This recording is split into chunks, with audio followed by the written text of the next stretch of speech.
Honorable members, in line with the communication from His Excellency, the President, the nominee sitting before us is to be vetted for the position of a regional minister. May I proceed to ask the nominee to tell us in 2 minutes about himself?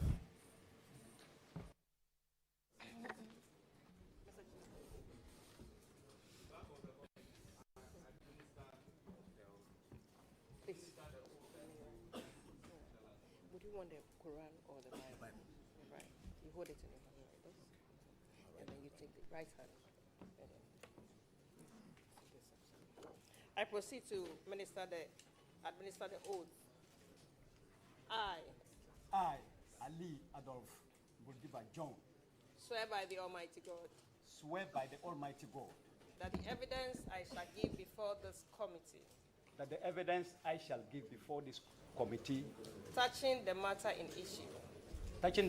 in issue shall be the truth, the whole truth, and nothing but the truth. So help me God. So help me God. Thank you.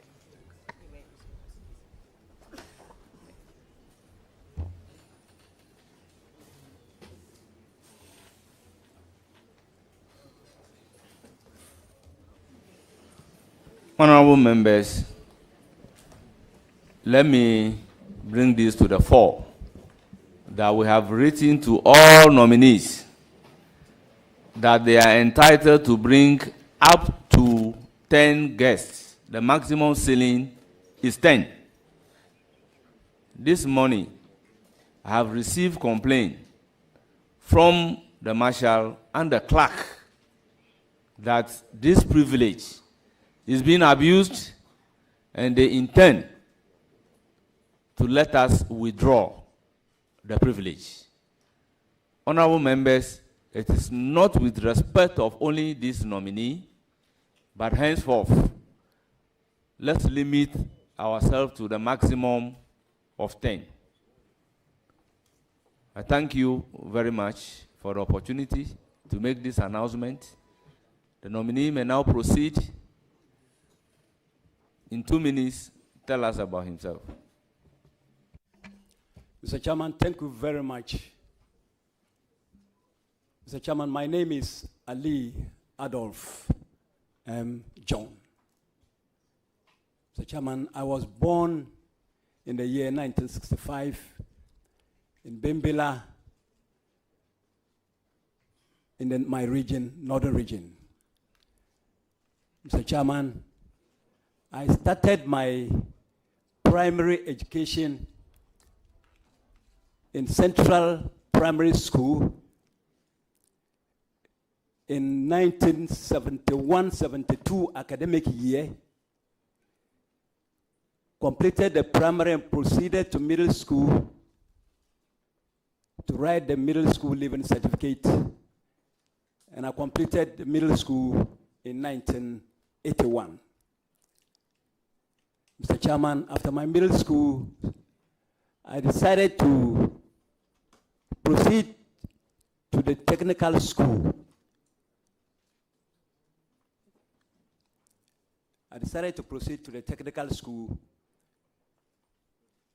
In 1981, and that took me to 1984, and I wrote the City and Guest Certificate exams.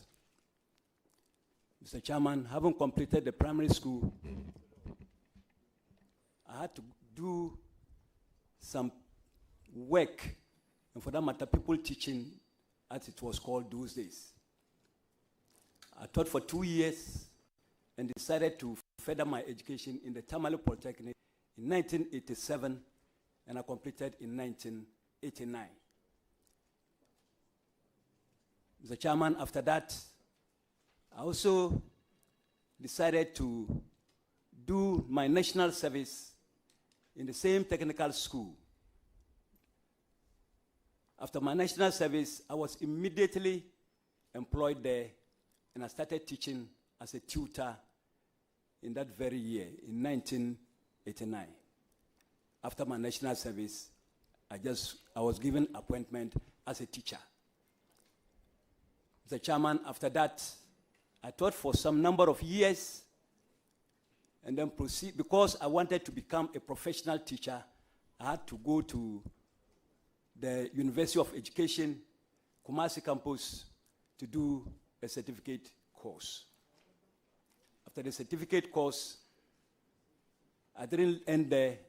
I also did another course, that is foundation,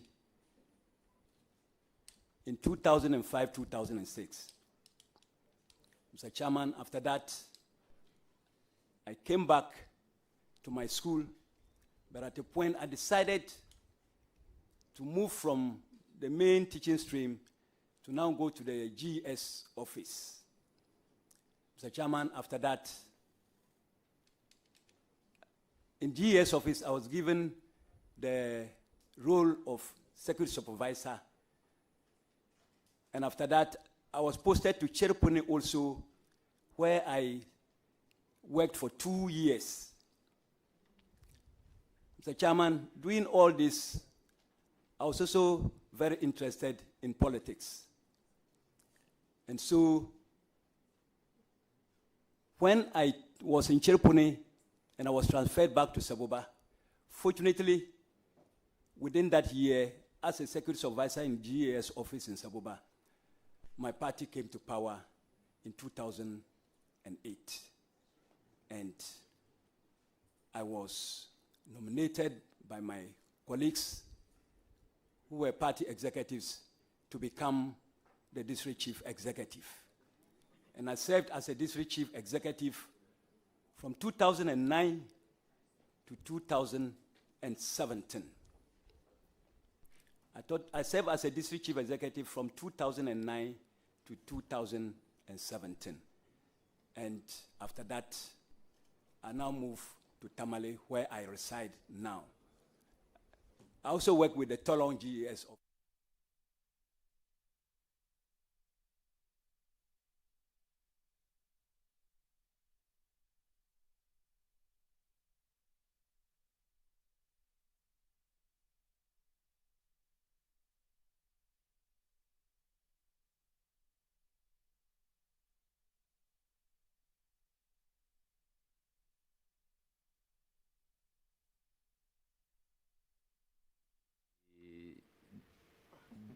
Deputy Whip, who is the acting ranking member today.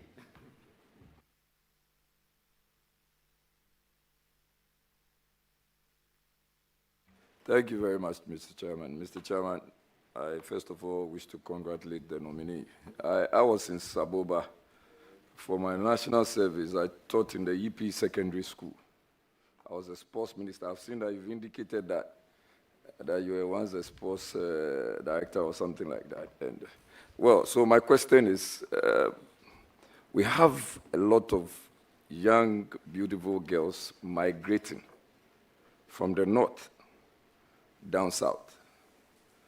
Most of these girls end up sleeping at places which are not conducive. Invariably, I'm talking about the phenomenon, the social phenomenon of kayaye. It's a problem in Greater Accra because then you have a lot of these people who do not have the right places to sleep at, and they end up getting pregnant. There's a lot of teenage pregnancy as well. Some of them are actually stabbed, and you would have all manner of some sort of sexual intercourse with them. How? Mr. Regional Minister Nominee, how do you intend to have that problem addressed? What are the specific policy initiatives that you intend to put in place to ensure that that is holistically addressed? Thank you very much. Mr. Chairman, thank you very much. Mr. Chairman, the Kayayo menace is a problem that has not started today. And I, as a regional chairman, as a regional minister, Mr. Chairman, sorry, because I'm a regional minister, chairman, very sorry, Mr. Chairman. Mr. Chairman, I, as an incoming regional minister, I have already started thinking about our brothers and sisters who find their way to Accra to do all sorts of menial jobs. Mr. Chairman, the best I can do is, first of all, to make home a very attractive place so that we don't get further girls and boys migrating from Tamale and, for that matter, northern region to any part of the south, not only in Accra. Mr. Chairman, we shall initiate apprenticeship training. Those who are interested to become hairdressers, seamstresses, some who want to go into petty trading, we shall introduce some packages to be able to support them to start this, go into these ventures. Mr. Chairman, for all you know, some of them are there. They come all the way from the north to Accra just because her target is to buy a sewing machine. Her target is to buy a dryer. And because of these two things, she finds herself to Accra, and before you realize, she's doing something different. Mr. Chairman, I, as a regional minister, if I get the nod from this noble committee, what I can do is to ensure that all the district assemblies under me will take it upon ourselves, and I will supervise and ensure that the district assemblies go strictly by that. We will ensure that every DCE at his level should do his best to stop the migration of these young girls and boys from their respective districts to Accra. I will take it very serious. Every year, some number of sewing machines, some number of hair dryers. In the case of the boys, we shall attach them to master craftsmen. Then this master craftsmen will be able to take care of them, train them, and within a period that they think that maybe 3 months, a period that they think that these people have acquired the skills, then, just as captured in our manifesto, if they get this training, definitely the government, as part of our manifesto promise, we shall be in charge of taking care of whatever training course that these people have gone through under the master. And then we shall motivate the master by paying the master according to the number of people, boys or girls, that he or she has trained. And then this process will be a continuous thing. We're not going to do it just 1 year. If we do it, Mr. Chairman, I believe that if some people in Accra get to know that their colleagues at home who couldn't buy sewing machines now have sewing machines. Those who dryers now have. Those who were loitering around now are attached to master craftsmen, and they are not paying anything. The guy has taken over to be able to pay just for them to get their training. I think most of them will find their way back. Most of them will find their way back into the region again. Mr. Chairman, I will take it very serious, because sometimes when we hear what our own brothers and sisters go through in Yendi, it's very pathetic, and I will take it up seriously, Mr. Chairman. Mr. Chair, Any further question? Yes, it's a follow-up. So, Mr. Nominee, what would you say about the MPPs setting up a place for our brothers and sisters and giving them this kind of training here in Accra, as against your earlier intervention? What would you say about that?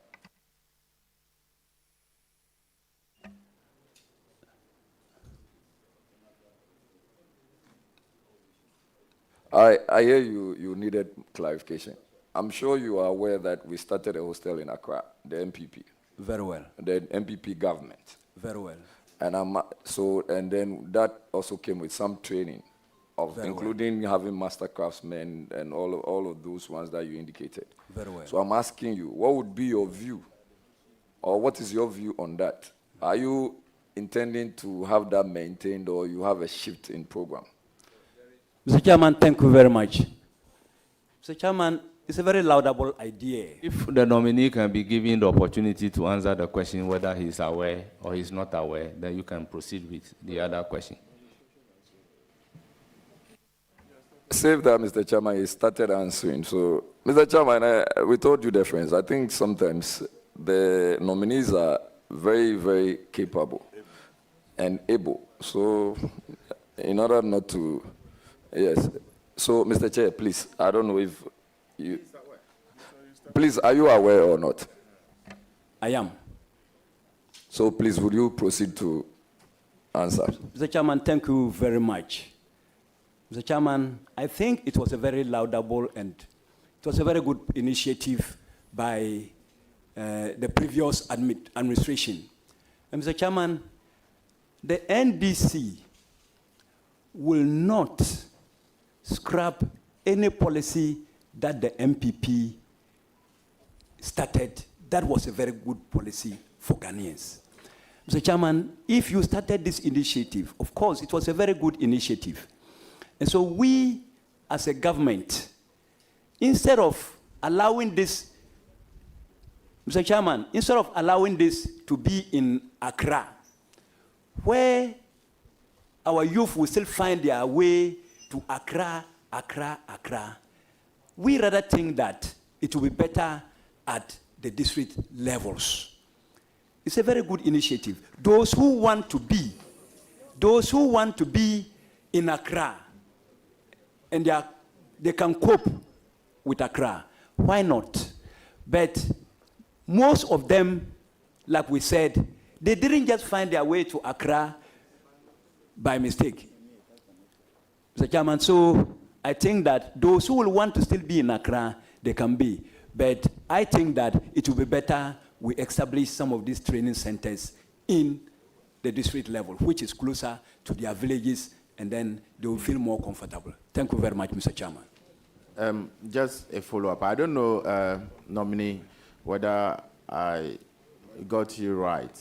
Did you say that the NDC government will not abolish or scrap any policy of the MPP government? Did you say that? If it is a good policy for Ghanaians, why should we scrap it, Mr. Chairman? So what is your definition of a bad policy? Mr. Chairman, we shall review every policy that you started that we find problems with.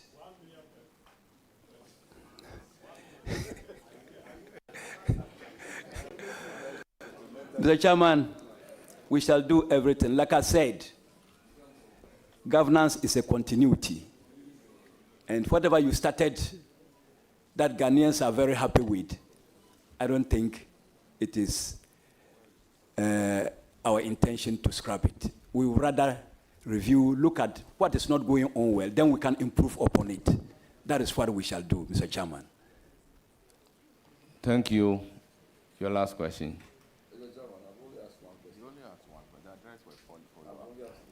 And how many follow-up? One. Okay. So you have 2 more questions. Proceed to ask. And Honorable Nominee, listening to the question, let the questioner finish before you start providing your answer. And to our guests, we are still in parliamentary section, so we don't clap in parliament. So I'll plead with you to listen to the proceedings in silence. Thank you very much, Mr. Chairman. Thank you, Chair. Honorable Nominee, what specific programs or initiatives do you intend to put in place to boost the region's economy? Because in 2016, I think the World Bank Poverty and Equity Brief indicated that the Northern region had a 30.7% poverty rate. What are the specific initiatives or plans you intend to bring to bear to boost your region's economy, reduce poverty, especially among the young men and women? I'm more interested in the young men and women. Thank you very much, Mr. Chairman. Mr. Chairman, if you look into the NDC manifesto, you would realize that the agri sector, we have planned to provide mechanization centers at all districts across the country. Mr. Chairman, this policy is a policy that I am going to attach serious interest to. We all know very well that the northern region is a food basket of the nation. And so whatever I will do in my capacity as a regional minister, that is if this Nobel committee gives me the nod, I think I will give Agric very serious attention. And these mechanization centers, I will ensure that they function very well. I will insist that every district chief executive, I will ensure that they function very, very well. We will not abuse any of the government policies. I will supervise, monitor, and then ensure that whatever the government puts in at any district level, the people must benefit. And so we will attach seriousness to it. Then also, Mr. Chairman, in my region, just to let you know that the agri sector is where I'm going to focus most on, because your stomach must be full before you can do any other thing. Any investor who comes into my region with the aim of doing any of his investment in the agri sector, Mr. Chairman, I will play my part as a regional minister. I will ensure that if they are moving to any district, we receive them with two hands to let them put in their best for us to get jobs and for us to make the agri sector very attractive for everybody to want to invest in it or to venture in it. Thank you very much, Mr. Chairman. Thank you. A follow-up. Thank you very much, Chair. Honorable nominee, I think the summary of what you've just said is that your concentration largely is going to be on agriculture. Is it going to be a departure from what we have known and seen over the period? Because one of the issues you would have is water. Water for the farms. How do you intend to have all this corrected and to ensure that the farms and post-harvest losses? So when you even have all the harvest, what happens to the crops or the food you want to bring down south? How do you intend to, because you've hinted largely on agriculture, and I just want to find out how you intend to correct all of this. Honourable members, I will allow the nominee to answer the question, but I will treat it as a substantive question, because this cannot be a follow-up. Thank you very much. But Chairman, if you listen to the response from the nominee, he emphasized the need for investment in agriculture. So then the member should be allowed to make a follow-up question with regards to that. I also have, because he is actually opening it up. Majority of his questions or his answers are not spot on. So he opened the box, so we have to come in. Honourable members, I know what a supplementary question is, and I know what a substantive question is. I still stand by my ruling that this is a substantive question for the nominee. Proceed to provide an answer. Mr. Chairman, thank you very much. Mr. Chairman, what I've said about the agri sector does not mean that I'm not going to look at other sectors. The northern region is a deprived area. But as Mr. Chairman, you recall, I made it very clear. I said the stomach must be full first before you can think of any other thing. And so that is why I touch much on the agri sector. that doesn't mean that other sectors will be left. I will give every sector the attention needed. Mr. Chairman, looking at the agri sector,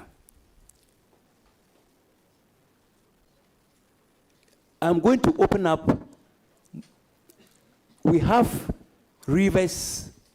If you look at the river Oti, all the way from Damanku through Bimbila area, through Saboba, we don't have irrigation dams.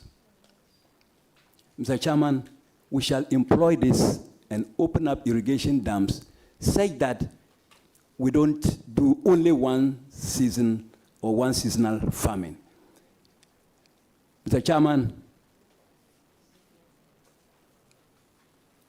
Chairman, when these irrigation dams are opened, definitely our youth will be doing perhaps twice in a year. Instead of this one seasonal farming, we'll now do maybe twice. And Mr. Chairman, the other thing I want to talk about has to do with the post-harvest losses. Mr. Chairman, most of the roads leading to some of the villages where these farmers are based are not good. We have to open up more roads, make them more trouble, such that when our farmers harvest their produce, they are able to transport them. Nominee, Chairman, I think you need to call your nominee to order. He's actually not answering the question. Post-harvest and all what you are talking about, it's not part of the question the member asked. So please stick to He asks of post-harvest losses. Chairman, he is not your nominee. Tell leader that the nominee is not your nominee. That is to be the case. The nominee keeps saying that when I do this, he's not even referring to the committee that when we give him the approval, he has to be recommended by this committee to go to the plenary for approval. But if you listen to him, he's not actually even giving that credit to the committee. He's just saying, when I'll do this, I'll do that, when you haven't been approved yet. Honorable Ranking Member, you said the question asked should be treated as a supplementary. And I said it should be a substantive question. I recall, and we all heard the questioner talking about post-harvest losses. Now the nominee is proceeding to answer questions from the post-harvest losses. And you are coming in to say he's not answering the question. The questioner is here and can attest to the fact that his question mainly is on post-harvest losses. That is why I have decided to take it as a substantive question rather than being a supplementary question. So once he is talking about post-harvest losses, and post-harvest losses is part of the question asked, I think the nominee has the right to speak about the post-harvest losses.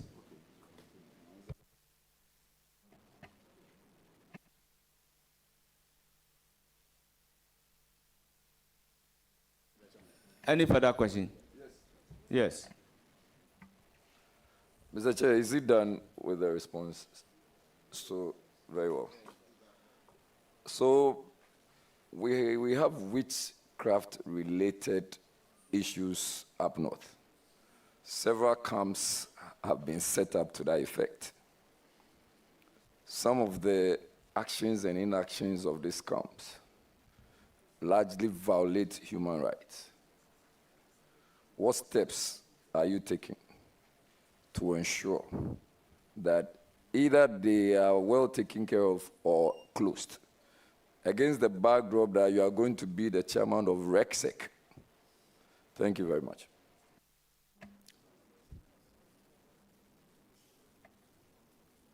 Well, is your intervention on the question asked? Yes, exactly. Well, I'll give you the floor. Absolutely. So I note that the question was talking about up north. I'm sure my learned friend and classmate knows that up north is not just one small basket. So if you are specific about the region he's going to preside over, Thank you. Thank you very much. Thank you very much. Thank you very much, Alhaji Muhammad Shaibu. I mean, in the northern region.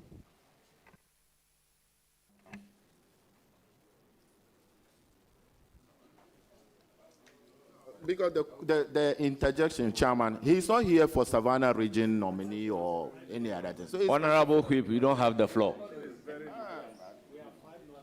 But he's not here for 5 northern region. Is he here for 5 northern region? Honorable Nominee, proceed to answer the question, having in mind you are here as a minister designate for Northern Region. Thank you very much, Mr. Chairman. Mr. Chairman, before I proceed to answer the question, I just want to, Mr. Chairman, before I proceed to answer the question, I just want the committee here to know that I have that full respect for everybody on this committee. And so, previously, as I was answering my questions, I had made it on 2 or 3 occasions that if I'm given the nod by this noble house, I've stated this not less than twice or thrice. So, Mr. Chairman, that is what I want to put on record before I proceed to answer that question. Mr. Chairman, coming to the substantive question, it is very true that some areas in the northern region have these witchcraft issues still going on.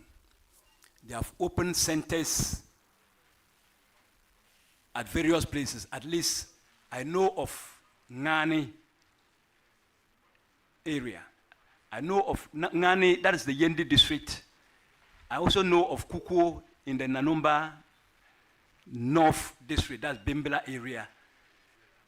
And I've heard of some also in other regions, but I'm more concerned about my region.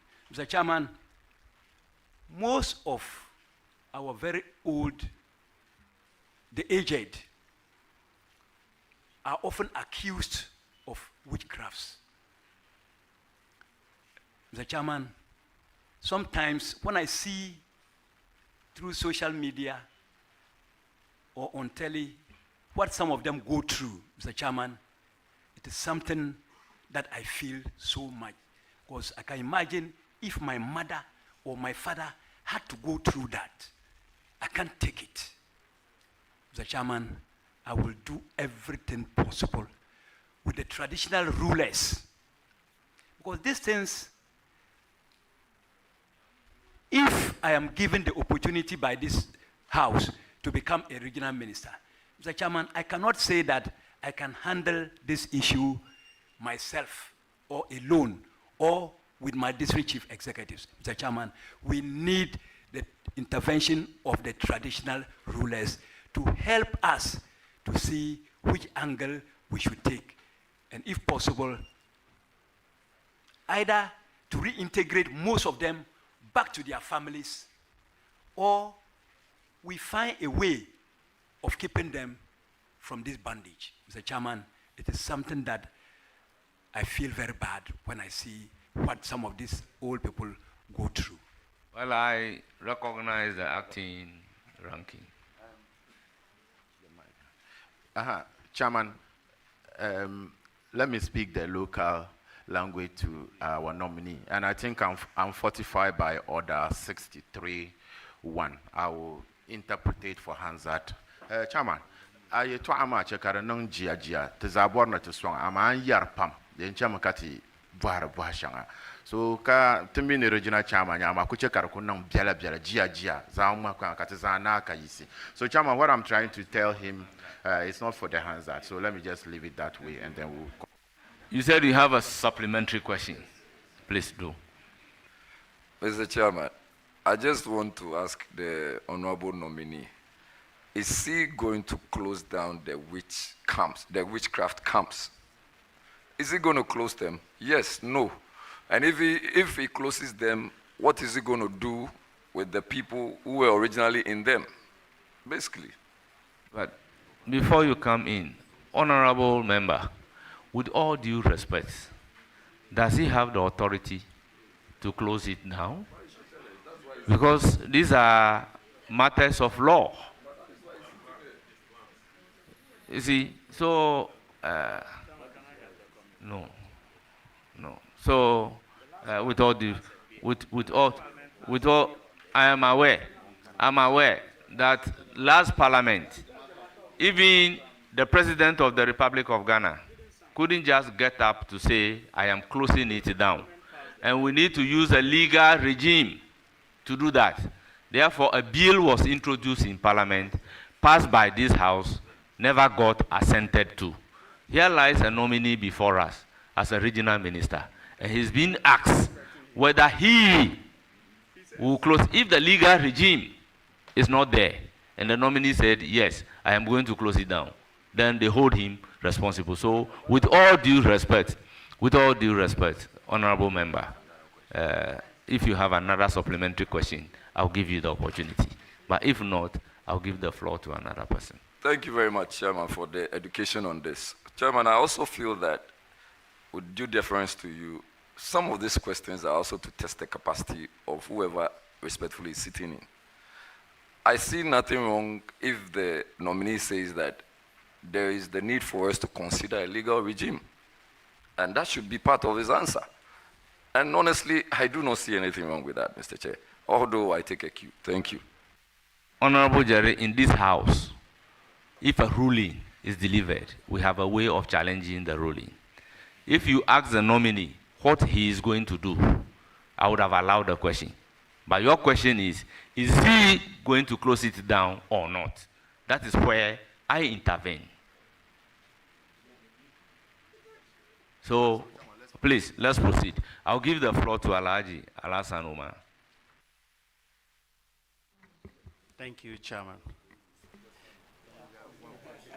Good morning, my brother and Chairman and Minister to be, inshallah.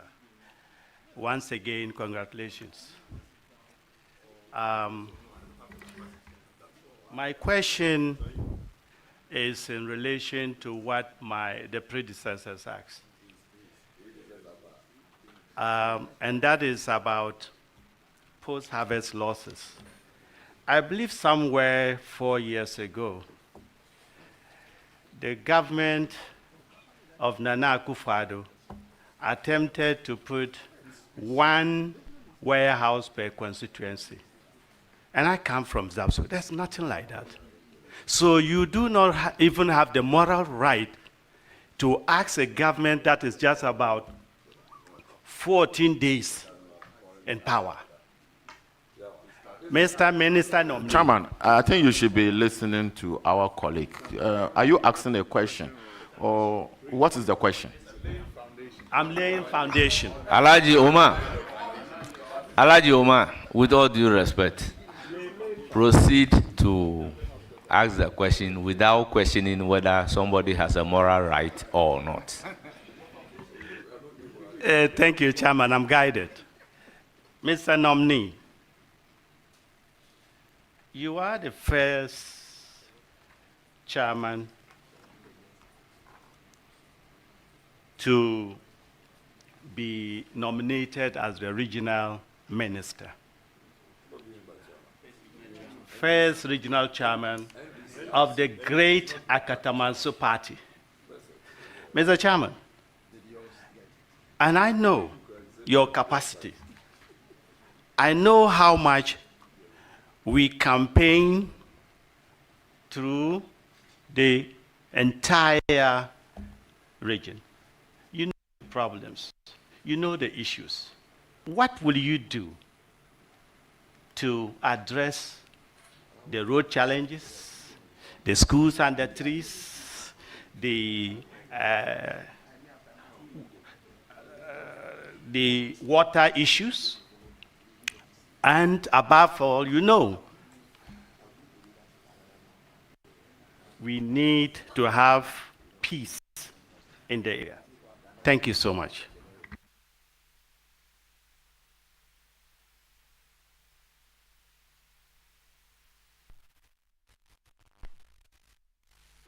Please, go ahead and answer. Thank you, Mr. Chairman. Mr. Chairman, it's very true that I'm the first regional chairman to be appointed as a regional minister from my region. Mr. Chairman, during the campaign, we saw in most of the areas where schools were still under trees. We saw in most of the areas where there was no potable water for the people. We saw in most of the areas the deplorable roads that they were using. Mr. Chairman,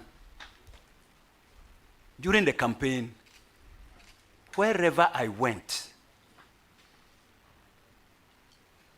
I made a certain promise to the people. And most of the promises that I made have to do with lack of health facilities that I promised them, maybe we'll put up chief zones, lack of potable water that I promised them we'll give you at least one borehole to start with if we're in government, the road network, which I've personally used to get to the community. Nobody will have to tell me again that the road has to be improved. Mr. Chairman, I will ensure if this honorable, let me repeat, if this honorable House, my brother, Mr. Chairman, if this honorable House makes me the regional minister, because without them, I cannot become a regional minister.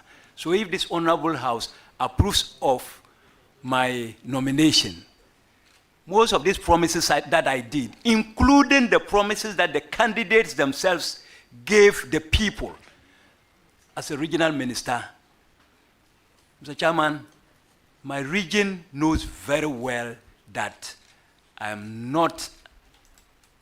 was not an armchair regional chairman.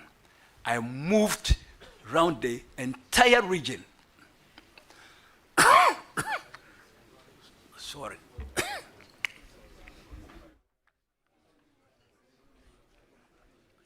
Sorry, Mr. Chairman. I moved around the entire region. And I heard the candidates then, most of who have become members of parliament, the promises they made. I will ensure that these promises are fulfilled. I don't want it to be like a sloganeering when they will go around telling the people, we will do this, we will do that, and 4 years to come, the people will now be asking us questions. Because these are basic things that they are necessities. They are necessities. If the villagers need road, it's a necessity. If they need a chief zone, it's a necessity. If they need a clinic, it's a necessity. If they need a school, it's a necessity. Mr. Chairman, if this August House approves of my nomination, we shall... Honorable nominee, thank you very much. I will give the floor to Honorable Patrick Boama. Then, if you have a further question, I will come to you. Or you don't have a further question? No further question. Then, Patrick Boama, hold it. He wants to make a preliminary comment. I have follow-up to this question. I have follow-up from his question.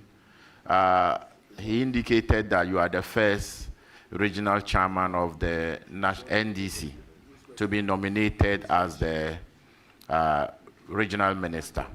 My question is that, is it the case that you have been nominated the Northern Regional Minister because you are the regional chairman of the NDC? Is it the case? Mr. Chairman, it has never been the criteria, and for that matter, it's difficult for me to know whether, because I was a regional chairman or not, but I think it's no. Thank you very much. Thank you. I got the question clear. The question is not that because you are a regional chairman, that is why you are made the regional minister designate. That is different from the question asked. The question asked was to the effect that you've been a regional chairman.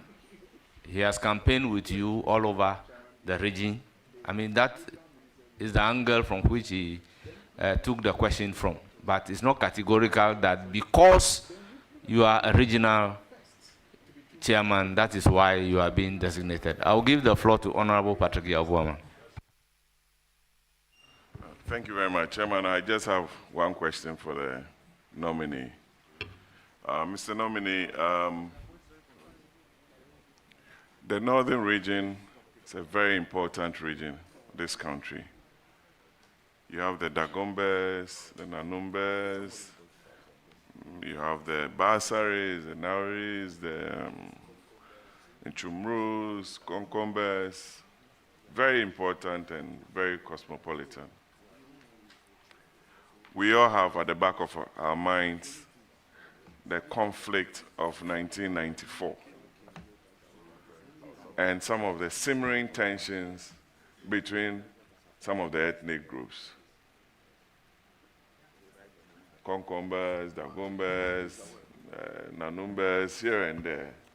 We all love the North. We come there very often. I have a farm there. I always want to come there and visit my farm around Gushegu area or go towards Salaga, Palibile area. That's another region I know. What assurance are you going to give to the people of the North and the country that you are going to be a regional minister, not for the Konkombes only, not for the Dagombes only, but you will ensure that there is peace and harmony in the region to allow everybody, the Akans in the North, Gans the Evers, to live and go about their duties and responsibilities freely as citizens of this country. That's my only question for you. Thank you very much. And I wish you the very best, Minister.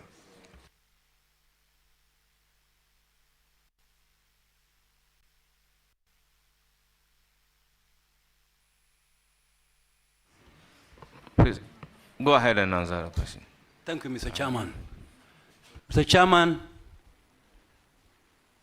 the assurance that I want to give this noble house is that I'm going to work closely with the traditional authorities. I will ensure that every district, and for that matter, the district chief executive, should not hesitate to report to the regional minister's office, and for that matter, RCC, when there is the slightest problem.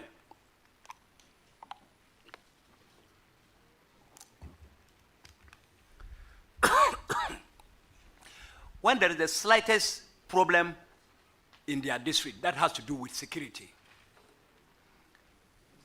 Mr. Chairman, I will visit the paramount chiefs regularly to ensure that we have periodic meetings.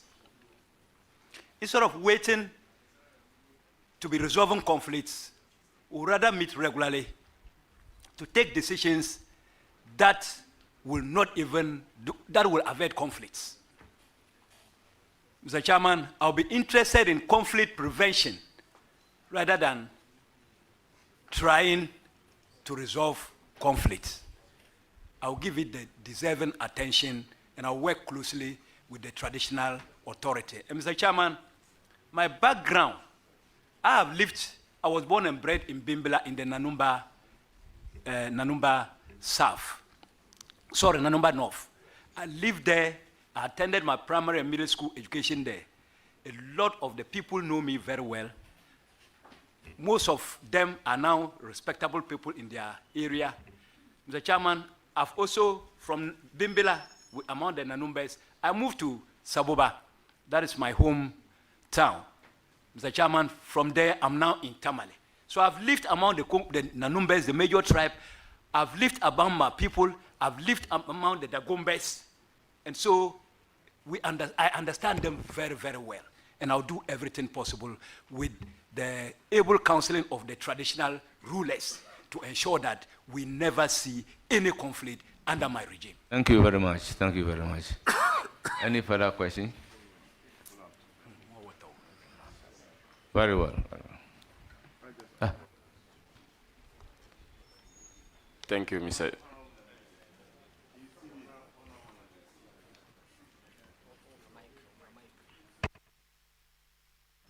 Honourable members, I will give the floor to Rita Na Odolesoa. Thank you, Chairman. I want to congratulate the Honourable Nominee for catching the President's eye and sitting here for vetting. Honourable Nominee, I want to talk about the apprenticeship program.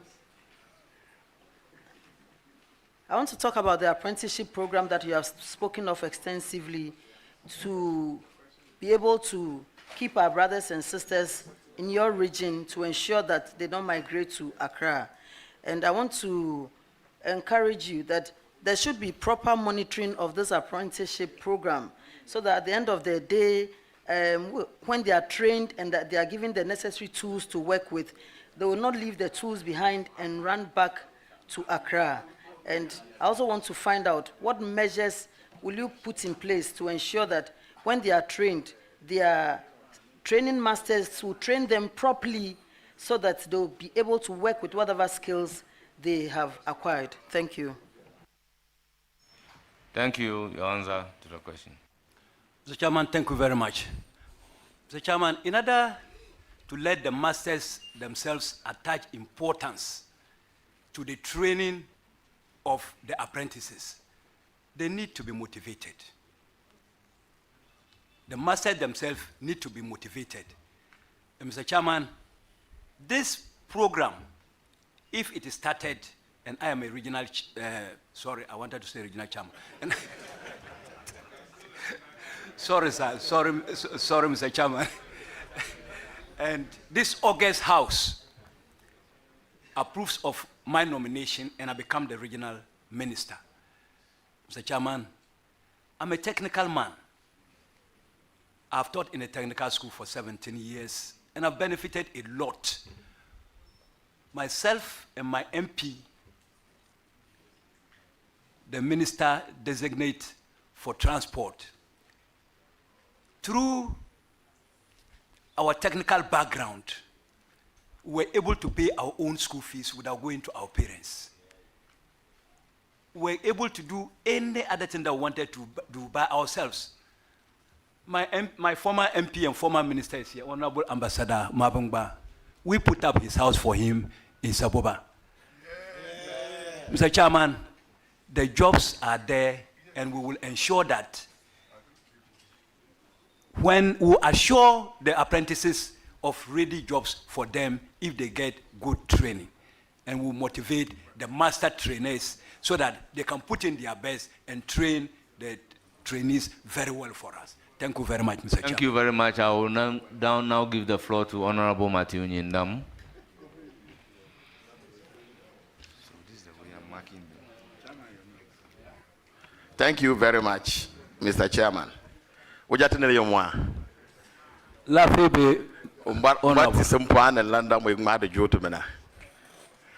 To it, I'm just congratulating him. That one is meant for the House. It's just congratulations. Chairman, and then a nominee at the same time. I have just two questions. There is always a Cold War between MPs and DCs. Indirectly, it affects progress in our constituencies. It doesn't matter the party, either MPP or NDC. How do you intend to tackle that? Thank you.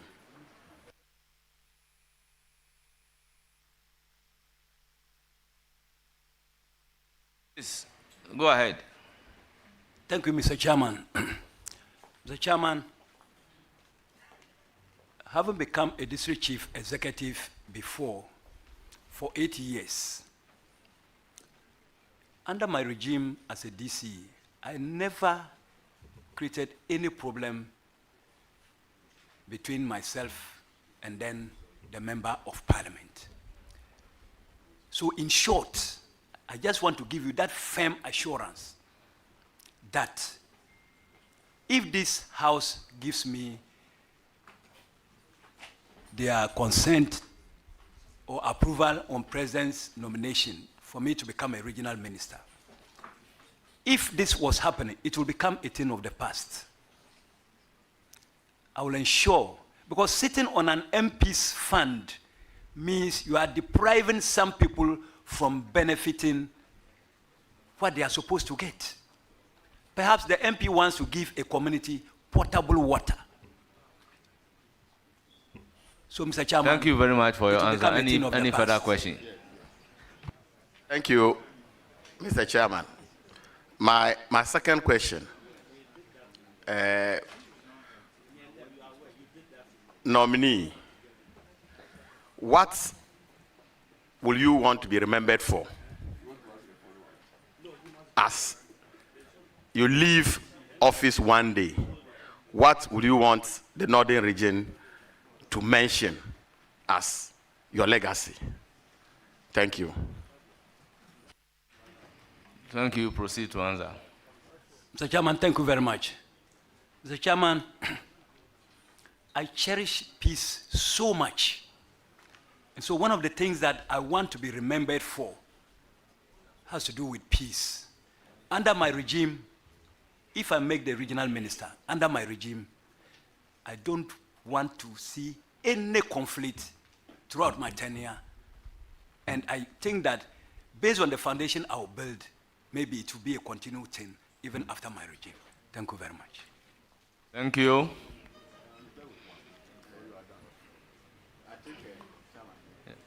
That's congratulations. I think I also want to assure you, on behalf of my colleagues from the Northern region, that you can depend on us. We'll be there to support you. God be your helper. Thank you very much. Thank you very much, Mr. Chairman. Now proceed to give the floor to Hajia Fataya. Thank you, Mr. Chairman. Honorable nominee, may I have the opportunity to congratulate you on your nomination as the Northern Regional Minister. I have to go back to Honorable Jerry's question because, you know, the people I'm representing, majority of my constituents are women. And I would want to know more about these Kayais, especially those that travel all the way from the north to the south. So the World Bank Open Knowledge Repository puts the rural-urban migration rate for Ghana in 2023 as negative 0.305 per thousand population. May I know which policies you will put in place to stem these manners, and also those who are already here in the south? Nana Akufo-Addo government has put in place policies and programs to give them dignified living. That is boarding hostels for the Kayais. How many hostels? We have more than enough to take care of the Kayais right now. Thank you, madam. What assurance will you give to the people of the North, especially my constituency, Sabulugu, when approved by this committee and eventually the House, that you will not suspend those policies, but rather improve upon them to the benefits of the young men and women who find themselves in this situation? Mr. Nominee. That was a very brilliant. That's a very Please go ahead. Mr. Chairman, thank you very much. Let me also use this opportunity to congratulate my sister. Mr. Chairman, This issue of Kayaye is something that affects all of us. Mr. Chairman, what I will say is that whatever that the past administration started, even though, Mr. Chairman, you have put it to me that the previous administration had put up some hostels to give them dignified living. I want them back home. I want them back home. And so I'll do everything that it takes to make back home attractive, and they will start running back home. Whatever resources that we can put in there to make home attractive, whatever reason for which they came to Accra, they will come back home. That is where I want them. Thank you very much. Thank you very much. You have a follow-up question on Kaya.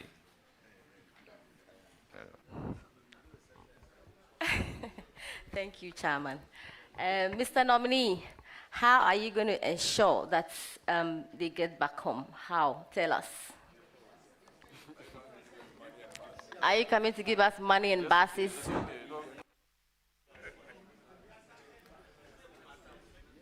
Mr. Chairman,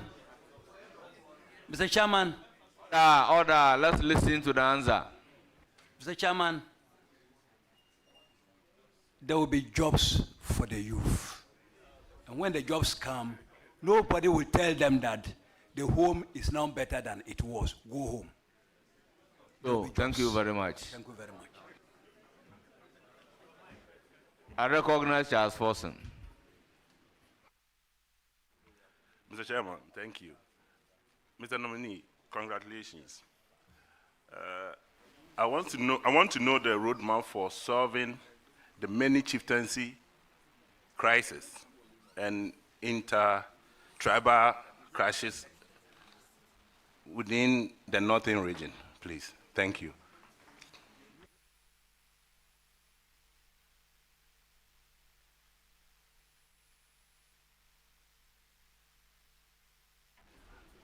Mr. Chairman, thank you very much. The chieftaincy issues in the northern region. Unfortunately, nobody is happy when there are problems anywhere, not only in the northern region. And we at Northerners, we are ourselves worried. Mr. Chairman, fortunately, the traditional authorities, most of our revered chiefs are here to give me moral support, and they are listening to whatever I am saying. Mr. Chairman, you would have heard me repeatedly talking of liaising with traditional authorities. I will revive, or I will ensure that all the dissects at the district level function more effectively, and RESEC will function more effectively, and ensure that we take our security issues very, very, very, very, very serious, and deal with, and also ensure that our chiefs, we will have periodic meetings with them.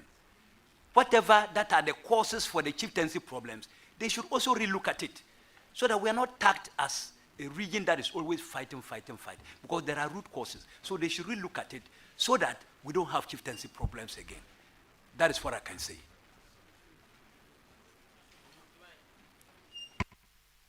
Thank you very much. Any further question?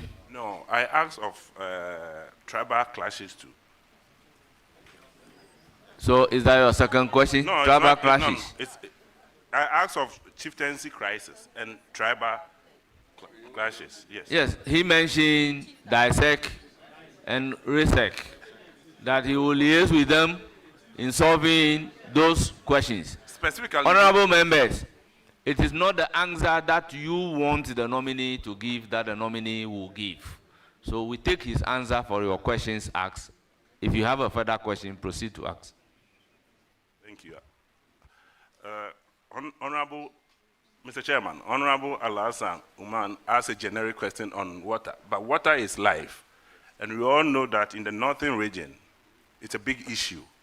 Specifically, I want to assure, to give a specific roadmap as to how he plans to give every household water in the northern region. Nominee, when approved.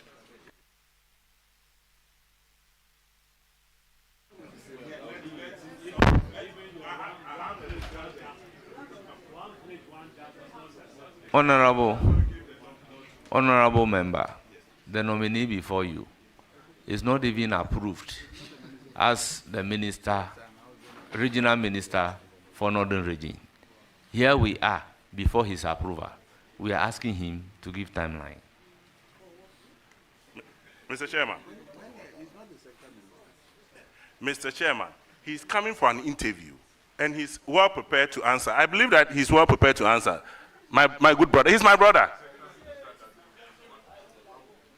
Water is life. I keep saying it.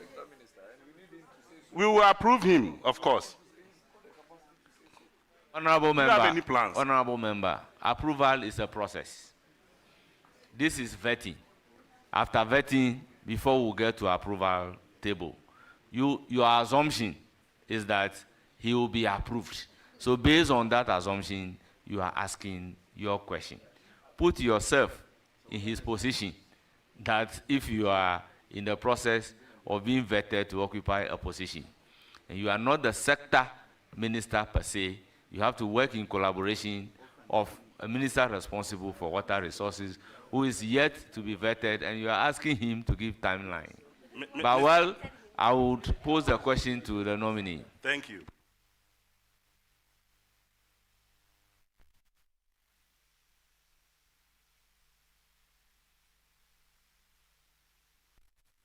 Honorable nominee, your answer. Thank you, Mr. Chairman. Mr. Chairman, what I would say is that I have not yet been given the nod yet. And so if I am given the nod, I will work closely with the minister responsible for water resources so that I can get a fair share to my region. Thank you very much. I'll give the floor to Deputy Whip and the ranking member. Chairman, congratulations. NDC Regional Chairman, congratulations. That is awesome. Chairman, my first question. Have you ever said that the MPP government found of cutting short for projects without funding? Have you ever said that anyway?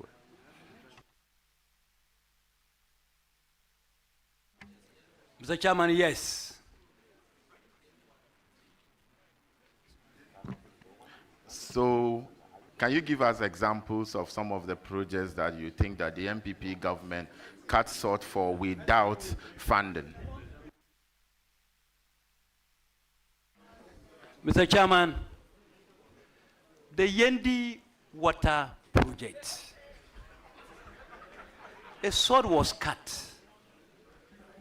And as I talk to you, Mr. Chairman, with all due respect, nothing is happening. Mr. Chairman,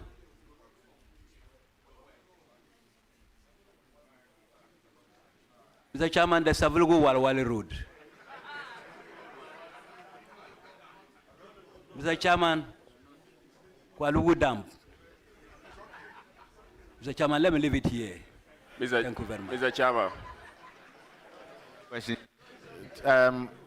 Chairman, I want to put it to the nominee that what the answer you've just provided is inaccurate. The Yendi water project was approved by Parliament. It came to Parliament and we approved it.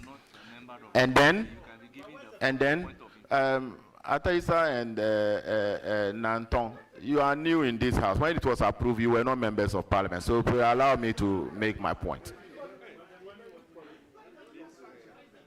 The Yendi water project is an Indian Exim Bank facility, of which I can tell you that $10 million was given to the contractor.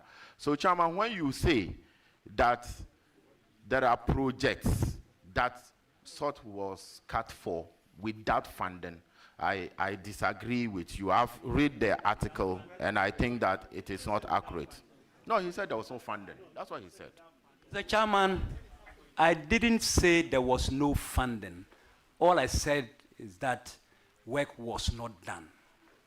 Thank you very much. Chairman, my initial question to you was that have you ever said anywhere that the MPP government cut short for a project without funding? And you said yes. Because I have an article attributed to you here from Joy. And then the article is to the effect. So that's why I wanted to establish, because you know nowadays, Joy is a very credible media house. So I want...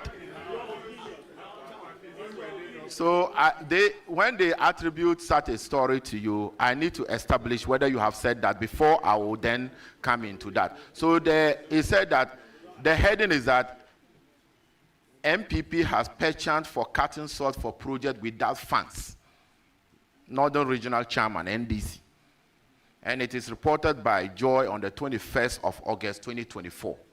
So did you say so or otherwise? Mr. Chairman, thank you very much. Mr. Chairman, I'm yet to know whether that fund is really there. Because cutting sword means you are ready to start the project. And so if you cut sword without the commencement of the project, and Mr. Chairman, I'm still told that funds were ready. It's possible the funds might have been diverted or used for something else. I'm sorry to say that. Otherwise, if it is there and you have cut short for each project, why has the project not commenced? Thank you very much. For 2 years now. Chairman, I think you should direct your nominee to withdraw the work funding being diverted. So for that matter, perhaps. Mr. Chairman, I said perhaps.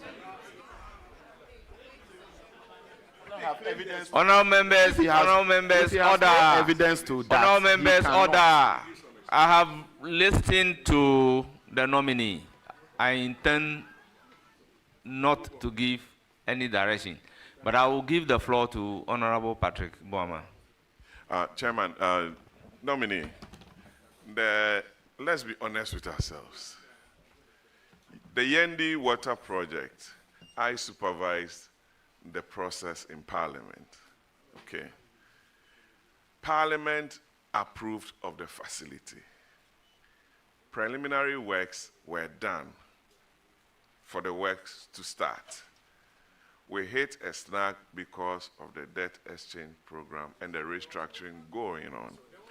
So the Indian facility was approved, number one. Secondly, the 10 million that was needed for those preliminary works were given, was released. Sword cutting, because of the funding being approved by the Indian Exim and the Parliament of Ghana, the president cut a sword. And I believe Yana was, the revered chief Yana, was even at the sword cutting ceremony.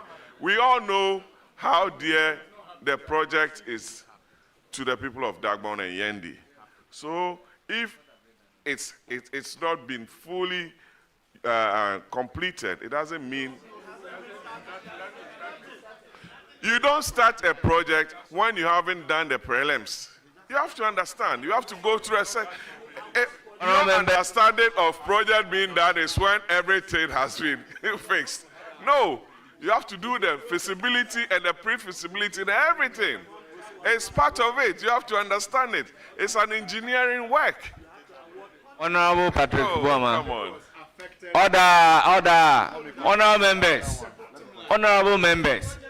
We cannot dictate to the nominee the kind of answer to give. If I am sitting in his shoe, what is the starting of a project?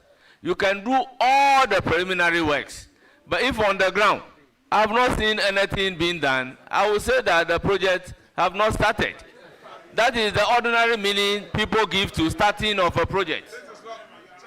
Chairman, this is not ordinary meaning. This is a technical meaning to job. And you give technical meanings to technical words.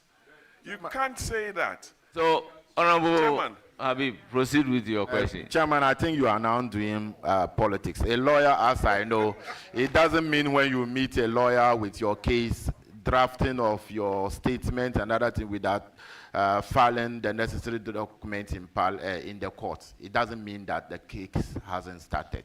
So, Chairman, my other question to the nominee.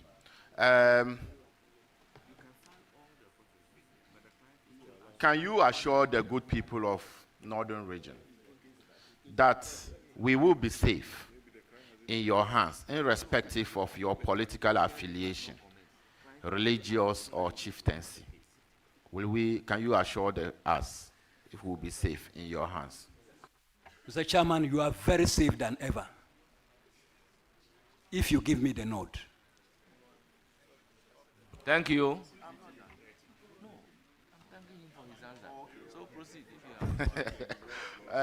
The chairman of the committee, you know, he wants to protect you at all costs, nominee.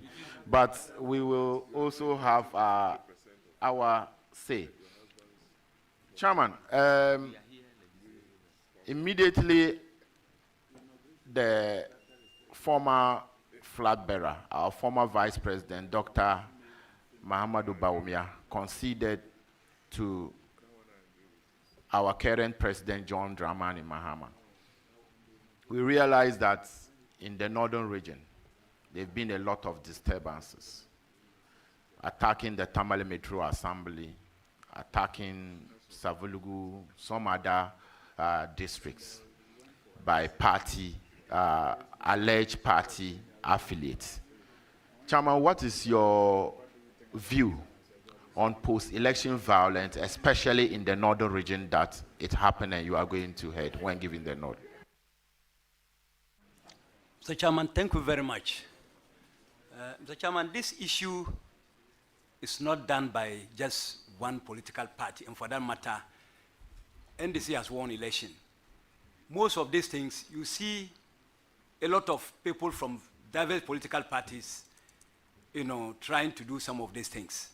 Mr. Chairman, like I stated, security is one of the key areas that I will look at. And so most of these things will become a thing of the past. That is the assurance I can give you. It won't happen. Thank you very much. Any further question?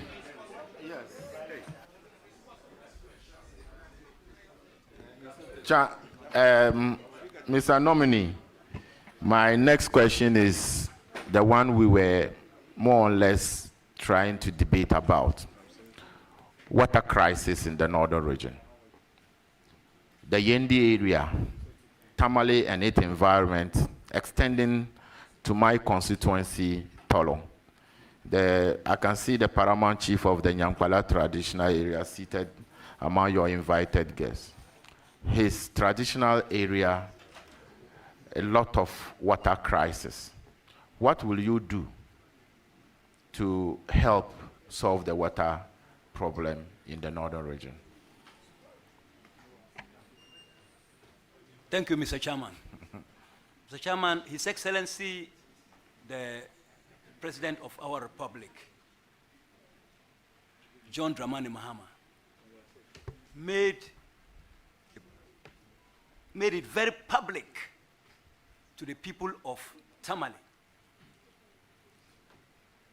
Not once, not twice, that if he becomes the president of our republic, he was going to solve the Tamale water problem. And this is somebody, when he says something, he does it. And so I have that firm belief that once he has won and he's our president, the Tamale water problem will be solved. And when that is solved, it will not end there. We'll see how we can get it to other constituencies. I will do this lobbying through the minister in charge of water so that this can be done for us. It was a promise to us. Thank you. Any further question? Yes.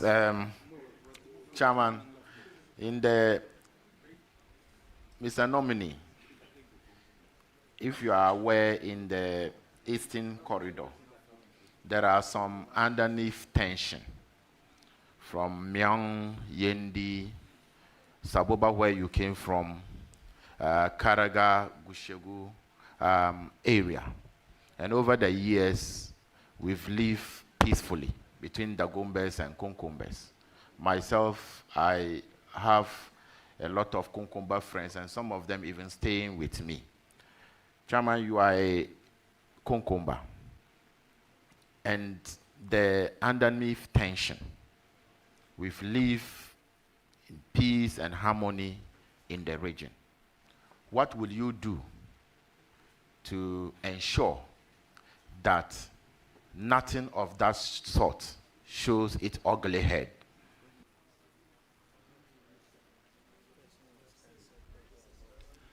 Mr. Chairman, thank you very much. Please go ahead.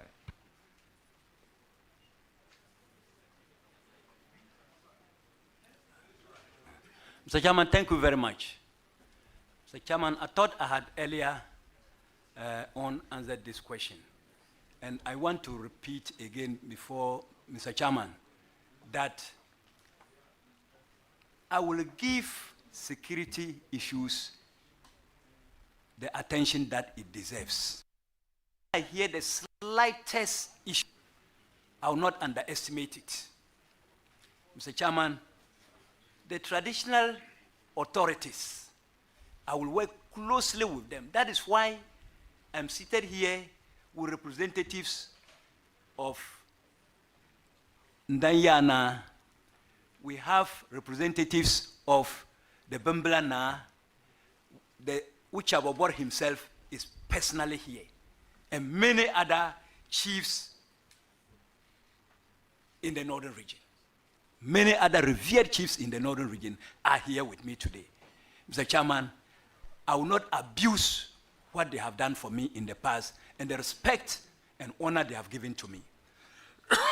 I will work closely with them, and we shall treat security, we will give security issues the deserving attention as much as possible.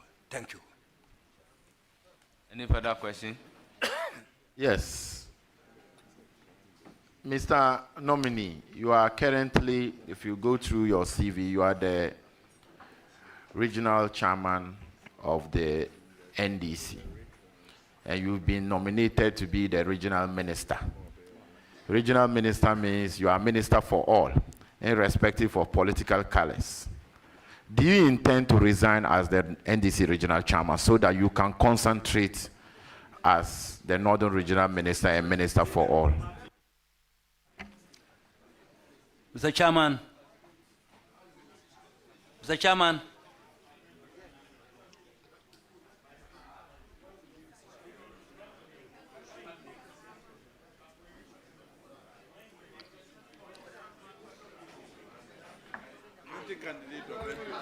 Order!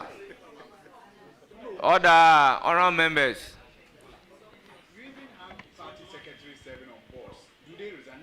Honorable members, let's have some order. Honorable members, let's have some order.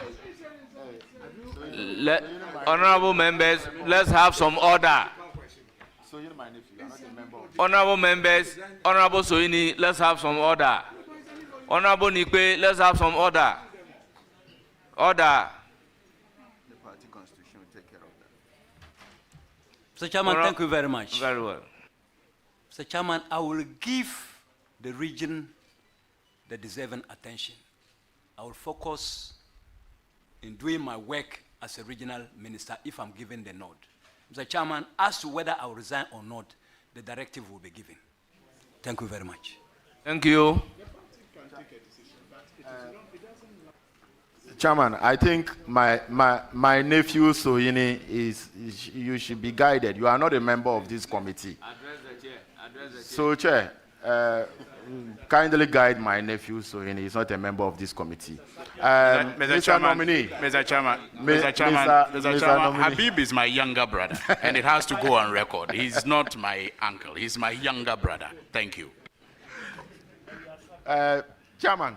Thank you very much. Honorable members, we have 4 other nominees to vet. So therefore, I am not happy about what is happening at the table. If you want to be a friend to this committee and you won't come here and watch and listen to the proceedings in silence, please take leave of us. Thank you, Chairman, for that. Mr. Nominee, the region that you are going to be heading, that's the northern region. Majority of the people are farmers. In my constituency, Tolong, especially the Tolona traditional area, from Tolong through to Tali up to Go, we have a lot of land for farming. What would you do to enhance agriculture in the northern region?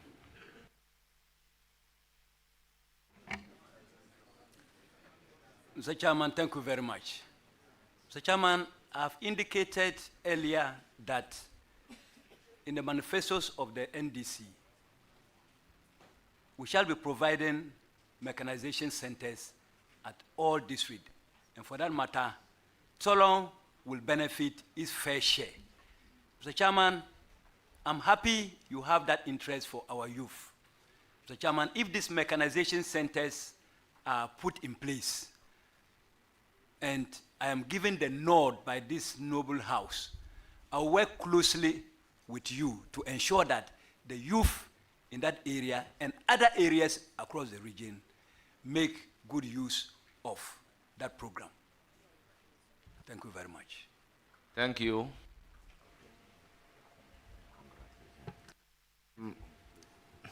Nominee, even though you said the NDC manifesto, I don't believe in the NDC manifesto in a way, or your policies. So, Honorable Nyindam, the answer to the question is not telling you to believe in the manifesto or not to believe. Honorable Habib, the answer is not telling you to believe in the manifesto or not to believe in the manifesto. He is saying that in the NDC manifesto, this is what is stated in the manifesto. So giving the nod, he will ensure. Chairman, if I ask the nominee a question and he's answering me from a manifesto that I don't believe in, I should be able to say that. But Chairman, let me assure you that Northern Caucasus, the region that you are going to be heading, you have our full support. We will be there to support you. You know, out of the 18 constituencies, when I say this, some of my colleagues don't want to hear it. I am the only leader from the north as it stands now. There's no more any leader anywhere. So I will assist you. Ayerga haven't arrived yet. Nobody have mentioned his name yet. I am the only leader from the northern region at the moment. We will. Ayerga is from Upper East. Mahama Ayerga is from Upper East region. I'm from northern region, and I'm the only leader from the northern region. And I am saying that myself and my colleagues, Chama, will give you the needed support and the needed cooperation to make sure that you lead us very well in the northern region. So I congratulate you, and I hope that I'll urge my colleagues in the committee to approve your nomination for you to be able to do a good job for us in the northern region. Thank you, Chairman. Mr. Chairman, I also congratulate you on the new leadership role you have assumed. Thank you very much. Thank you very much. I will give the floor to Honorable Muhammad Shaibu. Our next nominee should be getting ready to take the chair. Chairman, thank you. Thank you very much, Chairman. Honorable nominee, congratulations. I note that you've answered a wide range of questions, spanning from chieftaincy, tribal, development, and the rest. I note also that in an answer to my learned friend, Jerry, you said you will whip DCs in line and in order. A chunk of your, or the stuff that will be done will be district-based. Indeed, if you watch and you take a look at the manifesto of the NDC, there's a great deal of stuff to be done in the education sector, in the health sector, and agriculture. Your success will be pinned on the work that will be done at the local level, that's at the district, and that is the DCs and the assembly. I just want to encourage you that work very well at the local level. A lot of stuff in education, a lot of stuff to be done at the health services, and then importantly, agriculture. You know, a chunk of our people are into agriculture, and you must work effectively with the programs that are going to be rolled out. You have a wealth of experience behind you. I can see the former regional minister, Honorable Mabengba, and Yapka Suluna. Please consult all of them, and you will be successful. I wish you the very best. Thank you. Thank you, Mr. Chairman. Thank you very much, honorable members. Nominee, it's now my turn to ask you questions. And by our rules, I have unlimited questions to ask you.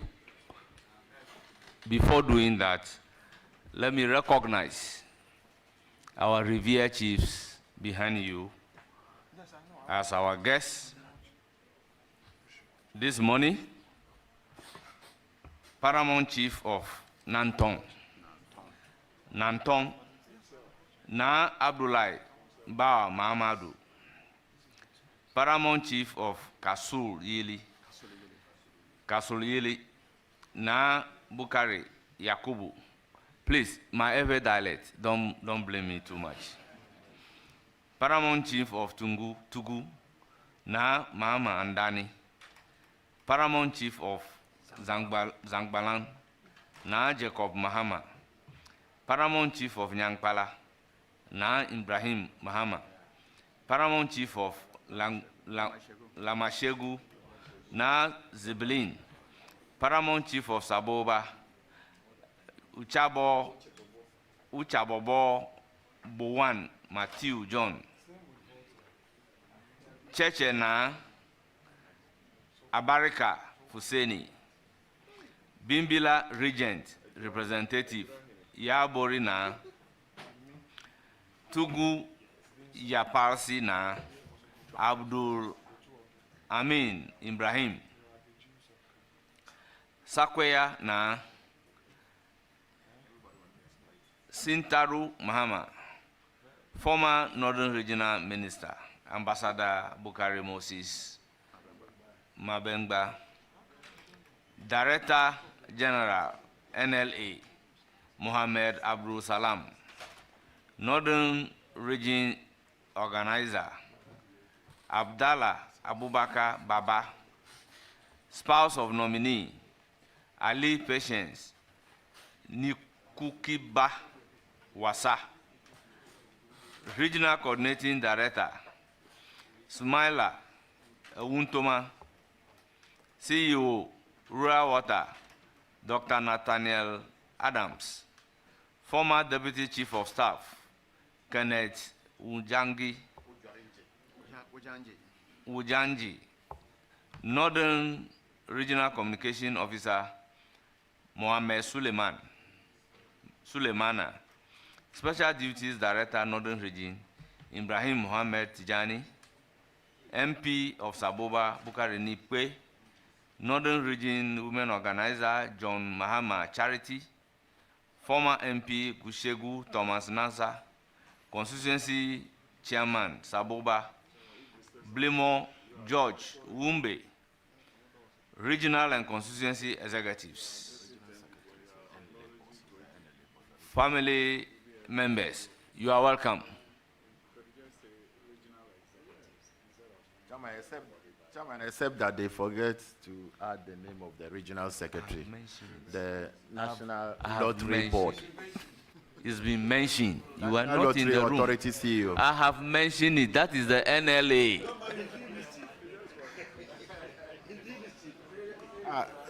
Chairman, he's my friend. Thank you He's very the much. NLA boss. Please. Thank you very much. You are welcome. Nominee, I thank you for attending upon the committee and answering questions posed to you.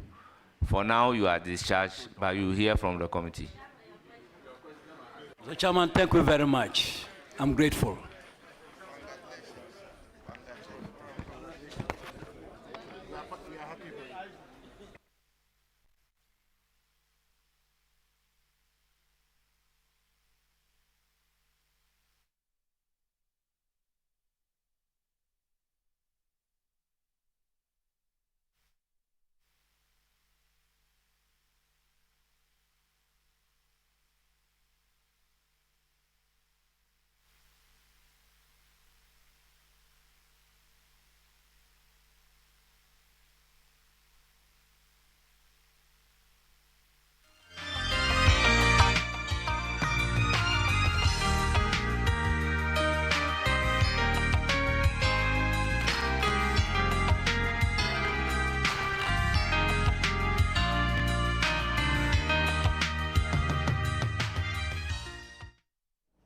You're still watching Channel 1 Television, broadcasting live from our studio at number 5 Owula Hansen Lane at Tesano in Accra. My name is Adjournment Madam. I just gone by is the vetting of the Northern Regional Minister Designate, Ali Adolf John.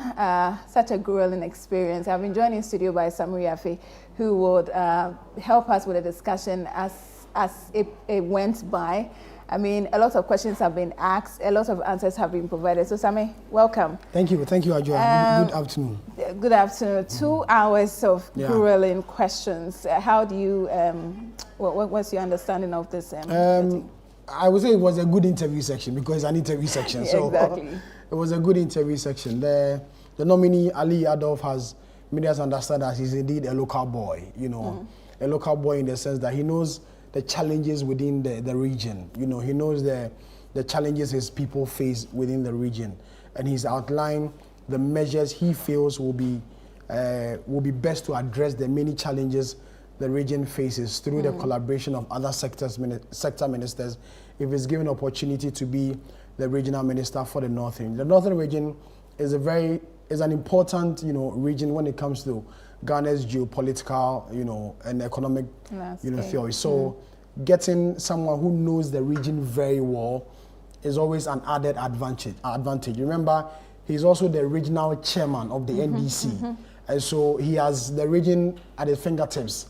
Exactly. And if you watch through the session, there were some areas that he was even mentioning the names on top of his head because he's lived in that area. He said he was born in Bimbela, and then he lived in Saboba, and then came to Tamale now. So in fact, he was DCE for Saboba for a number of years. And he also served as the former secretary for the NDC in Saboba. Yes. He also served as a former first vice chair of the NDC. And at a point, he said he was a teacher for 17 years. He has in the worked region. with the GES, I think about 3 sectors. So he's worked with as a front desk officer. He's also worked as a teacher.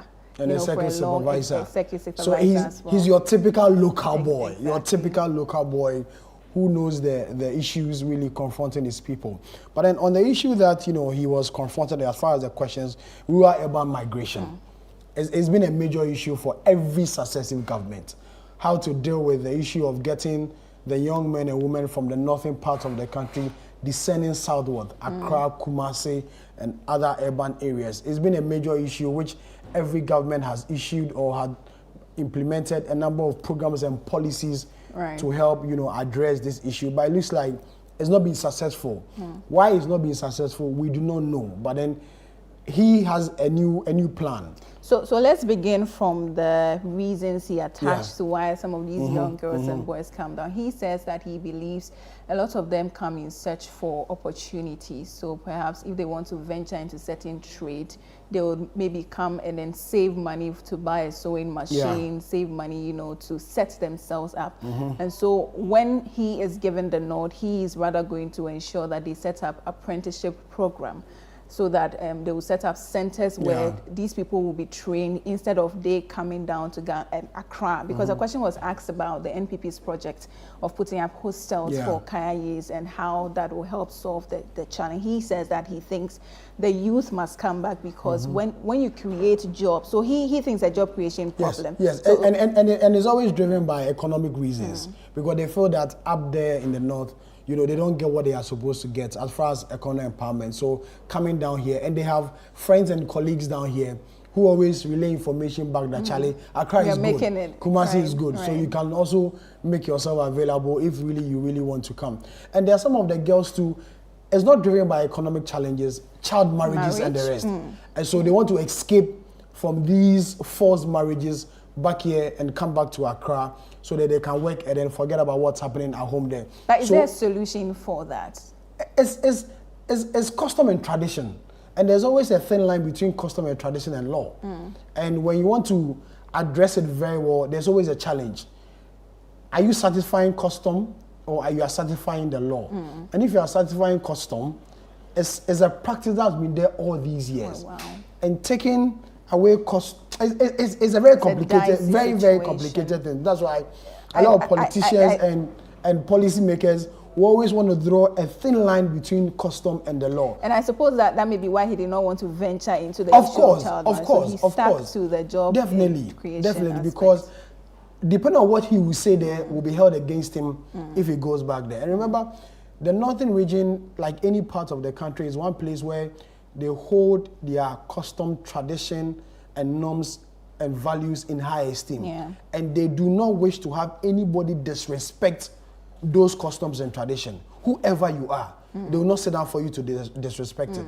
And so they are always very careful how to deal with them so that they don't offend the sensibility of local authorities and the traditional people within that particular area. That is why he was very careful in the answers he was giving in those areas. So Same, we would have to hold brief for now and go back to the appointment committee sitting because I see the OT Regional Minister Designate John Kwejo Japon taking his oath, you know, ready to begin his vetting. So let's close over there. I wish committee members will really ask him.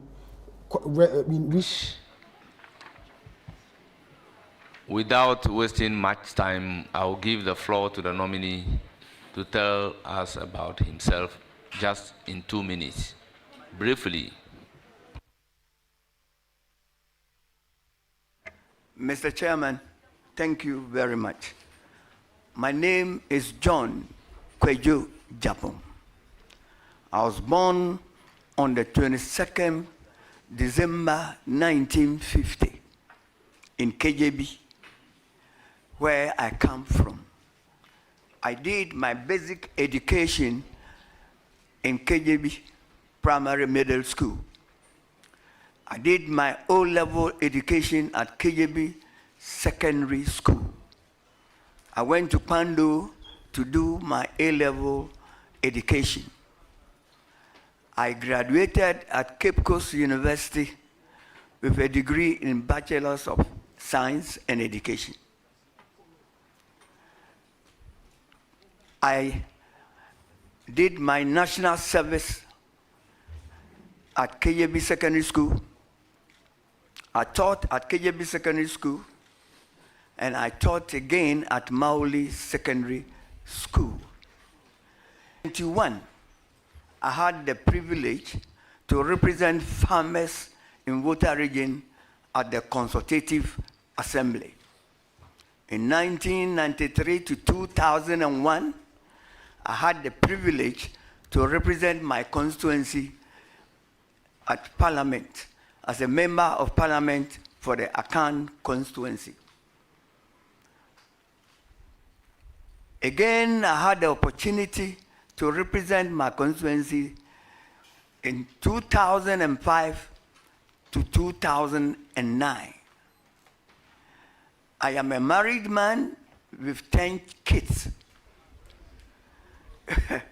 I am also a farmer and a businessman, a politician, and an astute politician. As I speak to you, I'm the regional chairman for NDC in Uti region. Thank you.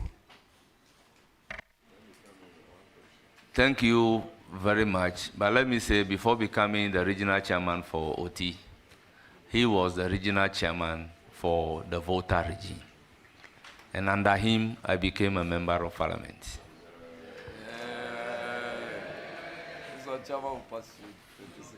So we normally say, Kujonie.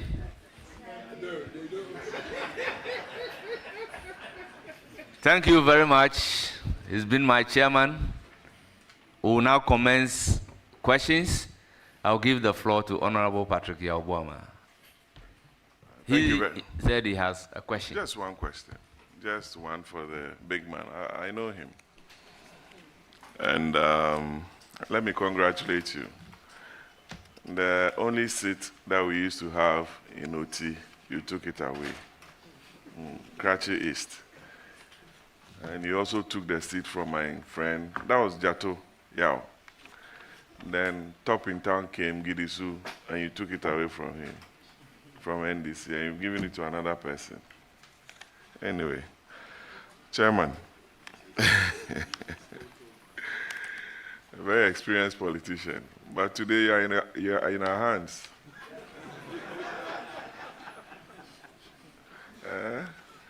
And Lenin Tosso is saying, oh, go slow on the chairman. Chairman, congratulations, you've done well. What is the role of a regional minister?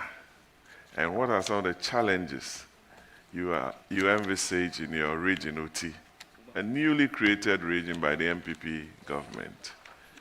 And I want to find out from you your role and the challenges and what you are going to be doing to resolve some of them. That's my question for you, and I wish you the very best. Thank you. Thank you. Thank you very much. Mr. Chairman, the role of the regional minister, the role of the regional minister is a brief one. In the first place, the regional minister represents the president in the region. Then the regional minister is also responsible for coordinating and direction of the administrative machinery in the region. The regional minister, because I am going to represent the regional minister, I have the duty, a role. I'm going to represent the president, yes, because I'm going to represent the president. I have a role to supervise the performance of the district chief executive. I again have a role to supervise, to coordinate and evaluate the performance of the regional, of the chief executives in the region. It is also my duty to submit to the president a periodic report about the performance of the district chief executives within the region. It is also the responsibility of the district chief executives to brief me on taxes, bills, and licenses they are imposing in the district assembly. And again, to also report to me for further report to the president, the programs and projects that the assemblies want to undertake in their district assemblies, because it should be in line with the national directives. Chairman. Thank you. Chairman, I'm satisfied. And Chairman, but you said you have 10 children. 10 children. Yes. That's the one on record, or Thank you. I have. Honourable members, order. I don't know whether Patrick Buoma is aware of any other which is not on record. But Honourable Chairman, he is satisfied with the question. So that being his only question, I will give the floor to Charles Forson. Thank you, Mr. Chairman. Oti, a farming region, I must say, yam, cassava, ginger, even cocoa. Honorable nominee, when approved, how do you intend to empower the youth within the region? Thank you, Mr. Chairman. Like he has truly said, Oti is endowed with a very good land mass. We do cocoa, we do ginger, whatever it is. But unfortunately, we don't have any industry that produces or processes this produce in the region. When I get the nod, I am going to consult, try to talk to stakeholders who will come to establish processing factories in cocoa, in ginger production, in cassava production, and yam in the region. I am very confident with this. It will boost up the economy of the region and will give employment to the youth of the region. Thank you. Thank you very much. Any further question? The last one from his friend, his classmate from KJB DA. Very well. Honorable nominee, your school, KJB DA, they are calling on you. I believe you've seen the state of KJB DA school. Your classmate sent me a picture of it and a video. After I'll show you the present. I've shown it to the Honorable Minister Kofi Adams, yes. The KJB DA school, the school needs help. No, it's a total rundown school. I believe you know the school I'm talking about. Thank you, Mr. Chairman. Thank you, Mr. Chairman. I attended KJB LA, you know. Yes, KJB LA. KJB LA. Yes, KJB LA. Yes. Yeah, thank you. Yes, I know. If I have the opportunity to be the regional minister, and there's a school that has been run down, a school that I have attended is run down, I think it would be fair for me to at least do something about it, especially when education is one of my priorities in OT. Thank you. Thank you very much. I'm done. Thank you. So with that, all the best. I give the floor to Honorable Wasafwa.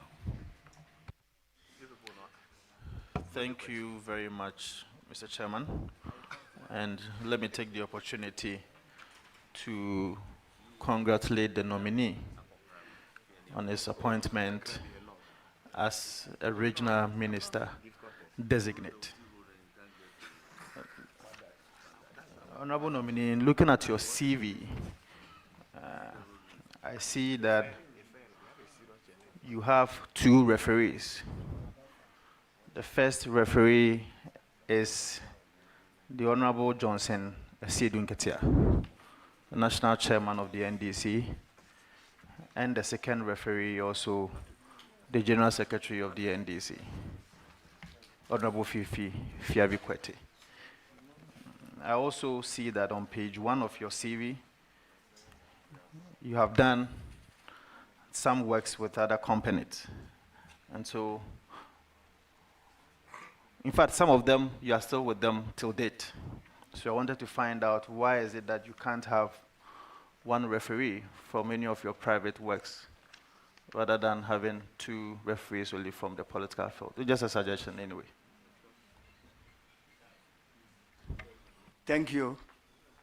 Mr. Chairman, since it's a suggestion, I think that for me, the best refuse that I can put there is those that are put there.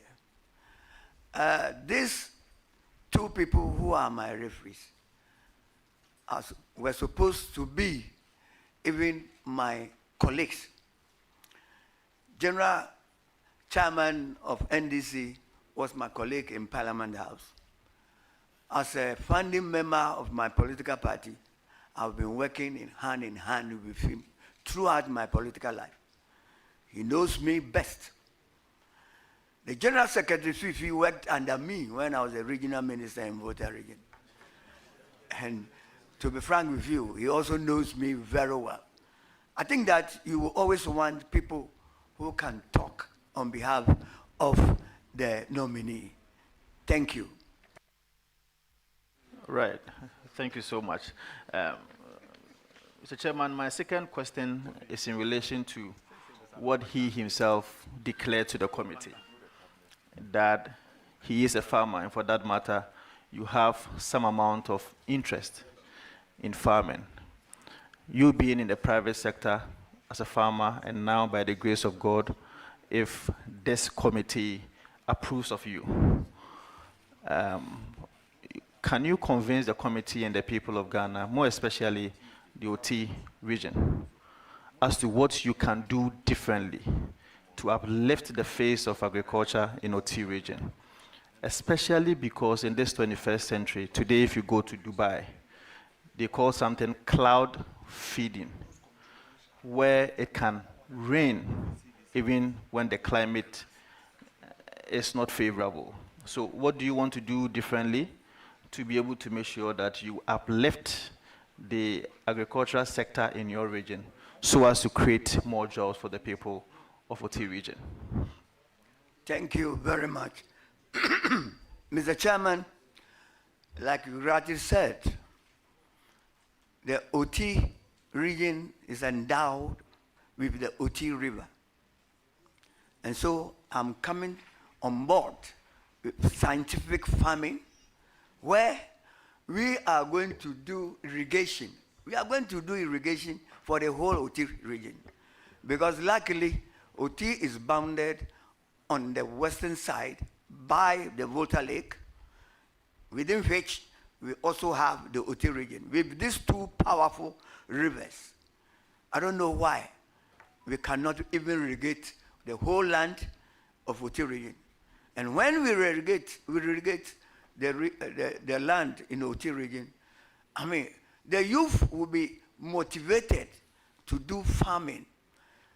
They will be motivated to stay in the region because there will be, an enterprise for them to work on. And by doing so, increase the economic fortunes of the region. Secondly, I am also going to bring on board a strategic partner who will come and build an industry for us to process cocoa. When you look at the cocoa is the production, Ghana produces a lot of cocoa. Not also forgetting that OT region also produces some amount of cocoa. There is no cocoa processing company apart from the one we have in Tema. From Tema right down to OT, there's no other cocoa processing company. There's cocoa in Volta region, there's cocoa in OT region. So I am going to bring a strategic operator to come and have an industry that can process cocoa to the down level. This will improve a lot of the economy of the region. It will also give a lot of job to the youth. And if they have jobs in the villages, they will not, come to the rural, come to the urban area for anything. Thank you. Well, thank you very much. Any further questions? Yes, please. Just a follow-up question. Have you identified one already? If one strategic operator that you're going to partner with? Thank you.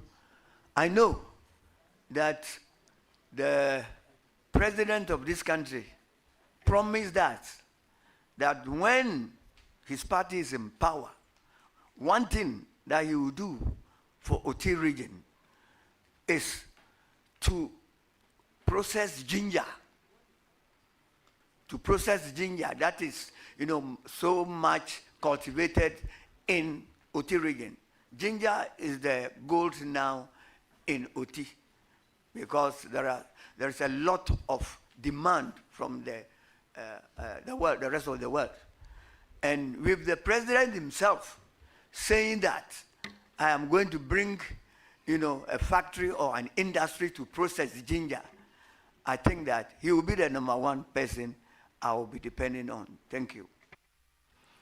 Okay, so my last question will be that having been a former, or having been a deputy minister for local government, I have first-hand information as to the challenges and the difficulties that MMDAs have been having in terms of human resource, in terms of financial issues. The capacity of these MMDAs is very crucial in administering services to their people. How do you intend to build the capacity of these MMDAs who are directly responsible to you or who are directly answerable to you to be able to make sure that they can promote local economic development in your region? Thank you, Mr. Chairman. In the first place, the regional minister has no budget. So we'll fall on our development partners to support the district assemblies to be able to build the capacity of the assemblies. Again, there will be education. We also want to educate the people of OT region the importance of paying, taxes, fees, and their property rate. Most of the assemblies don't even correct property rate because most of the people don't believe that they should even pay property rate when they are not getting any good services. Good services. Thank you. Thank you very much, Mr. Chairman. I want to congratulate the nominee once more. We hope that you are able to give to your people what they demand of you. And I think that the people of OT region desires that you be able to support their region and make sure that you can build a very safe community for them. Congratulations once again. Thank you, Mr. Chairman. Thank you very much. I call on Martin Nyindam. He said he has a question.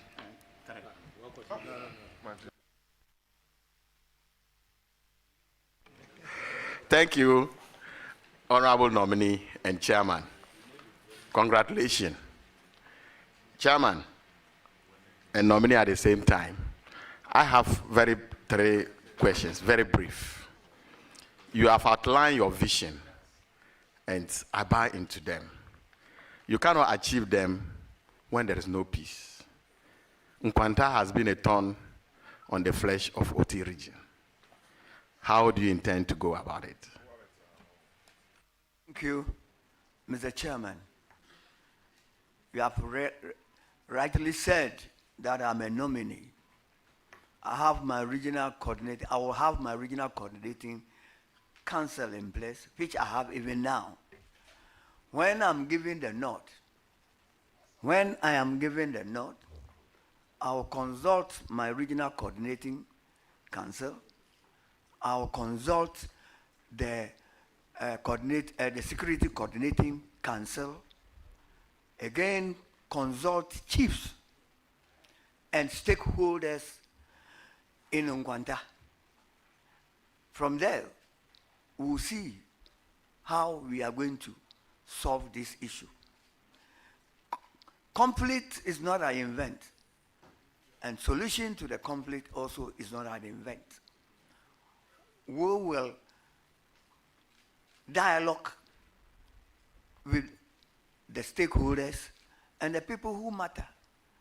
But before we do that, we will have to dialogue with them, establish a conflict resolution committee that will be attractive to all the players of the conflict. Thank you. Any further question, or you are okay? No, thank you. I said 3 questions. I've just asked one. Sorry, Please do. All in one. Please all do. in Quanta. Please do. Please do. Thank you very much. Chairman, my next question has to do with the means between your region. That is your regional capital and the other side. The only means is the ferry. There's been enormous pressure. Traveling on that road, is a lot of pressure linking these 2 places. What are your plans towards that? Thank you very much, Mr. Speaker, or Mr. Chairman. You know, when the last government was in power, there were 2 things that the president promised OT region, and I still believe is very, very relevant. The first one is putting a bridge on the OT River between Dambai and Karachi, which is very relevant today. You're talking about pressure. It is sad to go to Dambai when the pontoon is broken down. You really see the importance of a bridge on the OT River. As for the roads infrastructure, luckily for me, the Minister of Road and Transport also comes from OT region. At least the mother comes from OT region. And in collaboration with him, I am very sure that all the road programs will be sorted out. Thank you. Thank you very much. Last question. Thank you, Mr. Chairman. Nominee, what's the name? Dambai, OT region, you have a variety of people. It's a cosmopolitan area. Tribes. If I want to name them, I don't think I'll end. How do you intend to lead these people? Thank you. The diversity of OT is a blessing, but a chance is also a challenge. But what we will do will be frequent, engagement with the people at the district level, town hall committees meeting, town halls meeting, and it's only by dialogue and education, letting them know the importance of peace and unity in OT, that will enhance development in the area. And by doing this, I am very sure nobody wants conflict in the area. They will listen to us, and then we have a roadmap to follow. Thank you. Thank you very much. I'm done. I'll give the floor to Jerry Shaibu. Thank you very much, Mr. Chair. Mr. Chair, my observation, 74 years, 10 children. Official.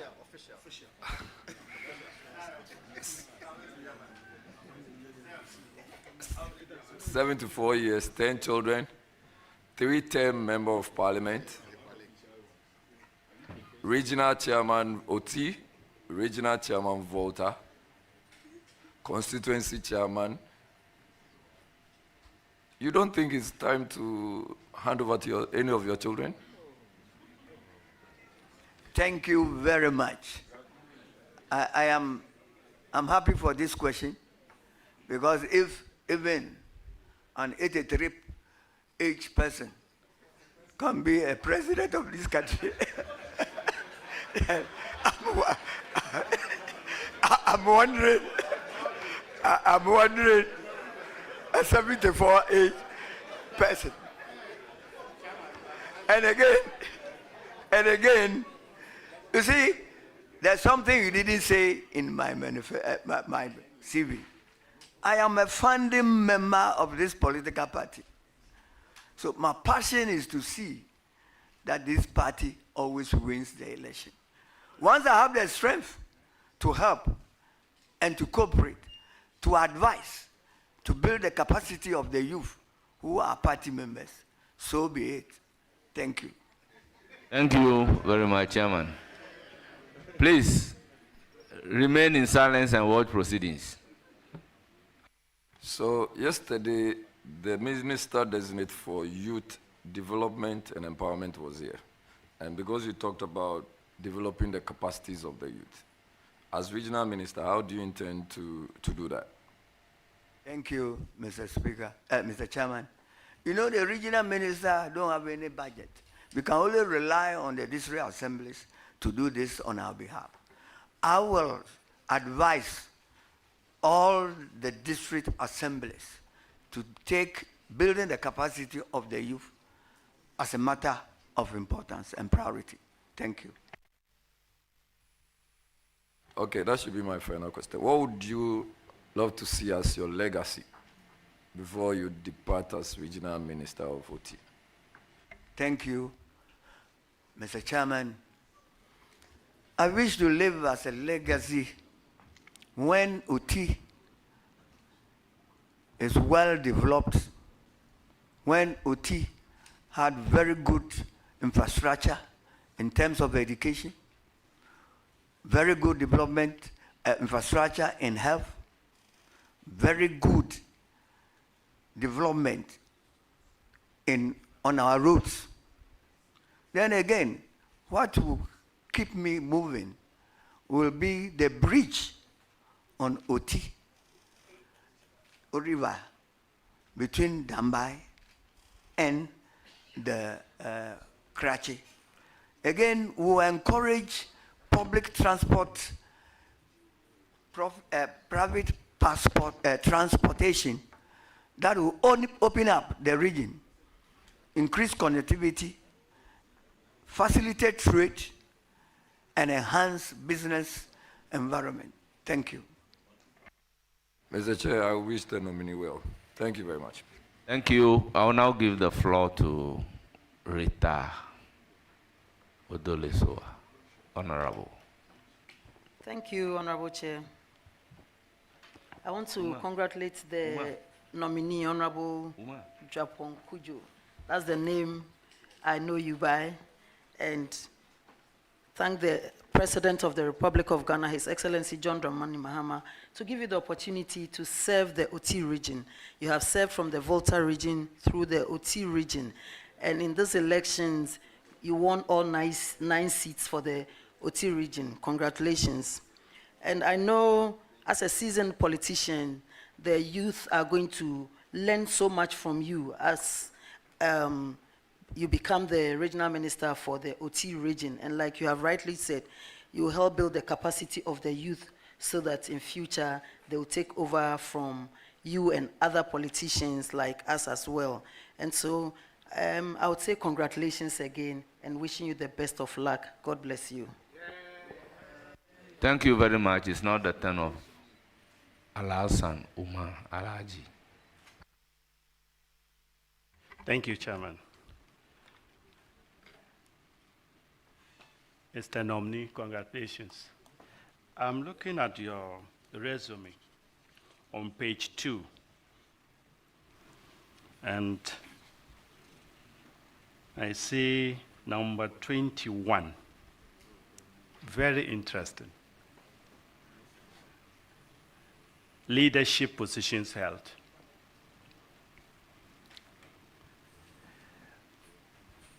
I believe the OT region could not have gotten a better person to lead them than Chairman Japon Kujo. The president had made a better selection, and we believe you will lead the place. Look, member of the Consultative Assembly. I think you are one of the framers of the 1992 Constitution that our opponents refuse to take part. Honorable. What is wrong? Honorable Uma. Honorable Uma. Order. Order. Order. Honorable Uma. Chairman, You are either guided. to ask the question, commend the nominee, but nothing else.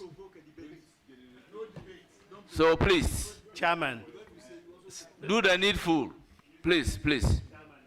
Chairman, I stand guided. Thank you. I congratulate you and I wish you well in your leadership. Thank you. Thank you very much. Honorable members, I will give the floor to Honorable Mahama Shaibu. Chairman, I'm most grateful. Comrade, congratulations. I know you've answered a wide range of questions bordering on ethnicity, conflict, and governance, and then general development. Thanks for that. In all of this, peace is the most important of all. There can never be development without peace. Recently, we've had news of your region in a very bad light. With your wealth of experience, I pray and I encourage you to use that to bring everybody on board.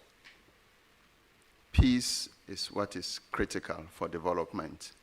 You have a young region that you need to elevate it to a very high level. And if you put that on board and consult, you will take this region far. I pray that you're able to do so. Congratulations.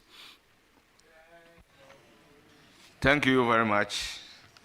It's now my turn to ask questions, and I intend not to ask my chairman any question, but to congratulate him on his nomination as the minister designate for OT region.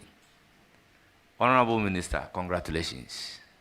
Thank you, Mr. Speaker. Once again, Kujonie.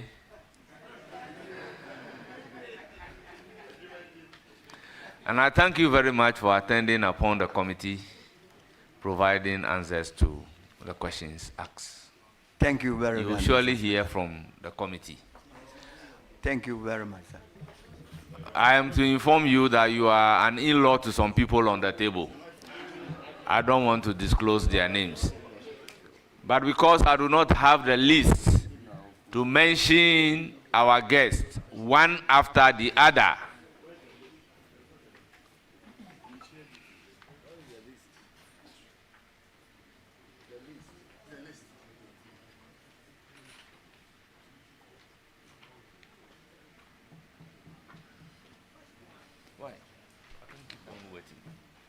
may I use the pleasure to welcome all of you from OT region to Parliament of Ghana. You are most welcome. Thank you very much. Chairman, you will surely hear from us. You are hereby discharged. Thank you very much. Gifty, you know,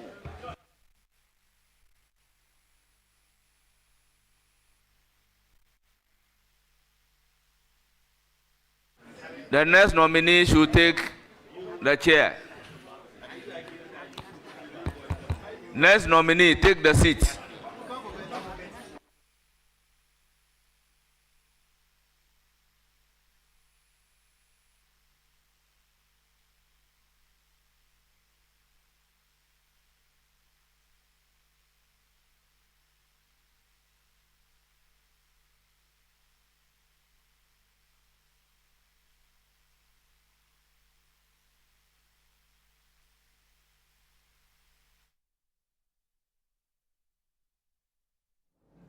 You're welcome back to our comprehensive coverage of the Appointment Committee's vetting of President John Dramani Mahama's ministerial nominees.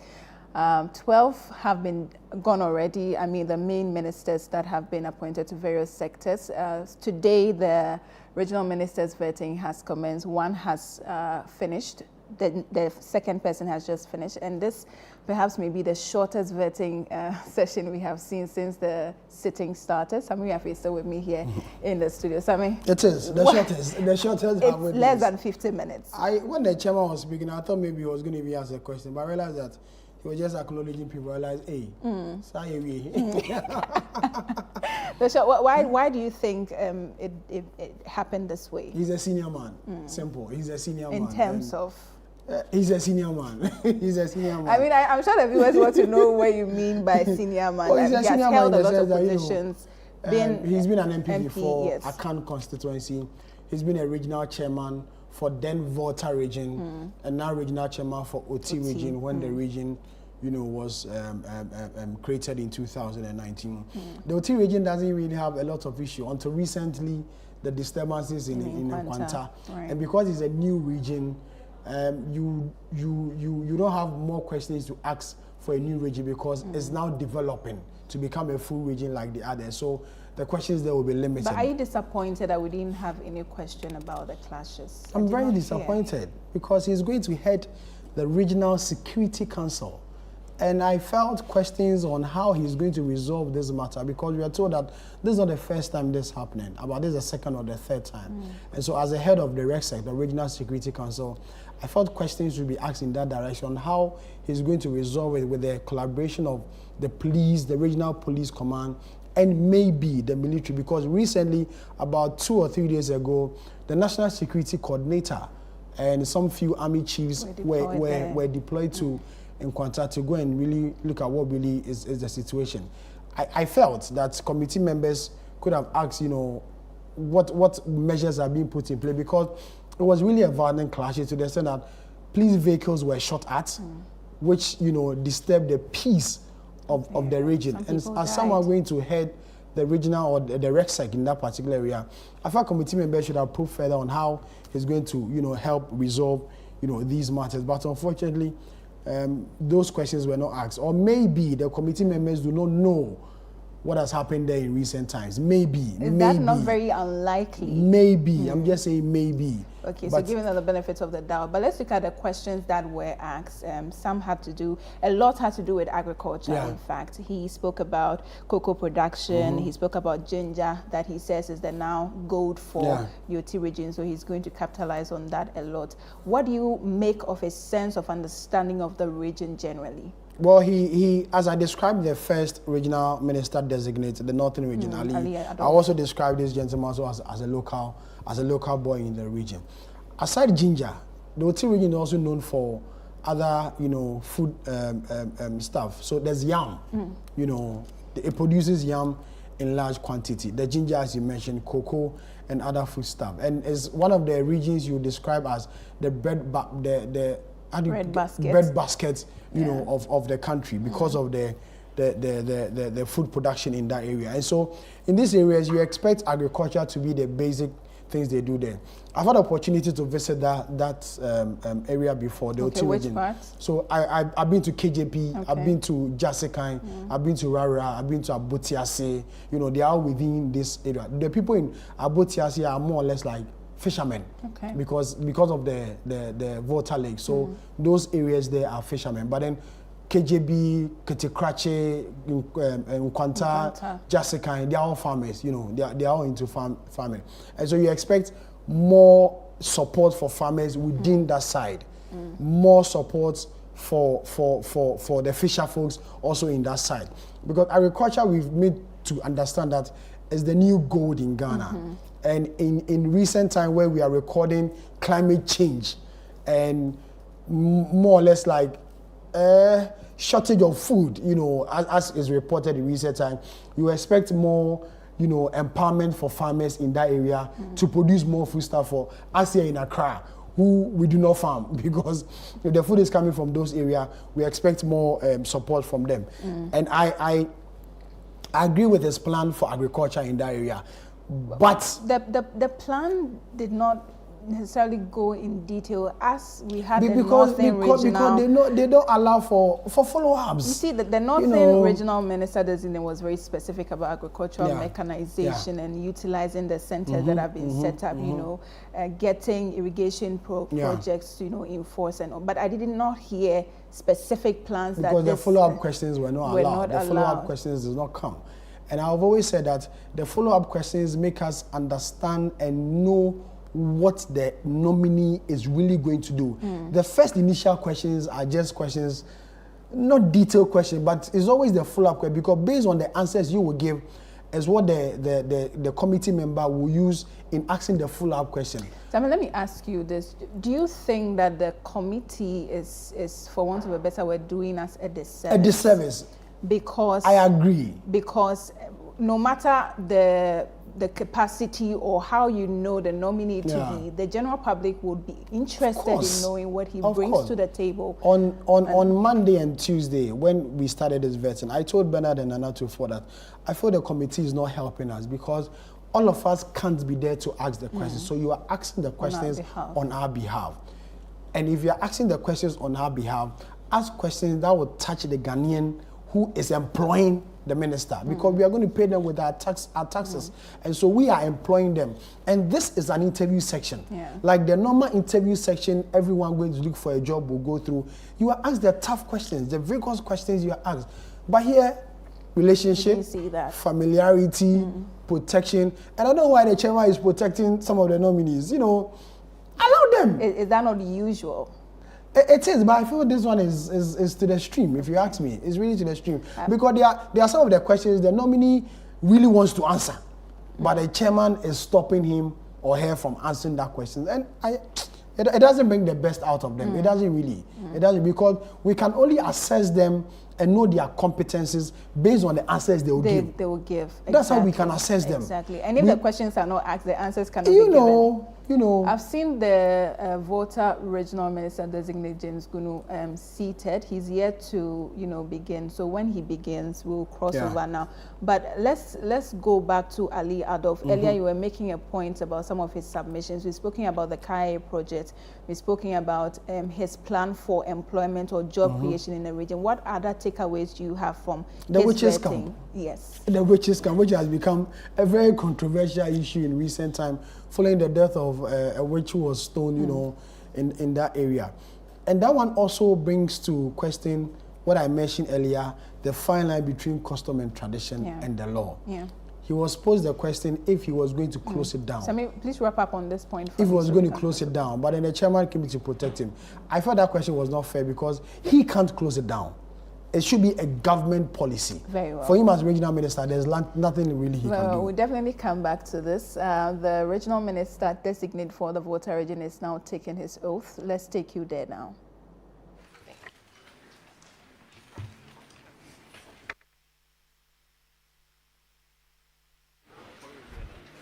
Thank you very much, honorable members.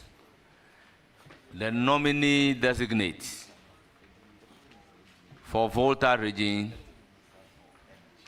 is my regional secretary and a brother. And I'm also from Volta region. He's partly from Akachi, and I'm also from Akachi. I think I have to disclose this, and then we proceed to ask questions. Chairman, in that case, will you recuse yourself, since you say he's a brother, so that we can handle your brother for you? Thank you very much. I would have wished, but the law, unfortunately, do not permit me so to do. I am the first deputy speaker, and by legal imperative, I will have to chair the vetting committee. So I may not ask questions, but I'll give you the floor to ask the questions. So I'll proceed by giving the floor to Dr. Kabiru.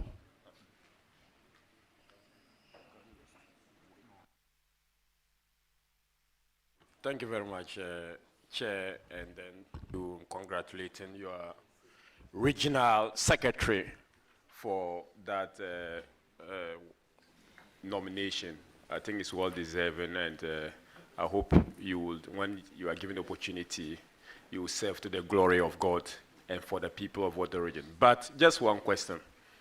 You are record to have said that the attack on the MP electrificator is politically motivated. Do you have any, if you like, evidence to substantiate that particular claim?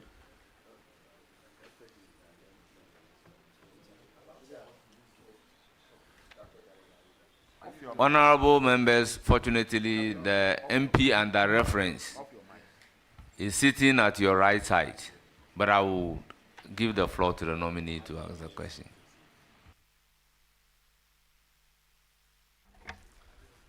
Thank you very much, Mr. Chairman. I don't remember exactly the record the honorable member is referring to. Thank you. Thank you very much. Charles Forson, you have the floor. Chairman, thank you. My good brother secretary, my concern is about the Volta coastal belt, how to protect it. Do you have any plans for that, please? Thank you. Thank you very much, Mr. Chairman. I believe that given the nod, the party or the government, I'll work with the sector ministers. I'll collaborate with the sector ministers, to tackle that situation, protecting the coastal belt of the region. So it is my responsibility as the regional minister, if given the nod, to liaise with the Ministry of Works and Water Resources to see how best we can protect the coastal belt of our region. Thank you. Thank you very much. Please go ahead with your question. Congratulations, nominee. Thank you, Mr. Chairman. My question is on tourism. The Volta region is known for having a lot of tourist sites. How do you intend to promote tourism within the Volta region? Thank you very much, Mr. Chairman. It is true that Volta region has a lot of tourism potentials. In Blue Waterfalls, taking Vedakba Crocodile Resort, taking Atafi Mocking Sanctuary, and even the topography of the region itself is a tourist attraction. Fortunately, we have our Honorable Member of Parliament for Ketu South, Honorable Ablajifa Gomashi, who is going to that ministry. It is my duty as the regional minister to collaborate with her and also collaborate with our roads minister, because many of these tourist sites need to be accessible. So I work with these two ministers to ensure that we enhance tourism potentials or tourism in the Volta region. Thank you. Thank you very much. Honorable Vincent Sapo. Thank you, Mr. Chairman.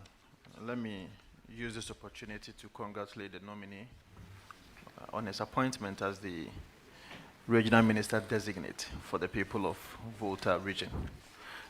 Before my substantive question, I would want to just make a suggestion.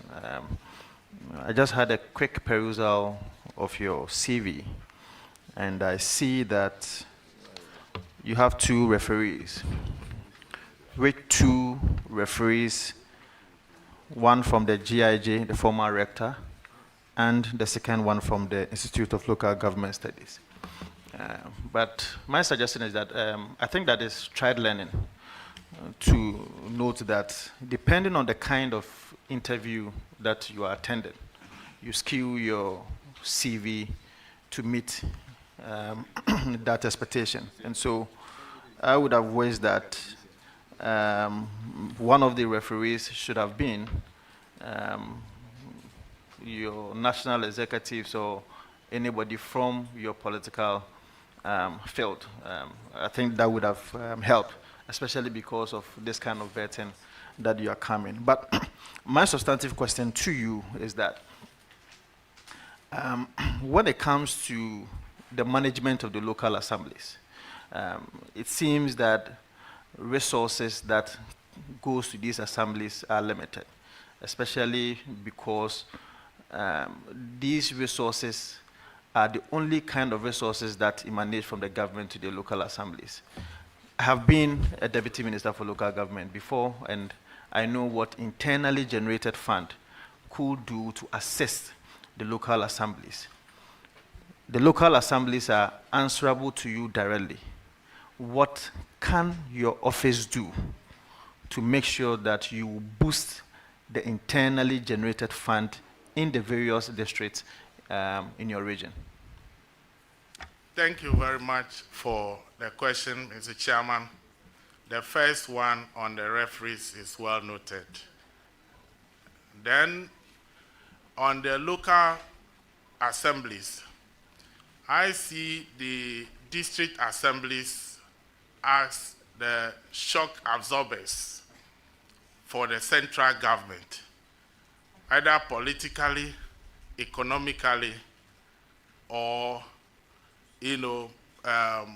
participatory democracy. I have been a district chief executive before, and one of the things that I will encourage the assemblies to do is to build their capacities, especially in the area of planning, budgeting, implementation, and evaluation.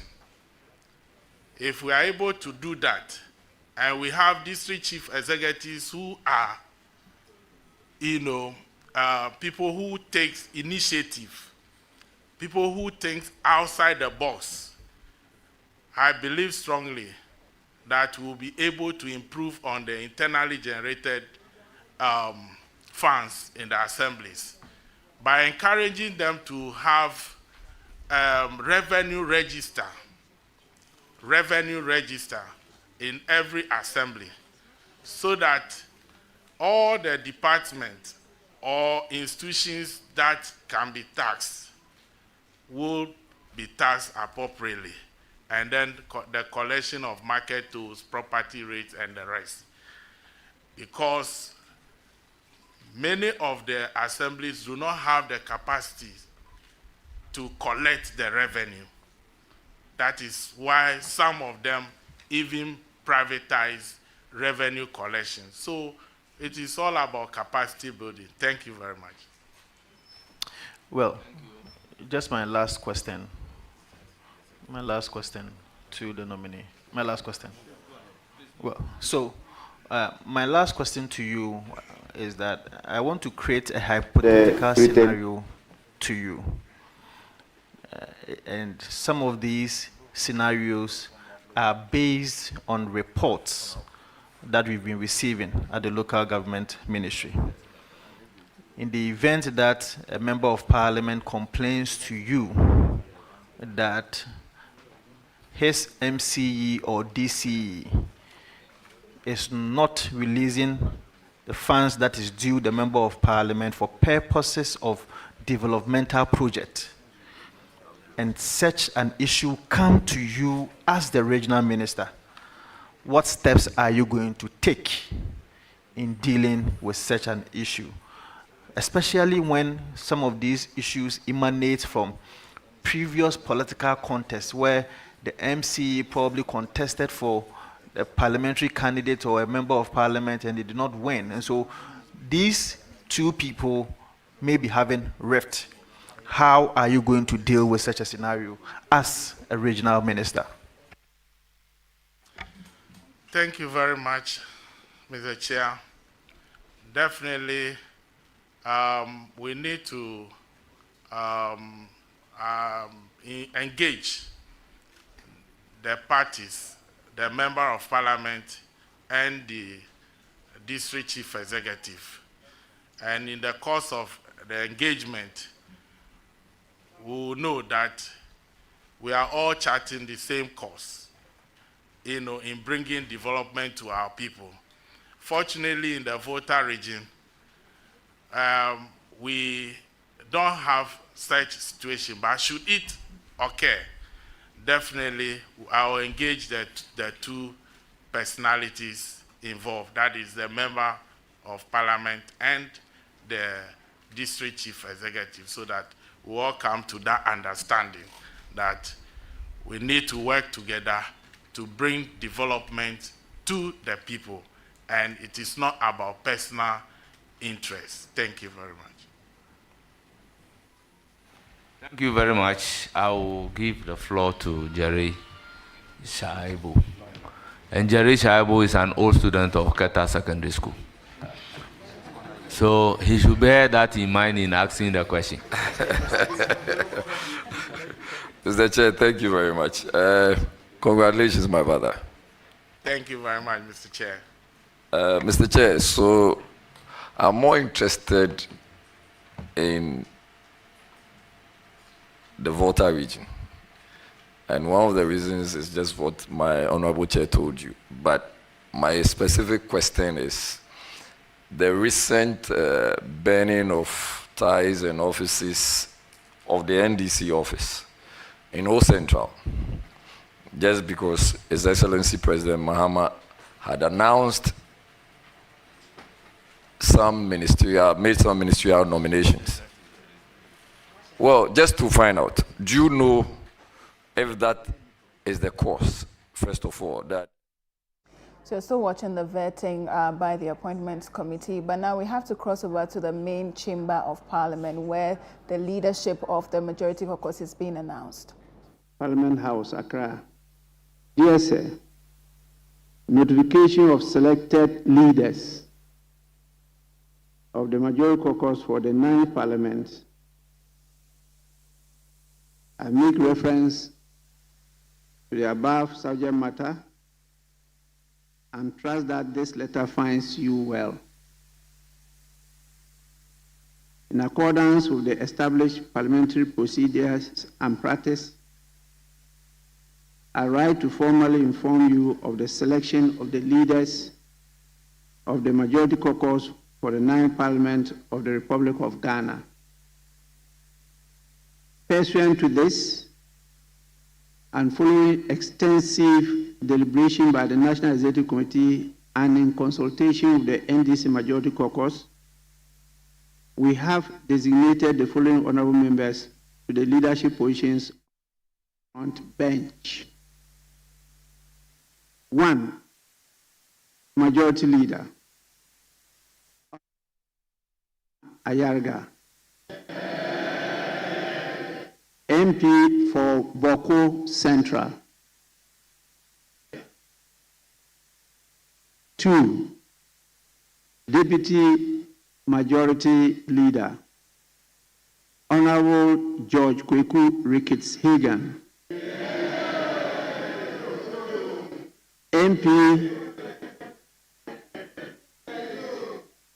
MP for Cape Coast South.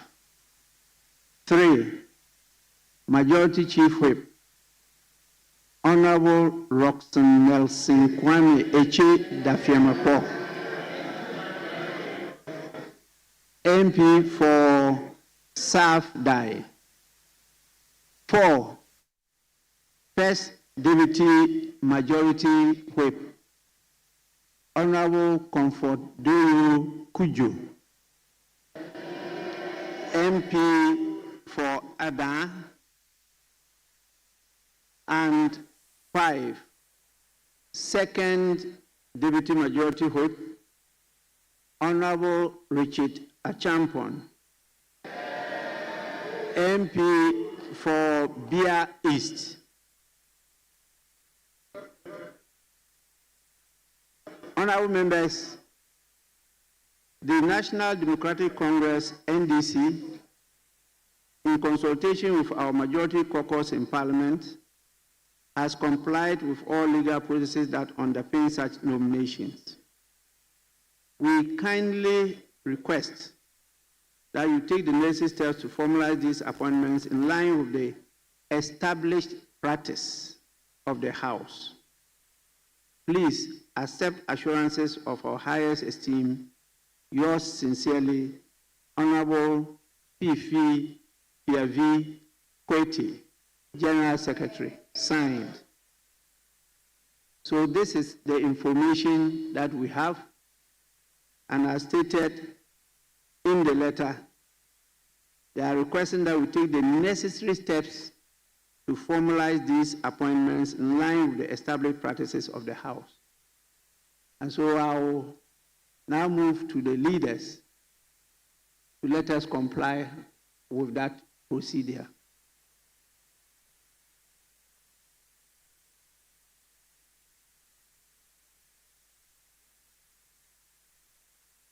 Mr. Speaker, exactly 2 years ago today, on the 23rd of January 2023, I was tasked to lead the NDC Minority Caucus on the 8th of the 8th Parliament. Kindly permit me to use this occasion to express my gratitude to my colleagues in leadership who served with me to lead our caucus. First, as the Minority Caucus from the 23rd of January 2023 to 6th of January 2025. And second, as the Majority Caucus from 7th of January 2025 to today. I pay tribute to Honorable Emmanuel Ama Kofibua, the MP for Lembele, the Honorable Kwame Govins Abuja, the MP for Adaklo, the Honorable Ahmed Ibrahim, the MP for Banda, and Honorable Comfort Doyo Kujo, the MP for the Ada constituency. Mr. Speaker, I'm equally grateful to you, Right Honorable Speaker, for your fatherly guidance throughout my tenure as the leader of the NDC caucus. Right Honorable Speaker, I'm profoundly grateful for the opportunity to address this House as its leader for the final time. Today marks the official conclusion of my journey within the leadership ranks of this august House. It has been a remarkable period during which I transitioned from minority leader to majority leader. With this address, I formally take my leave as the leader of the NDC Supermajority Caucus this Parliament. Mr. Speaker, allow me this moment to extend my deepest gratitude to His Excellency President John Dramani Mahama, the National Chairman of the NDC, Honorable Johnson Esiedun Katia, the General Secretary of the NDC, the Honorable Fifi Fiavi Kwete, and the entire functional executives of the National Democratic Congress. Leading the NDC Parliamentary Caucus has been an honor of the highest order. Mr. Speaker, the unwavering support and the collaboration of colleagues is a privilege I have never taken for granted. Together, we have risen above our differences, weathered the storm of transition, and forged a formidable and victorious front. Right Honorable Speaker, we celebrate our collective achievement. Let us remain steadfast in our commitment to even a brighter future for our country. We held the government to account, inspired public confidence, and upheld the values of transparency, service to our people. Our unity of purpose is what delivered the overwhelming and decisive victory for the NDC in the 2024 elections. Mr. Speaker, I am not perfect. Yet throughout my tenure, I endeavored to serve my party and the country with unwavering dedication. I acknowledge that in the line of duty, I may have unintentionally stepped on few toes. To those affected, I humbly seek your forgiveness. Please forgive me. Leadership, I believe, is not about perfection, but about the sincerity of purpose. Our actions must always be guided by by good faith and the overarching interest of our dear country. Mr. Speaker, 2 years ago, I was entrusted with the responsibility of the minority leader. In this relatively short time, we have collectively achieved a remarkable milestone. Together with my NDC colleagues, we provided constructive alternatives to government policies and safeguarded millions of Ghana cedis in public funds. We championed groundbreaking legislations, including some of the most impactful private members' bills in Ghana's parliamentary history. These efforts significantly shaped national policy and discourse. It is no surprise, therefore, that the people of Ghana recognize our effort by entrusting us with additional 50 parliamentary seats, transforming the NDC caucus from a minority of 137 to a commanding majority caucus of 137 seats and counting. Mr. Speaker, it was the result of hard work, perseverance, and the unity of the 137 gallant NDC members of Parliament. As I transition from this leadership role to the Ministry of Finance, Right Honourable Speaker, I embrace this path with humility and resolve. I will continue to rely on the support of all colleagues in this House as we work together for the good of our country. Mr. Speaker, as a former leader of this House, I assure you, Right Honourable Speaker, that neither you, nor your members, nor the staff of Parliament will ever be far away from my thoughts. Mr. Speaker, the institution of Parliament and its concerns will always remain a priority. In my capacity as Minister of Finance, I pledge to work tirelessly for the people of Ghana, ensuring that the needs and aspirations of the people of Ghana remains at the forefront of our agenda. Let us unite in the pursuit of these shared goals. Right Honourable Speaker, I must take a moment to recognize my good friend and brother, the minority leader. The Speaker, though we often found ourselves at odds, our mutual respect fostered a working relationship that guided this House throughout some of its most challenging moments. To the dedicated staff of the Parliamentary Service, thank you for the invaluable support you have provided me and my colleagues in leadership. I trust you will extend the same level of commitment to the incoming majority leader and his team. Mr. Speaker, it has become imperative for the majority caucus to effect a change in its leadership. Right Honourable Speaker, I now refer you to Order 6 of our standing orders, which provides that majority leader means a member of Parliament designated by the majority caucus as their leader in this House. Mr. Speaker, you would recall that on the 8th of February, on the 21st of February 2024, during the 8th Parliament, you interpreted what constitutes the designation of leadership in this House. You reminded this House that it is the party that has given you the platform to come to this House. You come on the ticket of the party to appoint your leaders. The party must lead the process. You said, Mr. Speaker, you concluded with a ruling that the party would lead the process to designate or appoint the leaders of the caucus of the House. Against this background, Mr. Speaker, the National Executive Council of the Great NDC, the Majority Caucus, have designated the following honourable members as the new leaders of the Majority Caucus. The Honourable Mahama Ayarega, the MP for Boko Central, as our majority leader. The Honourable George Kweku Rickett-Hagan, Member of Parliament for Cape Coast South Constituency, as our deputy majority leader. The Honourable Roxanne Nelson Kwame Echi Dafiamepo, the MP for Saudai, as our chief whip. Honourable Comfort Doyo Kujo, MP for Ada Constituency, our first deputy majority whip.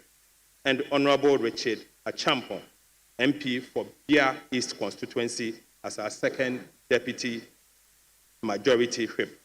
Mr. Speaker, I extend my best wishes to the incoming leader of the House. the Honorable Mahama Yaraga and his team.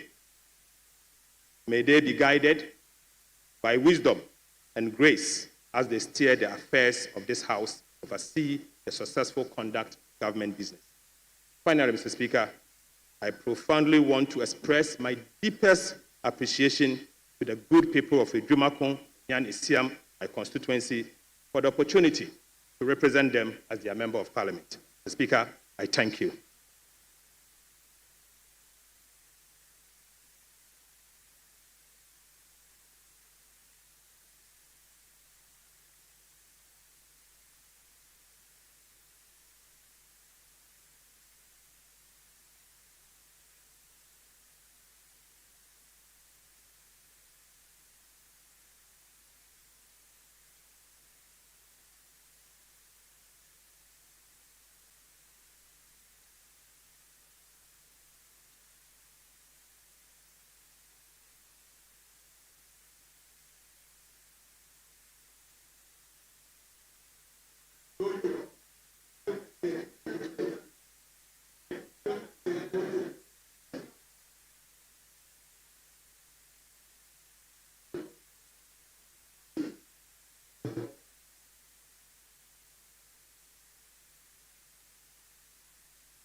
Honorable members, I now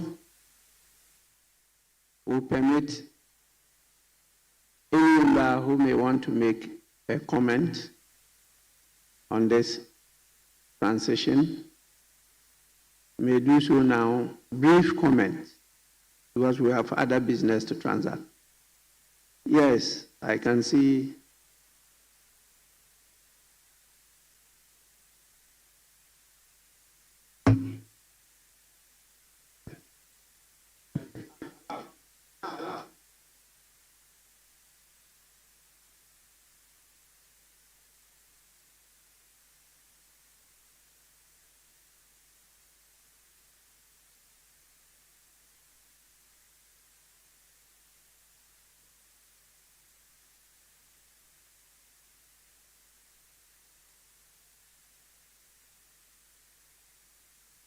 Yes, my attention is being drawn to time constraints, but definitely we will allow one from each side, and then if leaders want to have a say, they will be permitted to do so. So, Doctor, I will by all means permit you. After that, you will come in. After the comments, then you can come in with your decision. Yes, please. Yes.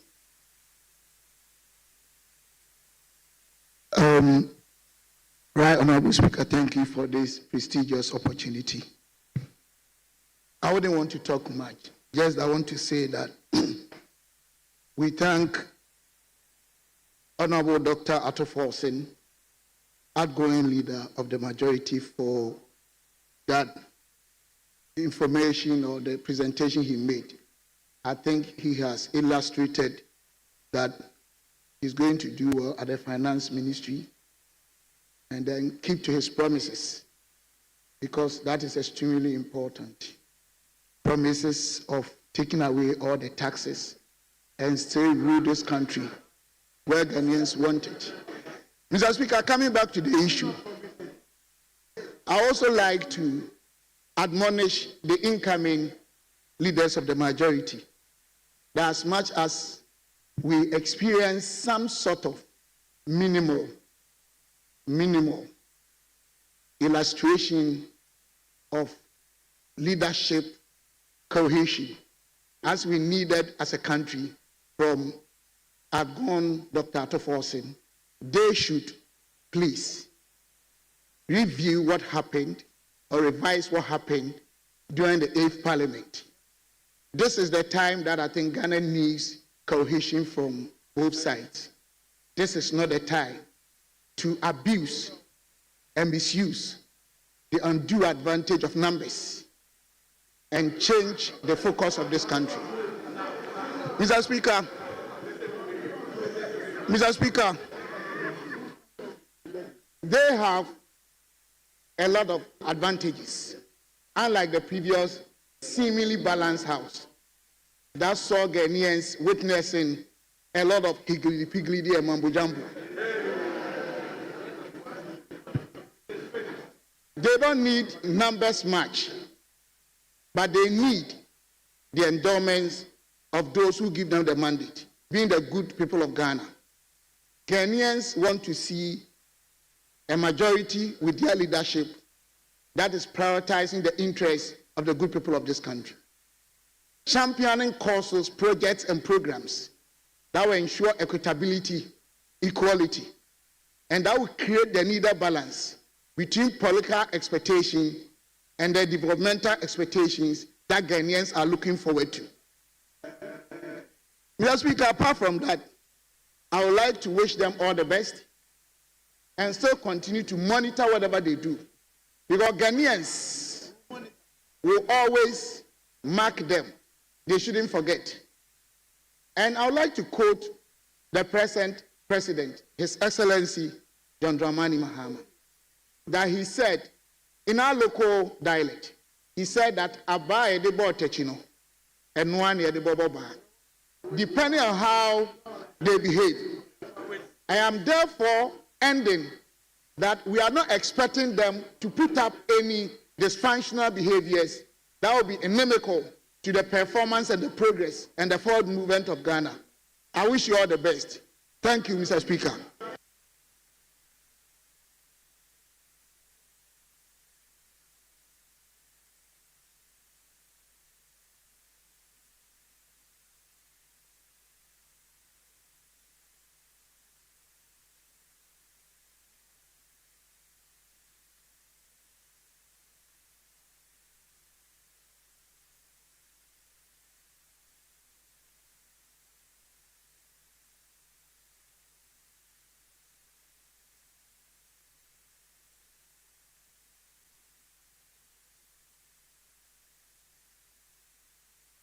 Honorable Hajia Ladi.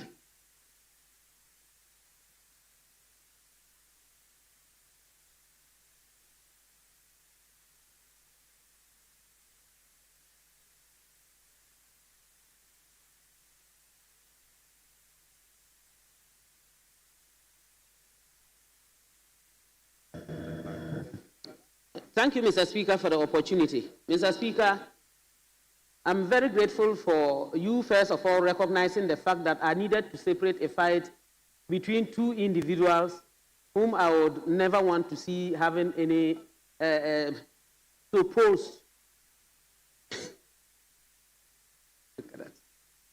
Mr. Speaker, thanks be to the Almighty Allah for giving us yet another day and for making us realize this day. I am so elated about happenings in the caucus. The outgone leadership and the one before them. They performed so marvelously, so nice, so well. And they presented the best that they could and made sure that all of us as a caucus who were involved in all the activities of the party. This led us to the enormous success that we chopped. We cannot run away from it. They have done so well. Today, we have another set.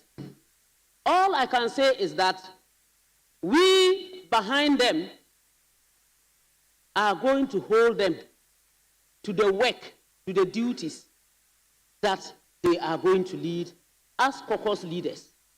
We are going to ensure that they listen and listen to us.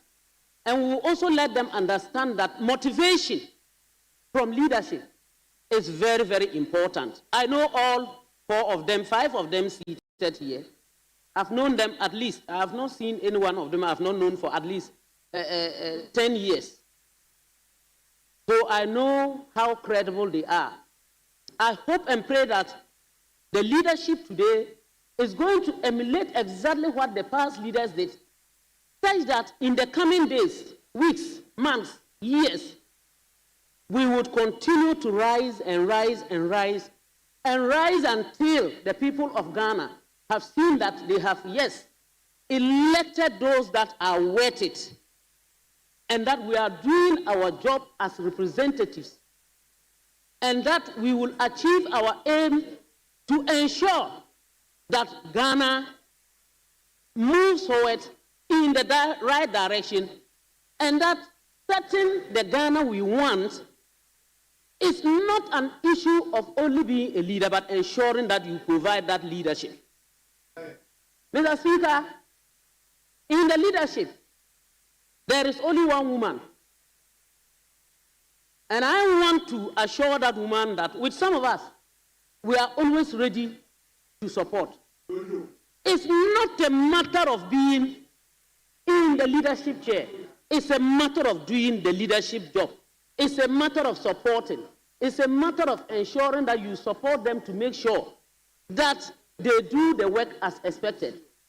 For us, we will do it, and I will entreat my colleague women on our side to support and make sure that we achieve our aim. Mr. Speaker, I'm hoping and praying that the Almighty Allah protects and guides them so that at the end of the day, we will get what we want, and that anytime, anywhere, they can rely on us to chop success. Mr. Speaker, I thank you very much for the opportunity, and I say I wish them the best, and I hope they will be able to also make sure that our brothers and sisters on the other side work with us.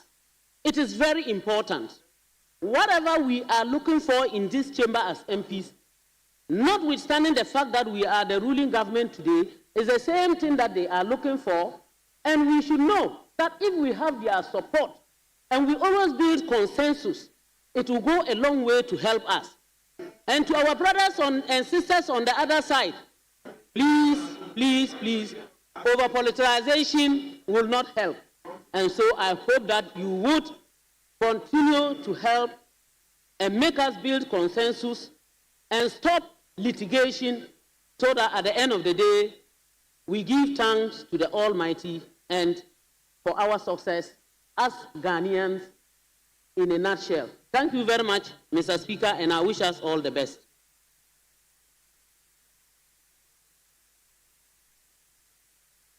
Leadership.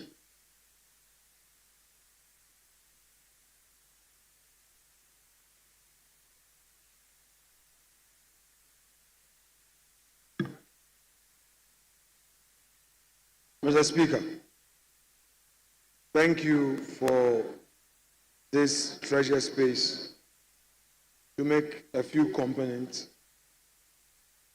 in response to the communication we received from the National Democratic Congress announcing a change in leadership.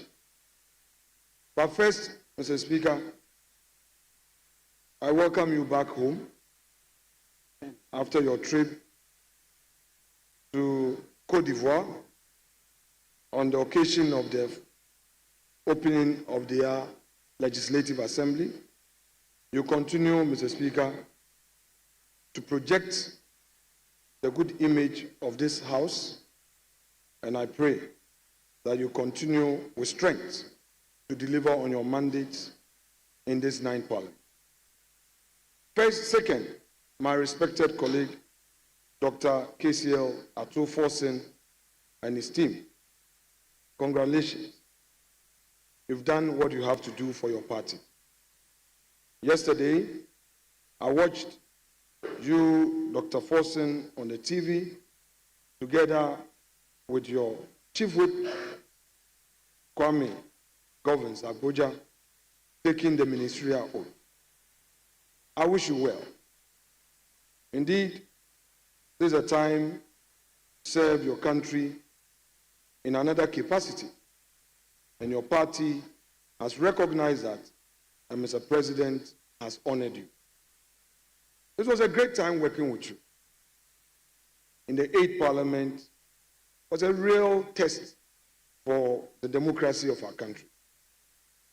I recall the many times that decisions had to be made on this floor, where you had to painfully tell me that your side does not support me. I took it in all its stride, and today democracy has won. Mr. Speaker, the outgoing majority leader, or the former majority leader, Dr. Forson, was right when he stated that in spite of all of these, we kept a good friendship. I recall also his chief whip, situations where Kwame would disagree with me, he would find a way of avoiding an eyeball-to-eyeball contact. He would be looking elsewhere. He will ignore my text messages and my WhatsApp messages, and when he's done with everything, he will tell me, Kwame, I'm sorry, I have to defend the party's interest. My good friend, Emmanuel Amakofibua, we often gave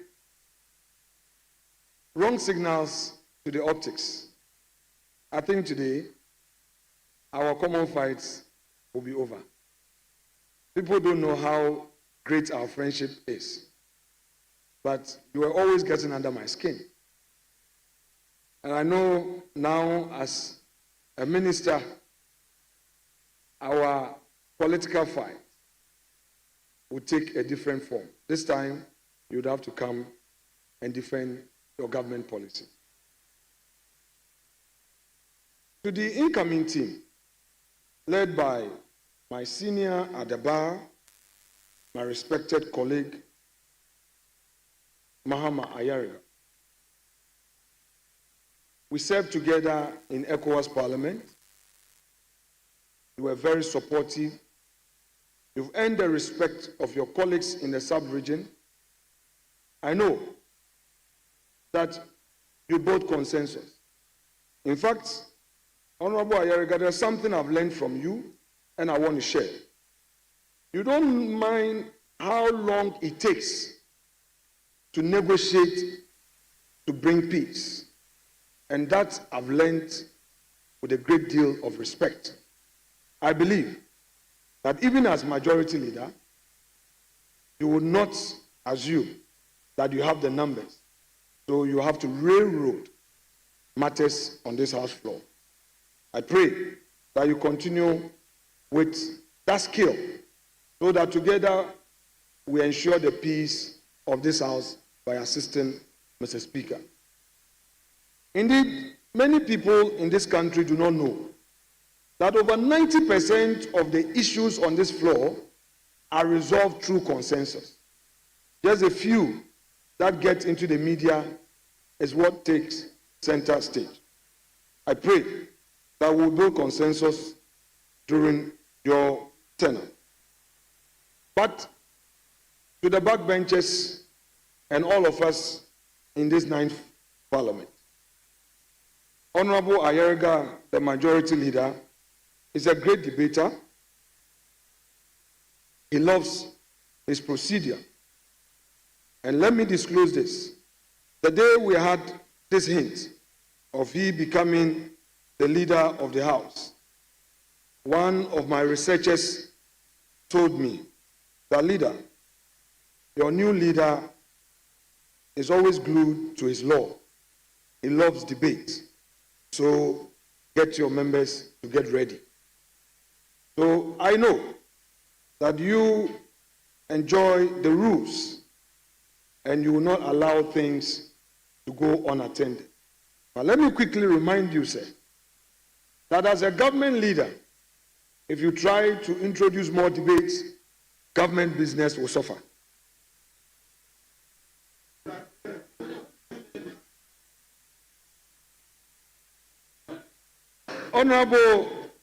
Honorable Deputy Leader, my respected, quiet, soberly minded gentleman, we are from the Central region. We've shared great moments together. I know I gave you some tough times when you were a deputy finance minister, and I was in opposition in the backbench those days, but we still kept good friendship. And Eche, my steady mate, not many people know this. We studied long hours to pass our law exam. Again, I know how passionate you are about the work you do. But again, too many debates will stall government business. Be reminded. On that note, Mr. Speaker, I would want to congratulate the new team one more time and assure them that our side will treat them with respect. We'll work together, beautify democracy, assure the nation that although it is NDC and MPP, to borrow from Honorable Kennedy Japan, it's about systems and policies. Richard, who has joined the team, who worked on the finance committee, you know your finance committee matters, and you've now been brought to leadership. It's a signal to us what you expect from the majority to add up to the team on key matters. So we'll prepare to face you on issues of the floor. And my own mother, Honorable Doyo, you add up to the beauty of leadership. Always being a mother for all of us. I know in difficult moments, you came to me and gave me some good counseling. I'm happy that you are still part of the team as the most experienced to support the new team to work and work well for the good of all of us. Welcome once again. Congratulations to you, Mr. Speaker. Without more, I shall end it here. Thank you. Thank you so much. Thank you. The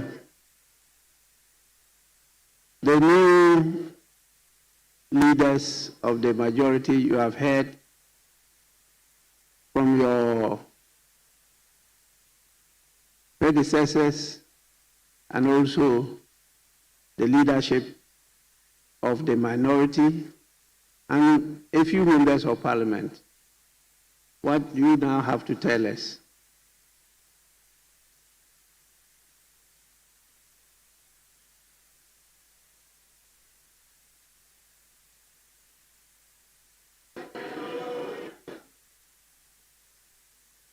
Right Honorable Speaker, a short while ago,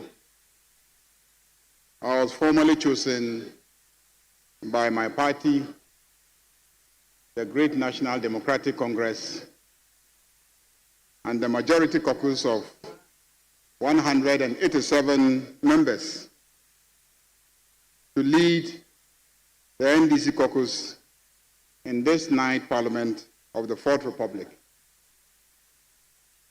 It is an honor and a privilege to serve in this new role as majority leader and leader of government business in this Parliament.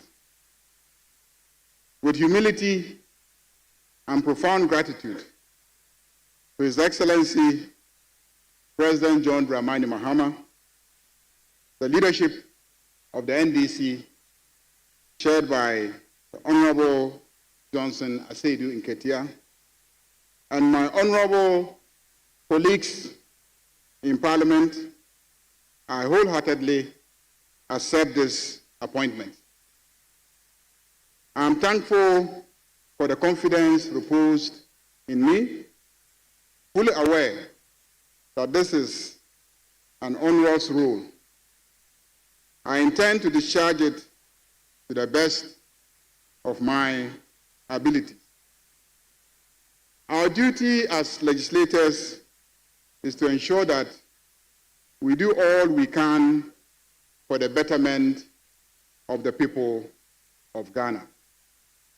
As leaders of the House, as a leader of the House, I have an abiding duty to ensure that we always stand on the side of Ghanaians. Right Honorable Speaker, this is my charge to keep and a duty I will faithfully discharge. As leader of the House, I am committed to working hard to ensure that members work in an environment that is more conducive, convenient, and friendly. We are the representatives of the people of Ghana for a reason. Let us always be guided by this, that way we will carve a place for ourselves in the annals of our dear country. Mr. Speaker, before I resume my seat, may I seize the opportunity to express appreciation to the immediate past leadership of our caucus, made up of Honorable Kessel Atuforsen, the outgoing majority leader,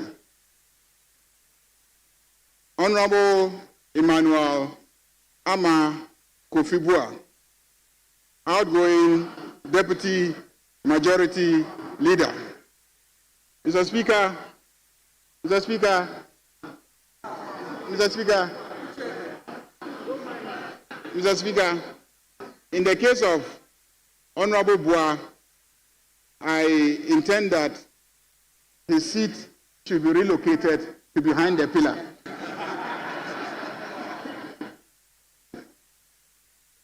Honorable Kwame Governs Abuja, outgoing Majority Chief Whip, Honorable Ahmed Ibrahim, outgoing First Deputy Majority Whip, and the youngest lady in the chamber, Honorable Comfort Doyle, outgoing Second Deputy Majority Whip, and incoming First Deputy Majority Whip. I also want to thank all the members of our caucus for the unity and oneness of purpose displayed. I'm counting on you to continue to exhibit this same level of support and togetherness, if not more. Mr. Speaker, my main agenda in this House is to pursue the manifesto and program of His Excellency President John Dramani Mahama, a manifesto and a commitment that has received the overwhelming support and vote of Ghanaians. Mr. Speaker, we will do this by passing good laws that seek to further those commitments, and we will use our various committees and our oversight responsibilities to ensure that the institutions of governance work for the people of Ghana once again. Let me use this opportunity to thank the minority leader and our friends on the other side of the aisle for the cooperation and support we have received so far since the beginning of this night's Parliament. I want to assure them that in spite of their dwindled numbers, I, as my colleague, the minority leader, has already indicated, I believe in accommodation, I believe in consensus building, and I believe in discipline, and I believe in orderliness, and I believe in working together. I look forward to working with you and to ensure that the good people of Ghana are well served by this Parliament. Finally, Right Honorable Speaker, I believe that I will succeed. And the main reason why I will succeed is because your very good self is still in this chamber. When I came into this chamber 20 years ago, you were the leader of my caucus. And I have learned so much from you. You have risen from minority leader to majority leader. You've served in the executive arm of government.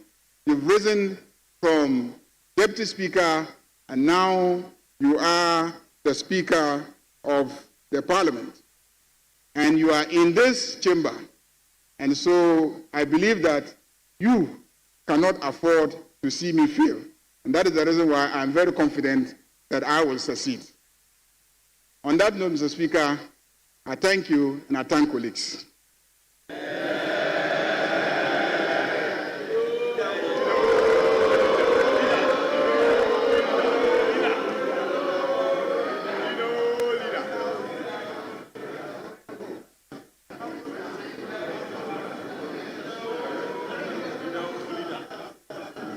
Honorable members,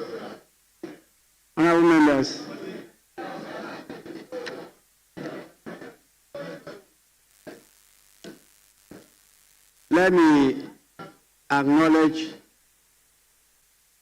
the presence at the Distinguished Visitors Gallery, the National Chairman and the General Secretary of the National Democratic Congress. We have the National Chairman, Honorable Johnson Asedu Nketia,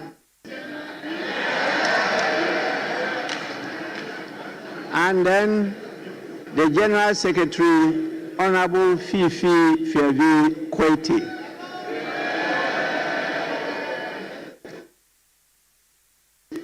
They are here to ensure transition is done and done in accordance with the law. They want to see it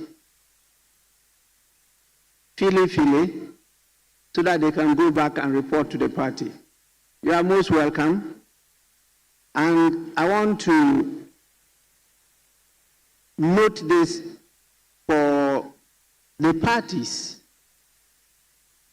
As we all know traditionally, how we get inspired when at your workplace, your father or your mother visits you.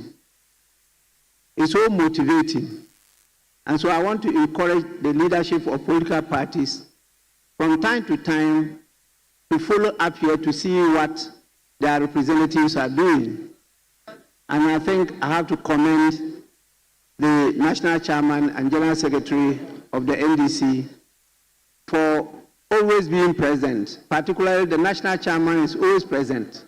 He comes to see what is being done in this house. I recommend that to the other parties. Honorable members, let it not be said anywhere. I repeat, let it not be said anywhere that the 8th Parliament of the 4th Republic of Ghana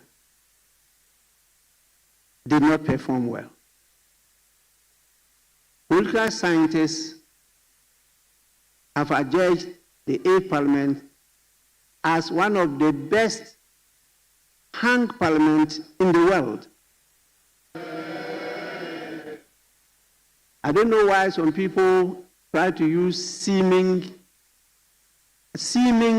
hung. I don't know whether they've ever read the definition of a hung parliament. The hung parliament is a feature of the Westminster system. And it has happened in many countries. In the United Kingdom, it has happened a number of times. In Australia, it has occurred a number of times. In India, it used to happen in the United States of America, and they had to legislate on it. About 90-something% of hung parliaments don't go for their full term of office. And in fact, when it occurred once in Ghana, in 1979, it only lasted for 27 months. People forget all this. And they say that this is the first time Ghana had a hung parliament. No. It happened in 1979 between the People's National, was it PNP, People's National Party, and then the Popular Front Party. It occurred, and it only lasted 27 months. In UK recently, we've had a number of hung parliaments, and they were compelled to change their prime ministers. Ours lasted 4 successful years and delivered a smooth transition of power from a party in opposition to a party in government. That is a record that is being analyzed all over the world, and we are being praised. Unfortunately, Ghanaians are rather condemning it. They don't see the achievements we've made. And it's my duty to draw your attention to it, including the researchers. They can go and read the literature. They can go around many countries to search from their records, and you'll see that the 8th Parliament performed very, very well. We should be commended instead of being condemned. Please, the 8th Parliament is also different from the 9th Parliament. And therefore, as our former Member of Parliament, Honorable ABA Husseini will say, when the drum beats change, the dance will also change. And so that's what is expected of the 9th Parliament. The drum beat has changed. It has changed from a hung parliament to supermajority parliament. And I'm happy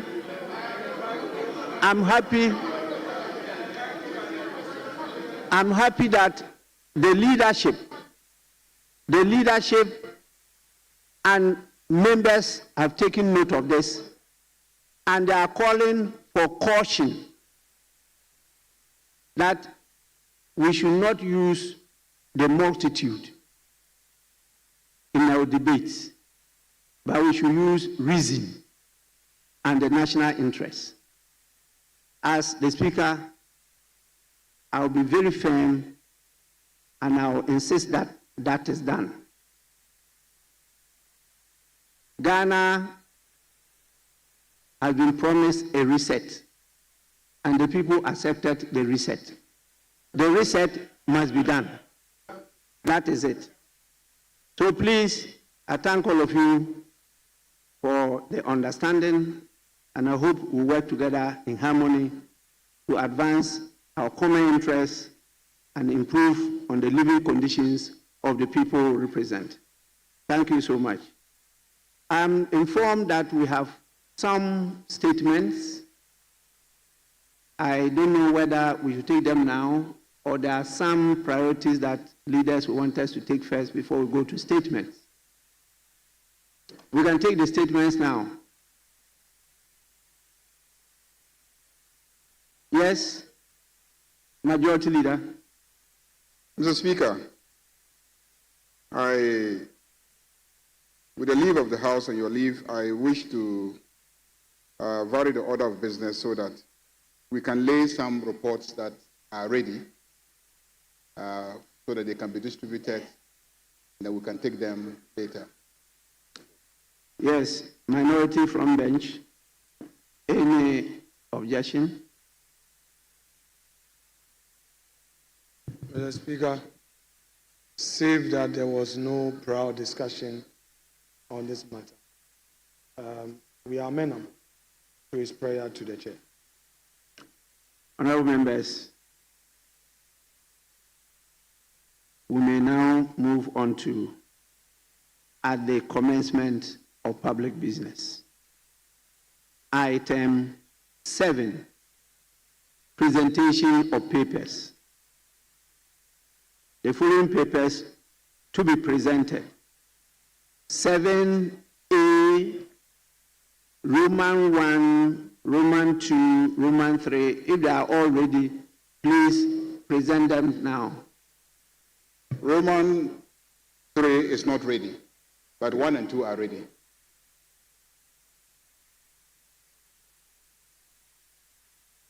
Yes, by the chairman of the committee. Sorry, minority leader, yes.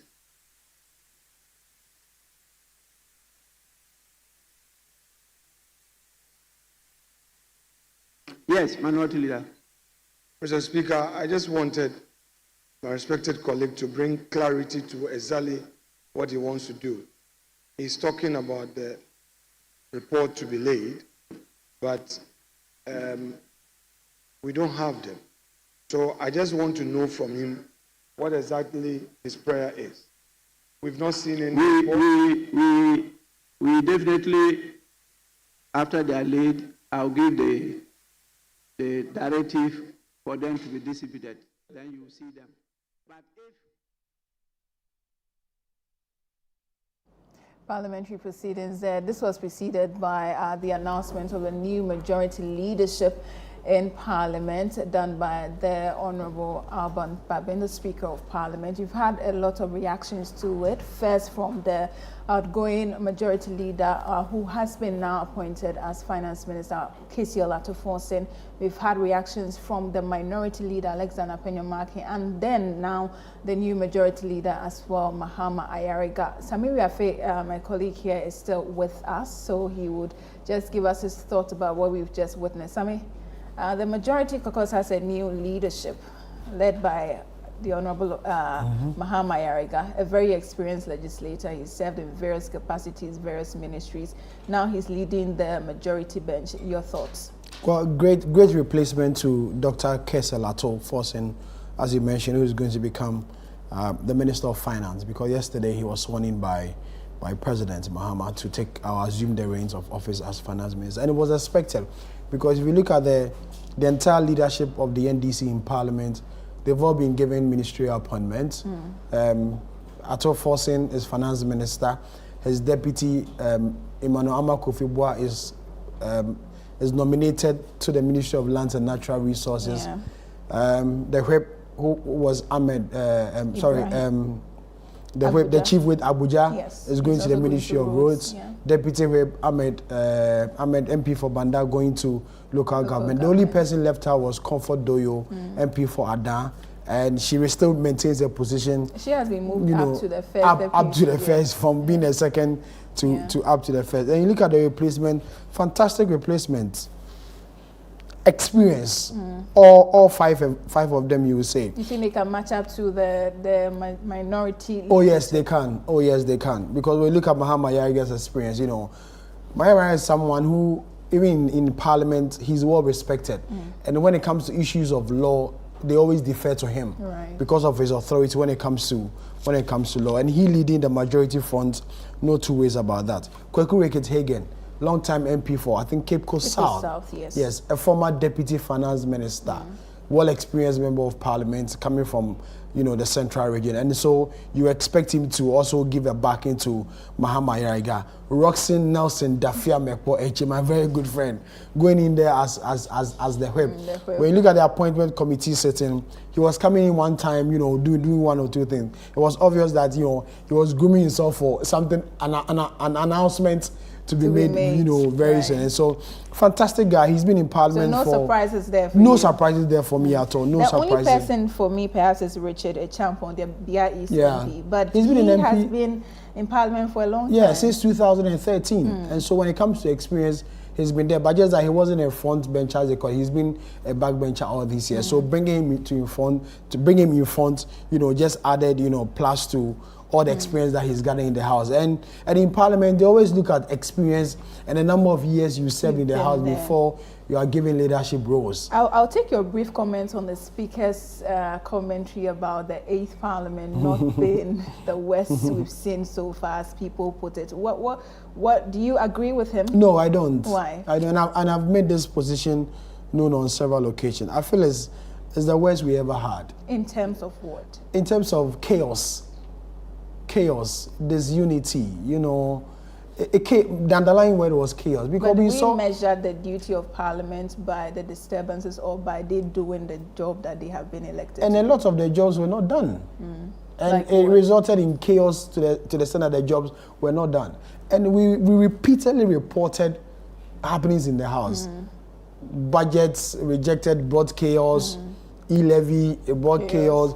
Even the inauguration of that parliament was chaos. Chaotic. And it ended in chaos. So for you, the chaotic nature of that parliament does not make it there. In as much as people will say it kept the executive in check, almost all the things that executive brought to the House were passed. Yeah. E-levy, after all the resistance, it went through.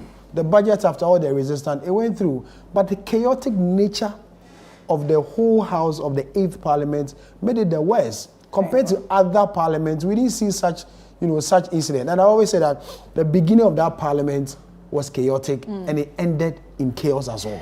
On that note, I think we would have to take a breather here. We are still bringing you the vetting of regional ministers designate nominees by President John Dramani Mahama. The appointment committee has taken a short break, so we'll come back once they resume. Stay with us.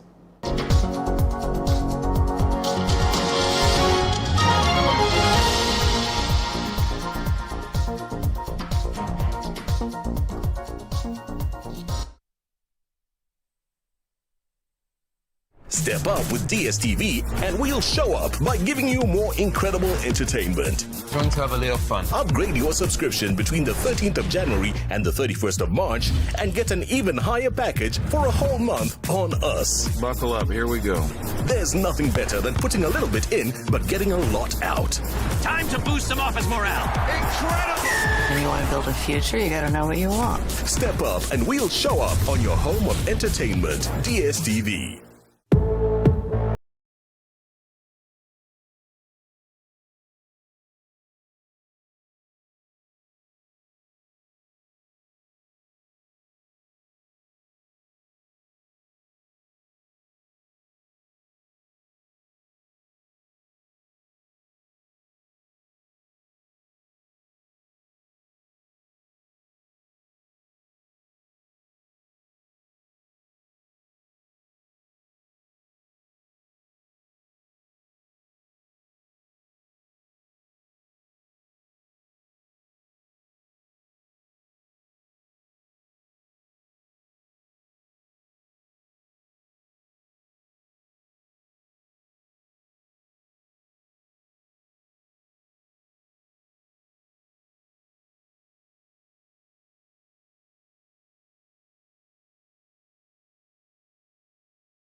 We have recorded tremendous success in ensuring that the vision of our founding fathers does indeed become a reality. We welcome you to the next Africa Prosperity Dialogues and the Africa Prosperity Champions Awards, which take place in Accra, Ghana from the 30th of January to the 1st of February 2025. I will work to foster the partnerships that transcends our borders, and I'll work collectively with you towards regional stability, economic growth, and mutual respect. We see our role in enabling Africans to have a better future. We indeed have what it takes. There is no dream which is too big or impossible. On occasions like these, we give ourselves an excellent opportunity to showcase the difference we can make. To register, visit africaprosperitynetwork.com. Africa Prosperity Dialogues 2025, delivering Africa's single markets through infrastructure. Invest, connect, integrate. The Heritage Caravan 2025 is officially sold out! Thank you for your patronage. Now get ready for an unforgettable adventure with the Heritage Caravan 2025. We will experience a cultural revelation as we travel through 14 unique regions, each offering a deep dive into the nation's history, traditions, and natural beauty. And he's coming this way, which means I have to start going away. You have done half of the way. You have half more to go. How are you feeling? Okay, I'll never do this again. From Sunday the 2nd of March to Sunday the 9th of March 2025. Pack your bags and let's set off on the road trip of a lifetime with an unmatched opportunity to explore landmarks, taste authentic Ghanaian cuisine, experience the art, to network and to connect with the people who make Ghana truly special. This is more than a tour. It's a chance to experience the soul of Ghana, to witness its growth and to create lasting memories.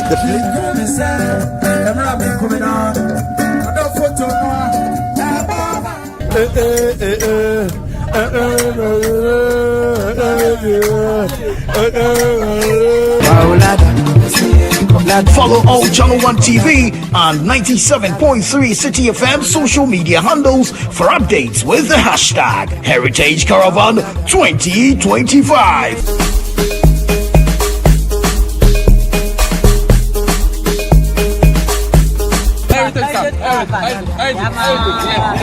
We are chilling. Please, they have brought the cake to take us into the bathroom. The Heritage Caravan 2025 is powered by Channel 1 TV in partnership with the Ghana Tourism Authority with support from 97.3 City FM and proudly sponsored by the National Lottery Authority, Hollard Insurance and Omni Basic Bank. Terms and conditions apply.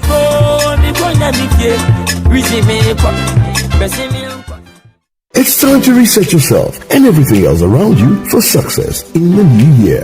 Tune in to the Effective Living Series 2025 this January on Channel 1 TV and 97.3 City FM. Start your year with insightful discussions and expert tips on personal growth, health, success, and more.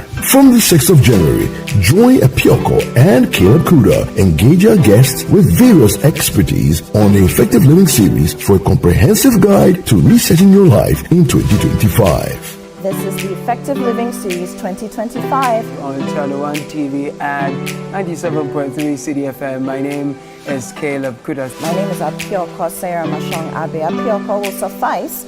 Week 1 kicks off with Personal Reset. Week 2 focuses on resetting your personal economy. Week 3 is all about resetting your health. Week 4, resetting business, calibrate, remodel, and rebuild. Catch the Effective Living Series live on the City Breakfast Show on 97.3 City FM and Breakfast Daily on Channel 1 TV, Monday through Thursday. Don't miss out on transforming your life for the better every week only on Channel 1 TV and 97.3 City FM. The Effective Living Series 2025 is powered by Channel 1 TV and 97.3 City FM and is proudly sponsored by Hallmark Cafe. Hallmark Cafe, delight in every sip and bite.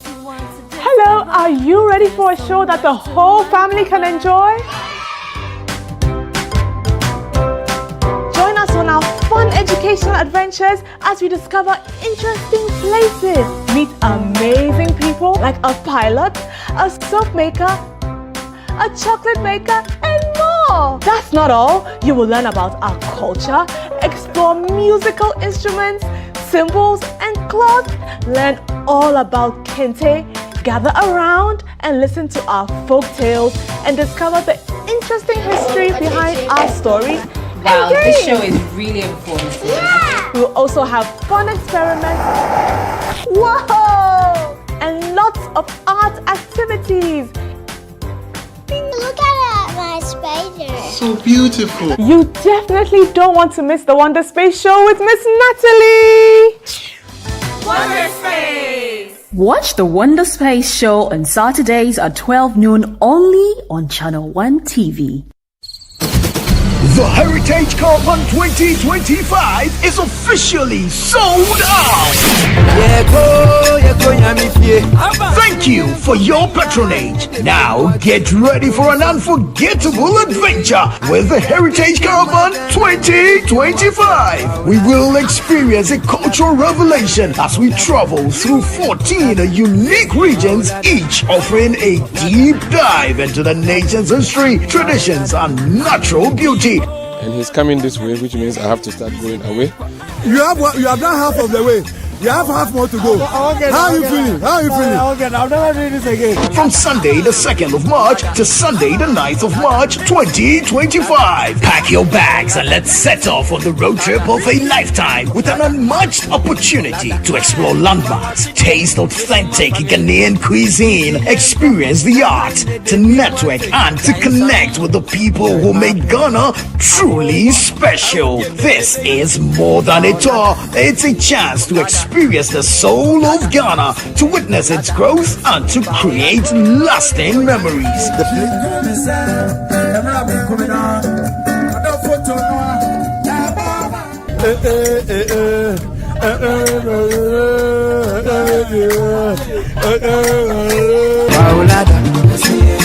Follow all Channel 1 TV and 97.3 City FM social media handles for updates with the hashtag Heritage Caravan 2025.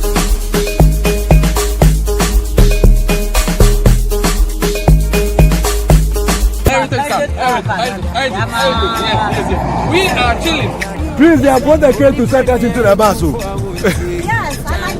The Heritage Caravan 2025 is powered by Channel 1 TV in partnership with the Ghana Tourism Authority, with support from 97.3 City FM, and proudly sponsored by the National Lottery Authority, Hollard Insurance, and Omni Basic Bank. Terms and conditions apply.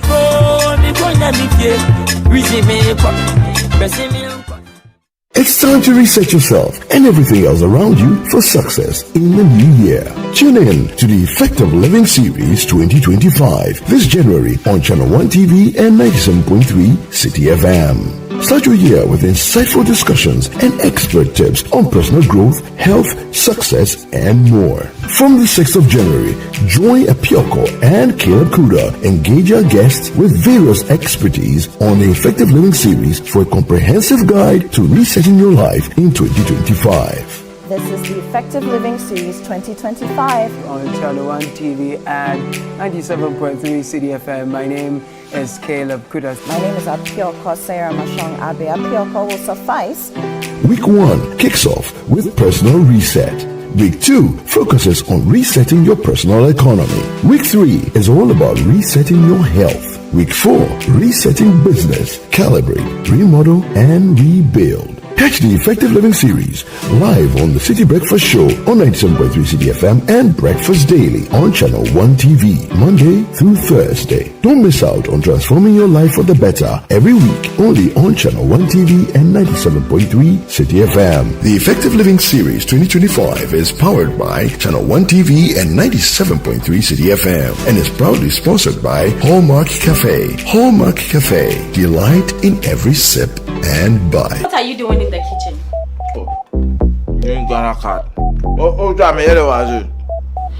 If you want to come to my house and touch things, you need to ask permission from me.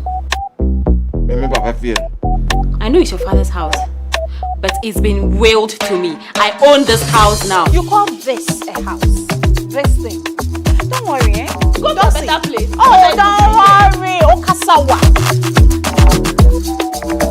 Why you won't say what boom you say tea bread?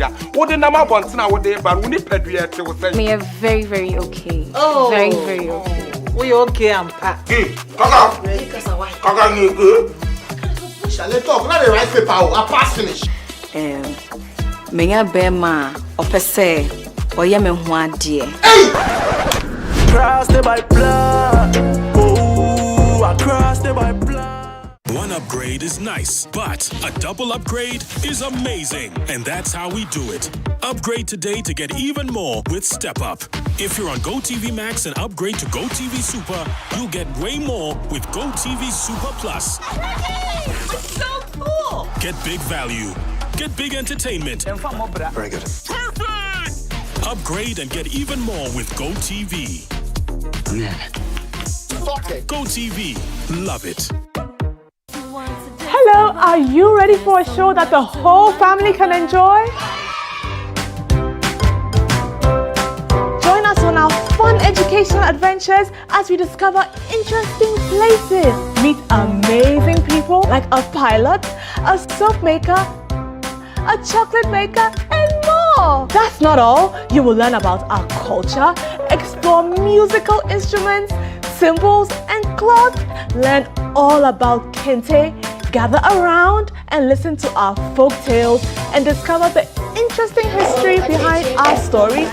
Wow, this show is really informative. Yeah! We'll also have fun experiments. Whoa! And lots of art activities. Look at my spider. So beautiful. You definitely don't want to miss the Wonder Space Show with Miss Natalie. Wonder Space! Watch the Wonder Space Show on Saturdays at 12 noon only on Channel 1 TV.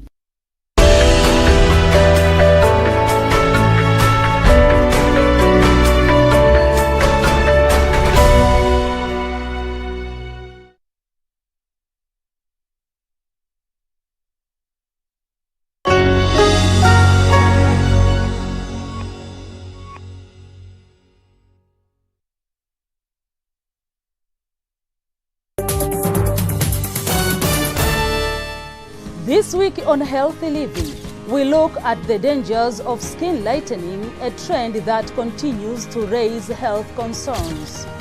Dr. Mariam Aden in Nairobi discusses the risks associated with skin lightening and suggests solutions to curb the practice.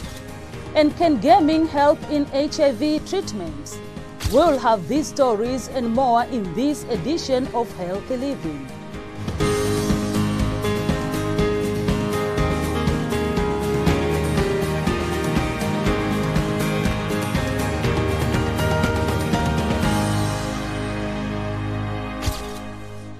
Hello, I'm Kamiti Kibayasi. Thank you for joining us for another edition of Healthy Living.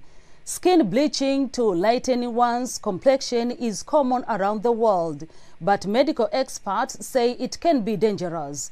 They say the use of skin lightening products are frequently unregulated and contain harmful ingredients like hydroquinone, mercury, and corticosteroid. According to the World Health Organization, prolonged use of mercury-based products can result in kidney damage, neurological problems, and developmental issues in children. Hydroquinone can cause thinning of the skin and permanent skin discoloration. A 2018 study by the African Journal of Dermatology found that nearly 40% of women in sub-Saharan Africa have used some form of skin lightening product. The practice is common in DRC regardless of gender. VOA Africa's Zanen Nedi Zaidi reports from Goma. Across Africa, thousands of people are opting for a cosmetic procedure to achieve a lighter skin tone. Experts say cultural identity and societal pressure are at the roots of this phenomenon, which is a significant public health problem across the continent. In the eastern part of Congo, many people have the procedure only to regret the decision later. Delphin Bindu is one of them. When you are young and always trying to compare yourself to others, you end up making a lot of mistakes. I had a dark complexion, and I was close to a friend who was naturally brown. So I bought lotions to lighten my skin. But today I regret too much to have lost the complexion God created me with. In many of Goma's cosmetic stores, skin lightening beauty creams are the consumer's favorite, says shopkeeper Ephraim Chirubala. Here in Africa, many people think that using lightening products makes them clean people, but it only damages their skin. I'm convinced that black skin is much better than the brown skin that people envy. Dr. Pascaline Ngolo is a dermatologist at the Charité Maternelle Hospital in Goma. She says parents need to educate their children about the harmful effects of skin depigmentation on human body. We've found that there are a lot of cases of diabetes. And after analysis, we've realized that many cases come from corticoid-based lightening products. This is already a big problem. Studies have also revealed other internal complications linked to this practice, notably cases of ovarian cancer. Apart from that, there's the fragility of the skin and the whole organism. In addition to the physical harm, skin depigmentation also has enormous mental consequences, warns psychologist Rachel Butu. Depigmentation ends up affecting people mentally as they gradually fail to socialize with certain people who will have known them before the skin color change. They get in permanent state of stress as a result of people's many questions.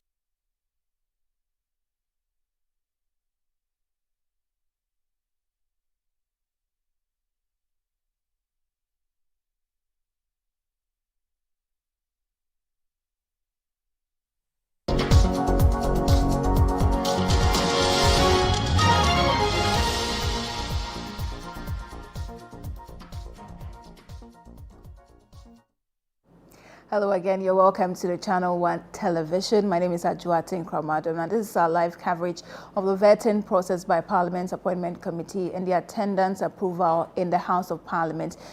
Currently, we understand the Parliament is checking the second batch of the nominees for approval. So let's just cross over and witness what's happening in the House.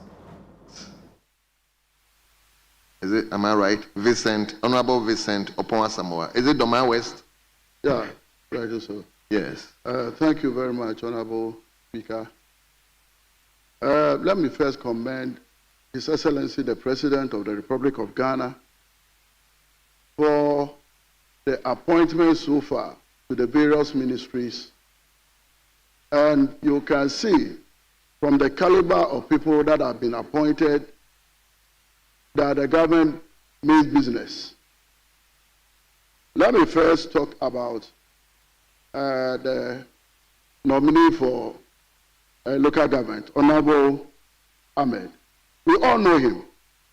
He has been here for about the 5th term in Parliament, and he has seen everything. When it comes to parliamentary practice, you can respect him. So I have no doubt that having been appointed to a ministry like local government, is going to deliver, help the president, reset the country, and then we move it forward. As a former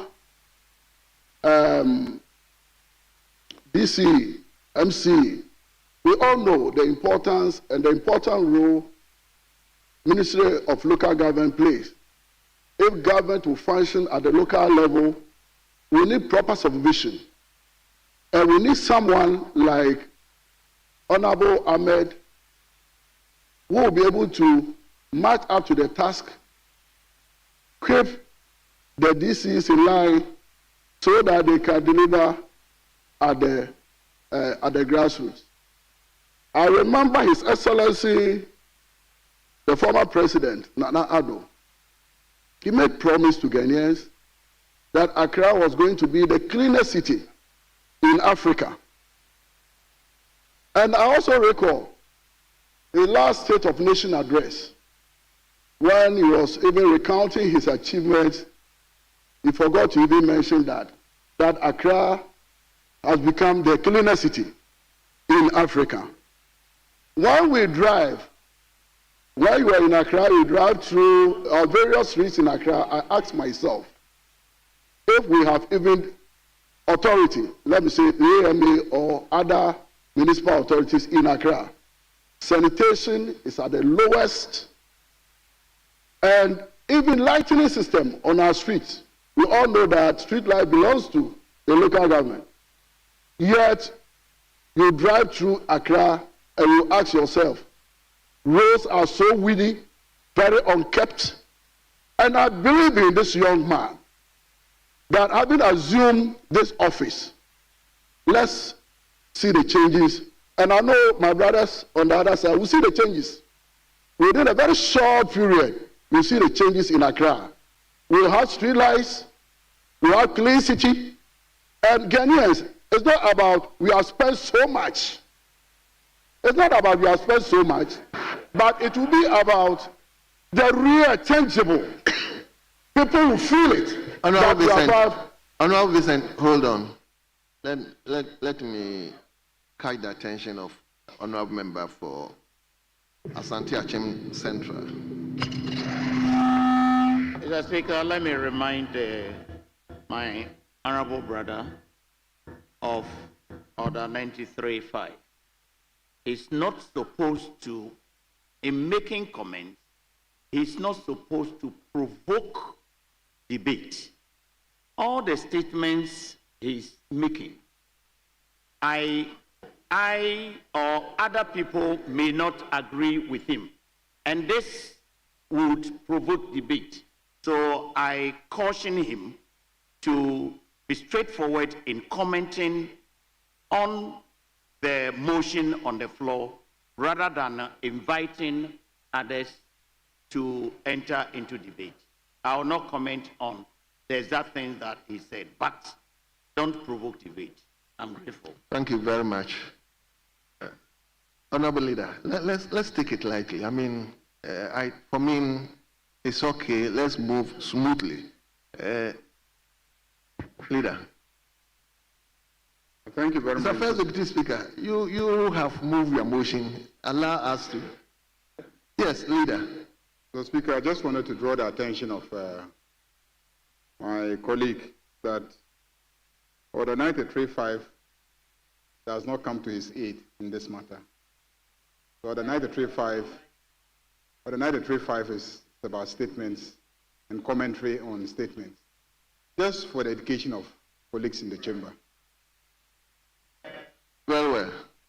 But that notwithstanding, honorable members, let's try not to degenerate the House into an arena that will make things a bit difficult. I mean, we are commenting, so let's do that gently so that we can do our best to approve our brothers and sisters who are going to help the president to govern the country. So, Honorable Vincent, yes. Thank you, Mr. Speaker. Speaker, with respect, the majority leader is right. However, Speaker, these are our own colleagues. The Honorable Ahmed is seated right before us. I see my friend, beautiful sister, and other colleagues. They've all performed, I witnessed the vetting, performed creditably well. But as my senior colleague tried, we're just trying to help you navigate properly. We want to pass them, but please be guided. If you start throwing punches, we also start throwing punches. No, don't start punches. Speak to the issues. Let's edify them. We can raise the issues, but the tangent you want to take, please, don't tempt us. Well, like I said, I mean, let's so Honorable Vincent Asamoah, just take you and let's have this session very smooth. You know me. Yes. You know me. Very well. Thank you, Mr. Speaker. A whole ministry was created by Nanado's administration for sanitation. And that puts emphasis on the importance your government put on sanitation. And I'm particularly very much concerned about the issue of sanitation. That is why I commend Honorable Ahmed some of the answers that he gave.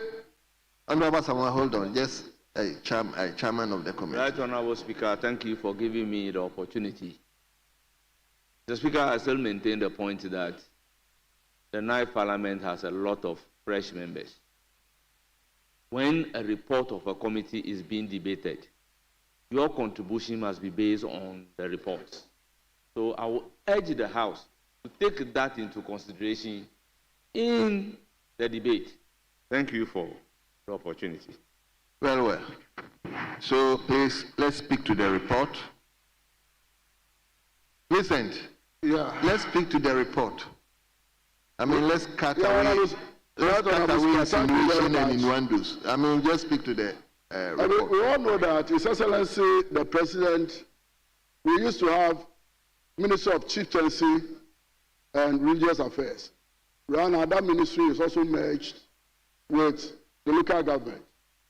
I was particularly very much impressed when question was posted on that ministry, especially issues on chieftaincy and the manner that he handled it. I was very much impressed. And I know that under his leadership, issues on chieftaincy, issues in Ghana is going to go down drastically. We all know that areas where we have these tribal clashes also hamper development. So I have so much confidence in Honorable Ahmed that once he assumed duty as the Minister for Local Government, most of the issues that Ghanaians, issues of sanitation and issues on chieftaincy, we are going to nip it in the bud. So on these few words, and looking at the reaction from the minority, I'll conclude and then recommend that our new minister should be approved. Thank you very much. To start a reset agenda. Thank you very much, Mr. Speaker. Thank you very much. Let me turn to Honorable Kofi Mafo, a member for Chieftaincy. Thank you, Mr. Speaker. I want to commend our able colleagues who have been nominated and vetted. I will start with Honorable Ahmed, who is my neighbor.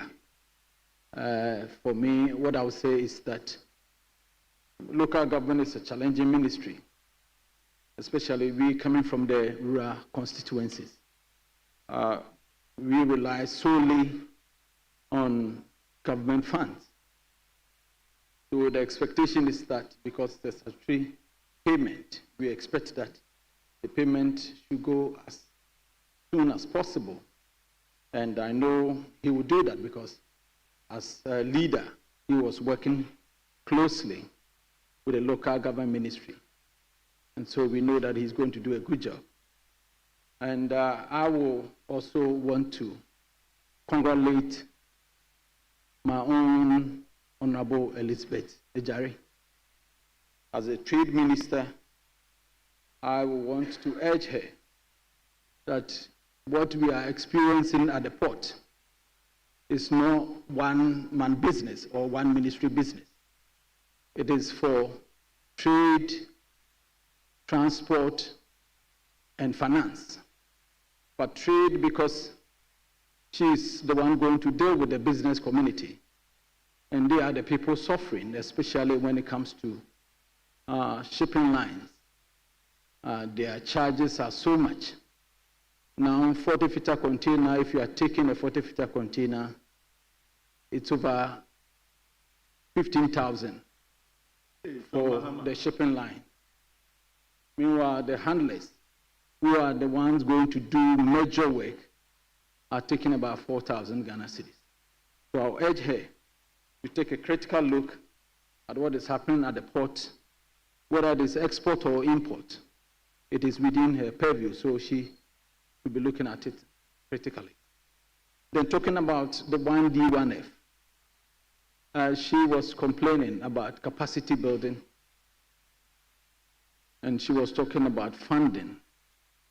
So I'll urge her to take a critical look at the exemption process, because if about 400 million and over can be given to NPS for them as an exemption for their work doing at the port, I think other institutions or manufacturers who are also going to deal with our export promotion and employment scale, they also need to be considered.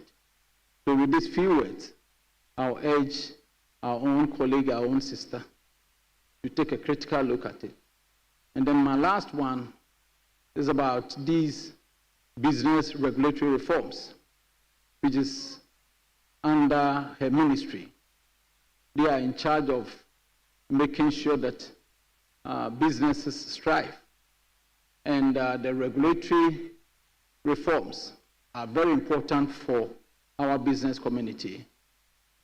They have brought a bill to Parliament, and I'll urge her to take a good look at it and then make sure that our business community get the facilitation in terms of regulations, in terms of permit and other issues that border on the business. With these few words, Mr. Speaker, I want to congratulate all of them. Thank you.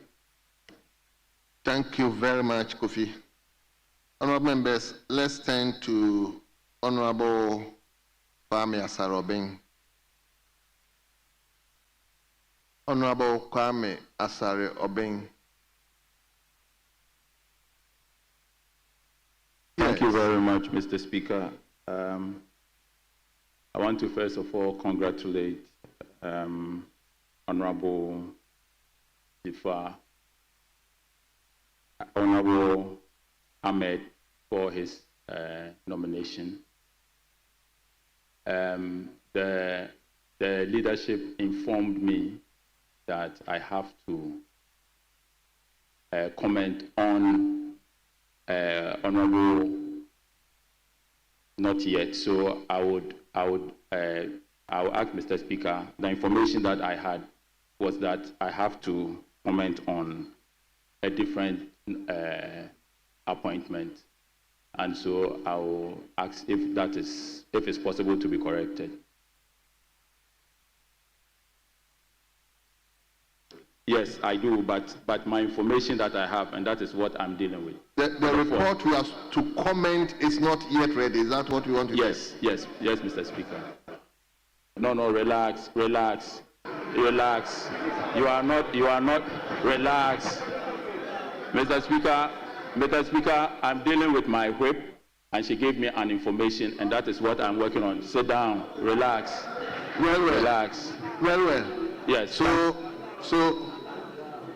So let me call the next person. Yes, so thank you very much, Mr. Speaker. Very well. So on that note, let's turn to Honorable Maswell Lukuto. Maswell, yes. Thank you, Mr. Speaker. Mr. Speaker, I'm grateful for the opportunity to make a comment on our honorable nominees who will soon be ministers of state. I actually sat in the meeting where our colleagues were vetted, and for the depth of knowledge they have on the subject matter and the ministries they are going to, I have no doubt that they're going to perform. On our honorable Ahmed Ibrahim, the local government ministry, I believe, is a heartbeat of all of us as players in the democratic space, and most especially for us members of parliament. Critical for us because these are the people we're going to be dealing with on daily basis whilst we are within our constituencies or out of the constituency performing national duty in the big house of parliament. Seniors have commented on the challenges they have had with some district chief executives in the past when they want to access their common fund and other funds that go through them. You will face it more this time, maybe. And so we wish that he would consider the plight of all members of parliament. Even though these funds are through as they are supposed to help alleviate poverty in our different constituencies. And so he's answered questions eloquently on how he intends to run all district assemblies together with their D and MCEs to the benefit of the whole of the nation. It is my hope that he will be in line to be able to help us achieve our aim as MPs whilst away, so that whilst here you don't have people down there who are looking to cut your leg. And also when you are in the opposition, they will also be there and stifling your common fund, not allowing you to have access to them. For our dear lady Namumo, she was so composed answers the questions very eloquently, and I believe that she will do well in the ministry that has been so assigned to her. We believe that all these ministers of state would listen to the plight of their people and do just what we demand of them, so that the reset agenda that Ghana has signed for, I mean Ghana, not just NDC, because of the overwhelming endorsement that we have had as a government, it is a testament to the fact that Ghanaians want to see reset. And the reset agenda, I believe, is beginning from this house. And so it is our hope that together they will do a good job. Mrs. Elizabeth Ejare Ofosu, eloquent, a lawyer, done so well in the past as a deputy minister, now promoted to the position of a substantive minister. Sorry, she was a minister and also another minister now. It is our hope and prayer that she will do better than she did in the Mahama I government. And then the reset agenda and the 24-hour economy that we have so yearned for as Ghanaians will come to pass. With these few words, I wish to congratulate them once again and pray that God guides their step very well for the reset agenda. Thank you so much, Mr. Speaker. Thank you very much, Honorable Maswell. Let him now turn to the former Finance Minister, Honorable Dr. Amin Anda. Thank you, Mr. Speaker. Mr. Speaker, let me first of all congratulate our colleagues for their nomination by the President for the various roles they are being assigned to. Particularly for my friend here, Ahmed Ibrahim. If Ahmed Ibrahim is to bring the dexterity which he brought to his work as Deputy Minority Leader, Minority Whip, then, Mr. Speaker, I have no doubt that he is going to live up to expectation. He tormented us a lot, and I believe he will bring that kind of character, the skill, to ensure that DCEs do their work very well in their districts and jurisdiction. But, Mr. Speaker, one issue I'd like to draw attention to is the difficulty in financing projects at the district level.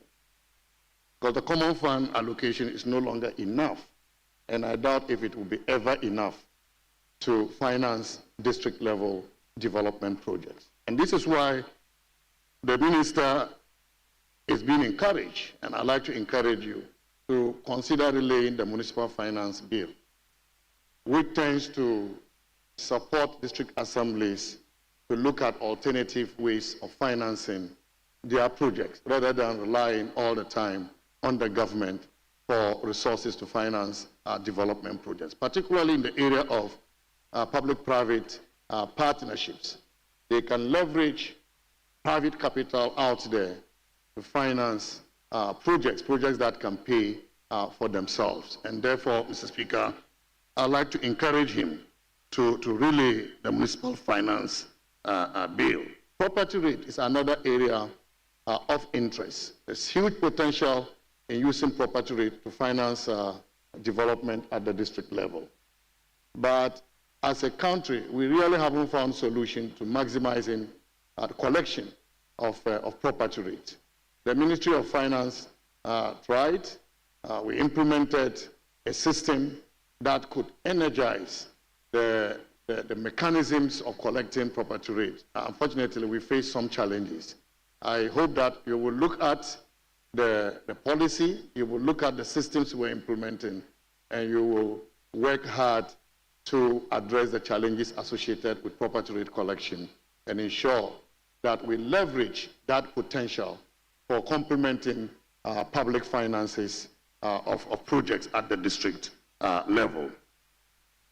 Mr. Speaker, it's also important to note, and this is an observation I would like to make, that in presenting the formula for Common Fund by the Common Fund Administrator, it is important to consult widely, particularly with the Ministry of Finance.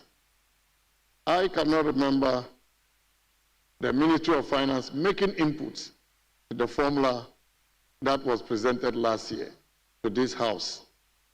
And this does not help, because it is important for the two ministers to sit down and prioritize the areas that the budget can accommodate and what Common Fund can also accommodate, so we avoid duplication of allocating resources for similar projects or same projects across the country. So, Minister, I know that you have so much experience in this area, and I have no doubt that this will really get your serious attention to ensure that the right institutions make appropriate inputs to the formula before it is presented to Parliament. Now, the practice of spending on behalf of assemblies is an old age practice. When I was mayor of Tamale, it was there, it's been there up till to date. This deprives the assemblies of critical resources to implement their budgets. The law that established the assemblies also requires them to have budgets approved by the assemblies.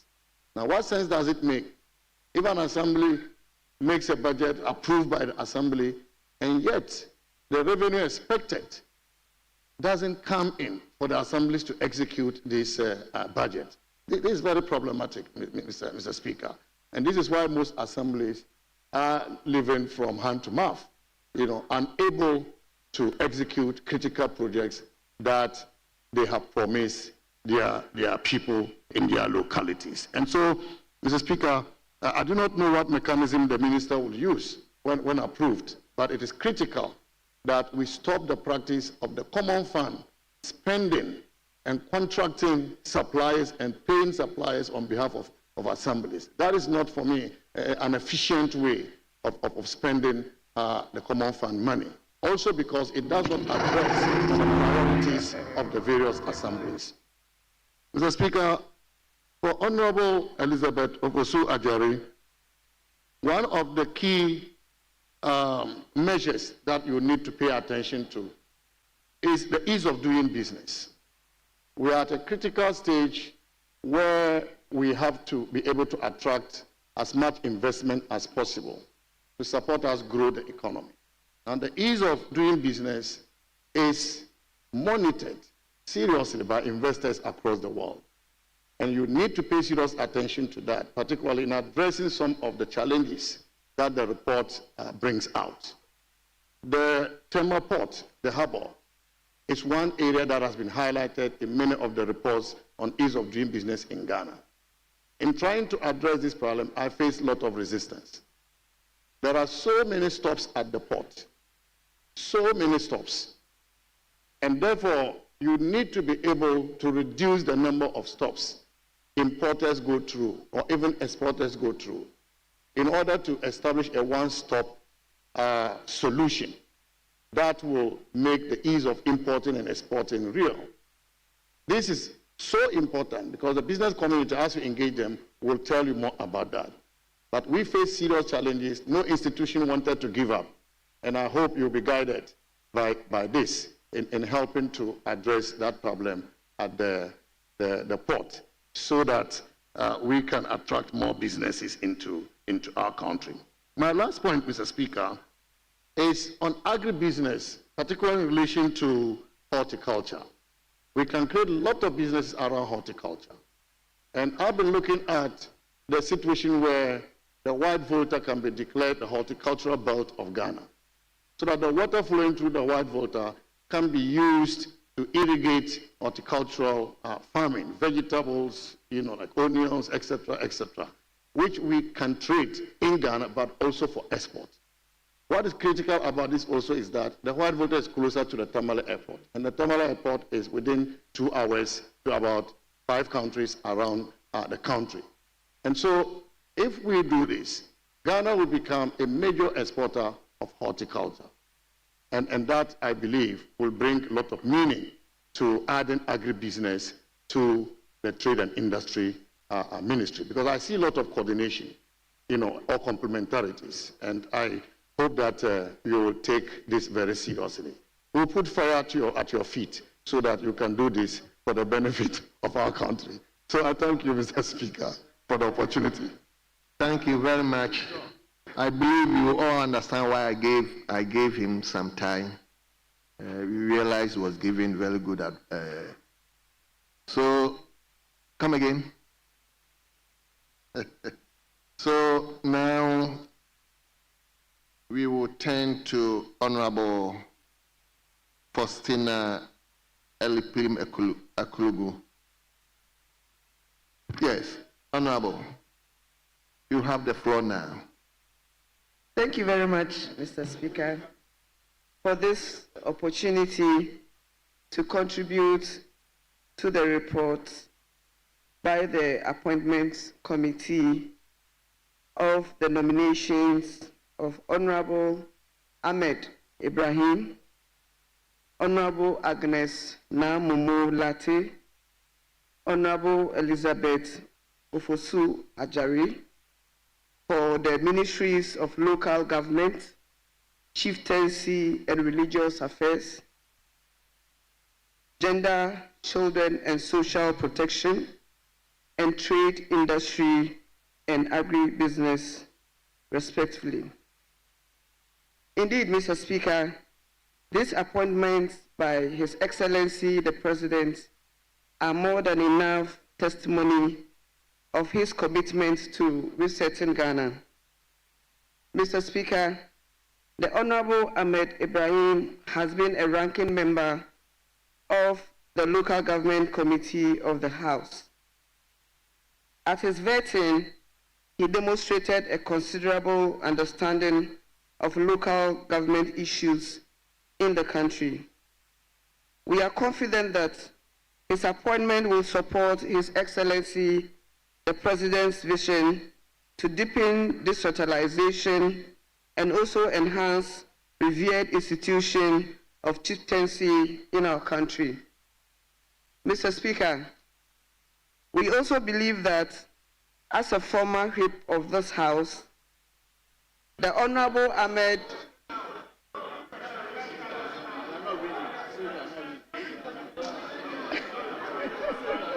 I am not reading.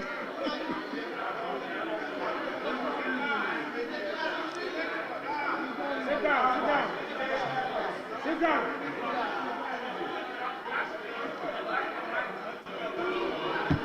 Mr. Speaker, we also believe that as a former whip of this House, the Honorable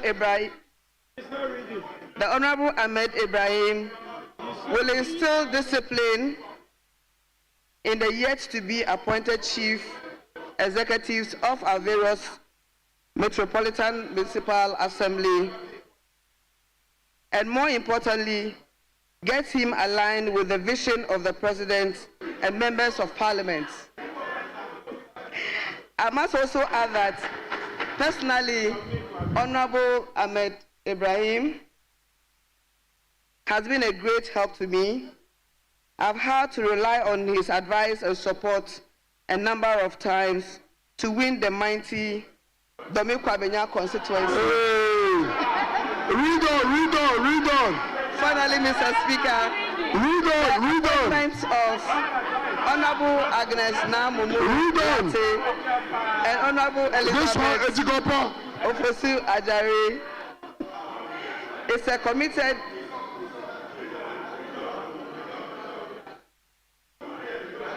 another bold statement that His Excellency, the President, respects women and he's committed ensuring that gender balance in his government in line with the Affirmative Action Bill. As a woman, I am particularly proud of the appointments, and I strongly believe they will make us proud. Mr. Speaker, I am grateful for the opportunity. Thank you.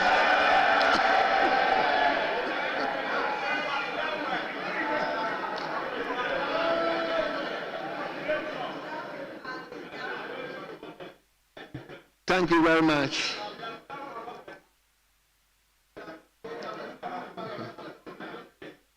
So let's turn to Honorable Tampuli. Honorable Hassan Tampuli, you have the floor now. Thank you very much, Mr. Speaker.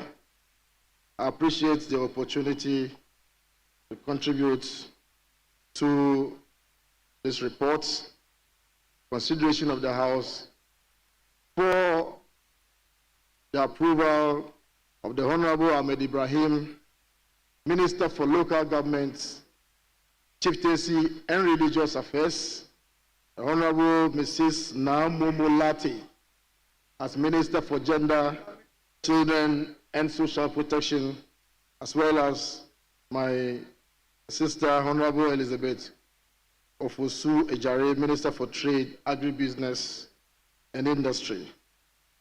Mr. Speaker, I want to join colleagues to extend hearty congratulations to these colleagues who have caught the eye of His Excellency, the President of the Republic, serving his government. Mr. Speaker, right at the outset, I need to signify to these colleagues that by what I have observed in the previous administration of His Excellency John Dramani Mahama, Richard Poole is something that he likes a lot. So please, when you go, you have to work very, very fast and actualize your vision before maybe you are Richard Poole to another place. So, Mr. Speaker, this is just a little question to colleagues. Mr. Speaker, Honorable Ahmed Ibrahim, a lot has been said about him. Very sharp gentleman. Mr. Speaker, looking through the reports, I noticed that the three of them are almost about the same age. They are almost about the same age, 50, 52, and I believe very strongly that with what I heard this morning about the average age of the nominees for ministerial positions, I believe that we have one of the youngest governments in the history, the oldest being about 61 or so. So your collective energies would have to show. Your collective energies will have to show. You have to give justification for why government should be made available to the younger generation. So you are doing this not for yourself, but also to give justification for opportunities that will be given to the future generation. I wish you well in the work that you do. Mr. Speaker, on page 6 of the report, the nominee made reference to some misalignments between the reporting structure of the administrator of the Judicial Assembly Common Fund.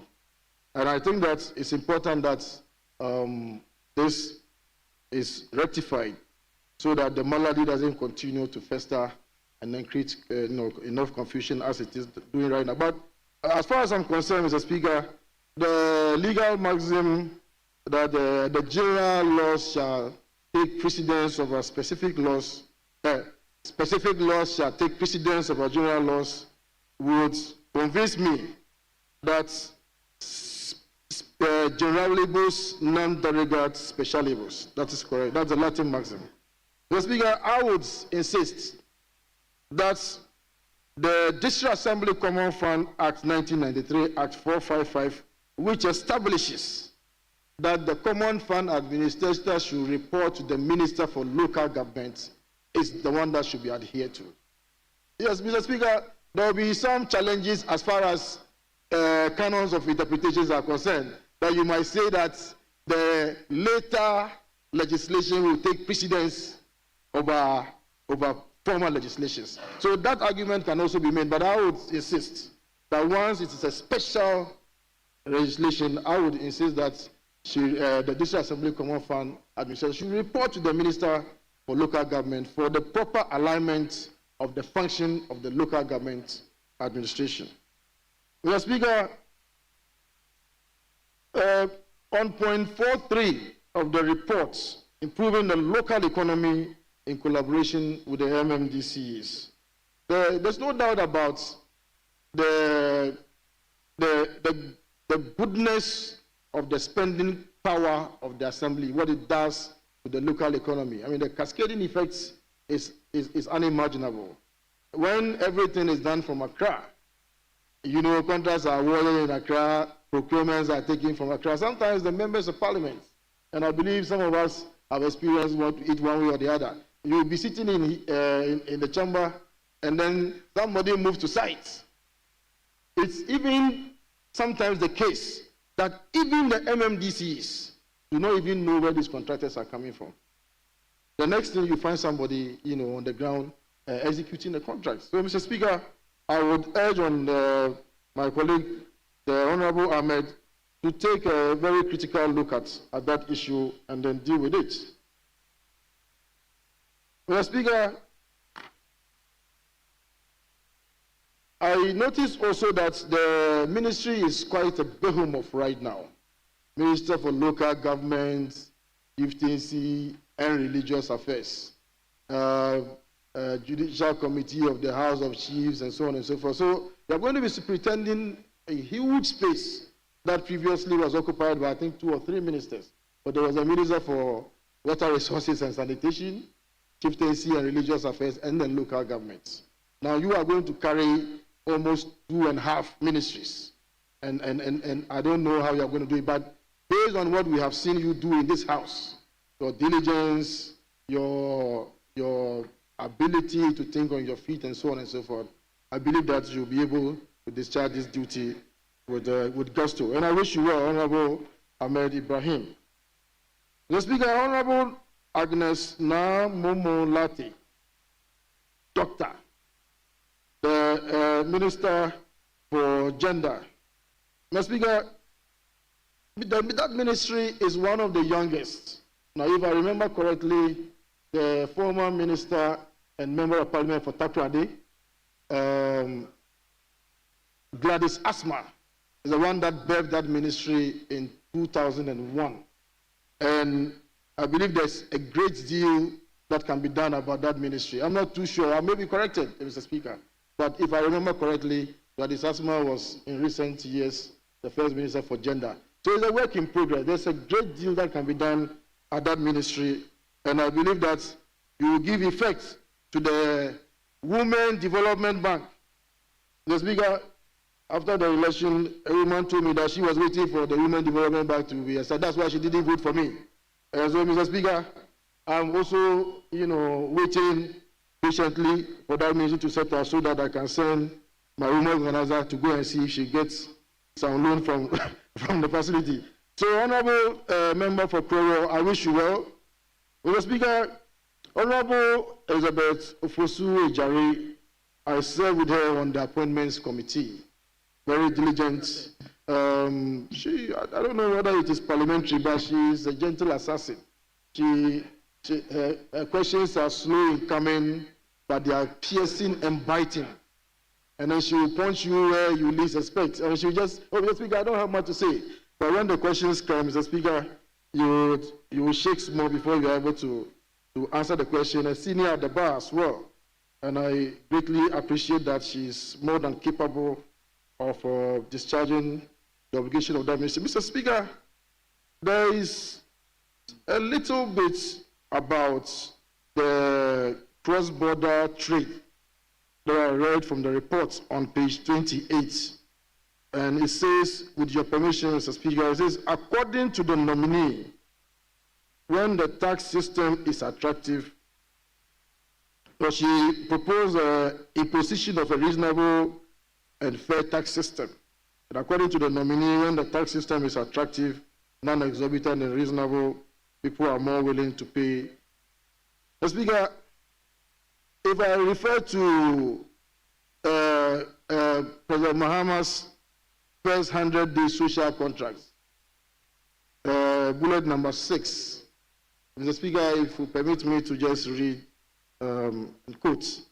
Within my first 90 days in office, review taxes and levies on vehicles and equipment imported into the country for industrial and agricultural purposes. Mr. Speaker, currently, if you take the bill of lading at the port, you import the vehicle into the country, you have line items, taxes, levies, margins, and so on and so forth, about 22. And my colleague, Honorable Mafo, made reference to a particular line item, which is the container charges. Averagely, you are paying about 15,000 apart from paying for everything that has to be paid for at source. You pay 15,000 per container. Mr. Speaker, we do not less than 1.2 million containers in a year. Now, when you do the calculation, we're talking about billions of dollars. Mr. Speaker, sometimes when you go to make these payments, the shipping lines insist that you must come with foreign currency. So in addition to paying this exorbitant fee, you are also supposed to go and exchange mostly dollars or euros to go and make these payments. Mr. Speaker, I'm not sure about the legality of this. And so the Shippers Authority Act was passed recently. Mr. Speaker, I'm just winding now. The Shippers Authority Act was passed recently, in which we have insisted that shipping lines can no longer impose such charges on shippers, except what the Ghana Shippers Authority has approved. And I believe that this will be a very, good platform for you to speak to traders and importers and even exporters about the benefits of this new act, so that all these, exorbitant container charges for doing nothing, Mr. Speaker, for doing nothing. So they just sit down and at the click of a button of a computer, you charge somebody 15,000 cedis, you pay for container cleaning when you bring a blue. Thank you. So, Speaker, on this note, thank you. I'd like to congratulate my colleagues and then add my voice to the House to confirm these colleagues. Thank you very much, Mr. Speaker. Yes. Please, let's turn to Honorable Simon Pabe Chereme. Yes, Honorable Chereme. Is it Brekum? Yeah, Brekum is the good. Yes. Thank you very much, the Speaker, for the opportunity and the latitude to add my voice and to contribute to, and to say very big congratulations to the nominees on their call to serve in this high office. Let me start with Honorable Ahmed Ibrahim. Honorable Ahmed Ibrahim, 5-term Member of Parliament for the good people of Banda. He has really distinguished himself so well. When you see and assess his intellectual prowess, his tenacity of purpose,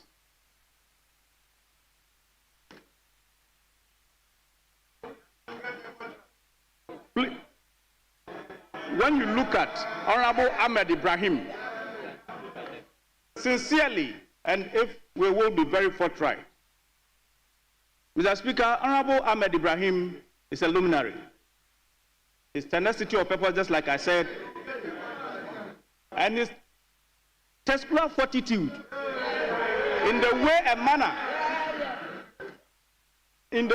manner he discharges his duty, Mr. Speaker, is admirable. And I have no doubt, I come with very firm conviction that my senior colleague will distinguish himself creditably in the Ministry of Local Government, Chieftaincy, and Rural Development. I strongly believe that my senior colleague will concern himself with the Act 936. I'll remind him later, he doesn't know. The son of a lion doesn't get mixed in the jungle.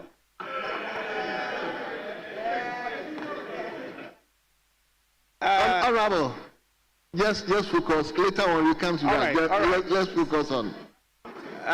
Mr. Speaker, I want to believe that my senior colleague will concern himself with the Act 936, the structure in particular, the lower level, the Local Government Act, when you look at the structure, most often than not, you realize that the base, which is the unit committee, was the local government, the unit committee, the town and urban councils, the assembly members, just exist in nomenclature, but they are less resourced. When you go to my constituency, looking at Nasi, Kato, Biada Urban Council, you get there and the place is less resourced. And I strongly believe that my senior colleague will concern himself so much by resourcing them.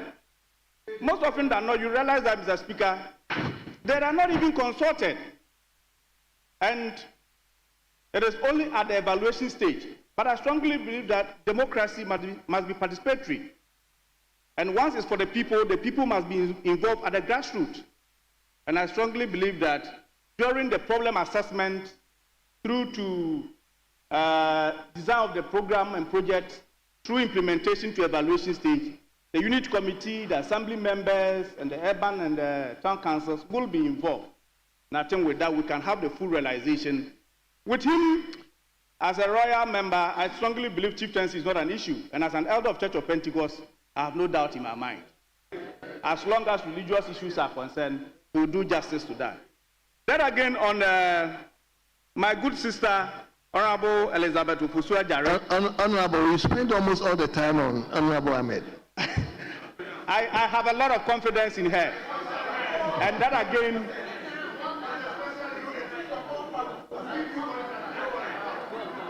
I have a lot of confidence in her. She has distinguished herself so well, so creditably, when she was the Minister for Tourism.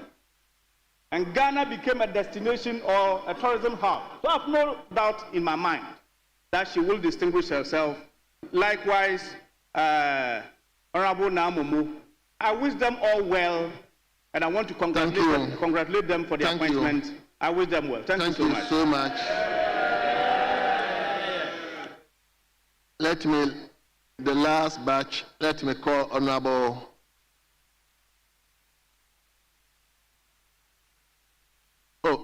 leadership. We do the.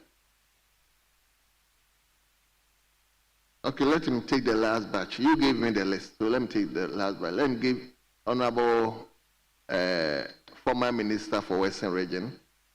Thank you very much, Mr. Speaker. I know this is a privilege. Mr. Speaker, I wouldn't have been very well if I had not been given the opportunity to speak. In congratulating my brother, Honorable Ahmed. We've been very good friends. We've traveled together, we've gone to school together. And he's shown courage in this house.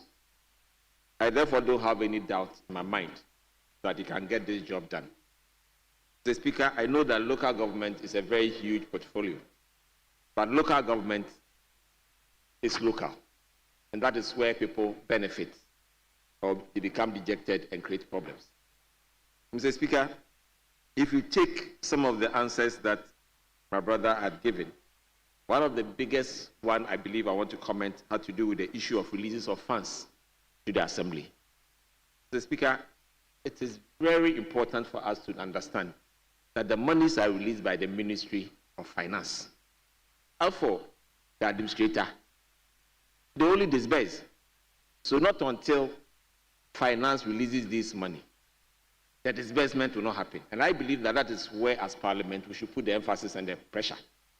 So far, it seems that we'll be leaving that out, and then our assemblies have been suffering for a very long time. I understand that a lot of some of the expenses or the disbursements are done at the center. But usually, a lot of the project too, the assemblies themselves also agree for them to do it. So they cannot also be given excuses for agreements they've done, and the local, the district assembly common fund is disbursed. So I believe that we need to look at this dichotomy and find a way to resolve some of these issues. On the issue of local economy, I believe that is one area I would suggest that we put a lot of emphasis, because if you take the elections that we've gone through and all the difficulties with the economy, if you are able to get things done right in developing the local economies across the length and breadth of the country, I believe that the pressure from the youth for jobs, the pressure for infrastructure development would also go down. On the issue of Madam Ajayi, Minister for Trade, I'm happy that she's gotten that nod because I saw her work when she was Minister for Tourism because I followed her a lot. I'm also happy that she's been given this position. But what I want to note is that in most big economies, the minister responsible for the economy is usually the Minister for Trade and Industry, not the Minister for Finance. Because if you take the NDC's own manifesto and the agenda for this election, it's about 24-hour economy, and it's on you. So if we don't give you the opportunity to determine the pace of the economy, not the disbursement at finance, I believe that we might have a lot of difficulties. And I believe that cabinet members and government members should be able to support her to take hold of the economy. And when she's able to take hold of the economy, move it quicker, it can then be spread by the local government, and then the people can feel the benefits of the governance that we deliver in the country. Jalo talked about the weak entrepreneurial economy, and I believe that we need to start from secondary schools. Because if Ghanaian children, Ghanaian students, university students are not told right from level 100 that they can do something for yourself after school, but wait to be employed. Mr. Speaker, young people have new ideas, and they are the future of our country. If we don't inculcate in them the ability to be entrepreneurial, we should be creating the jobs for them to be employed.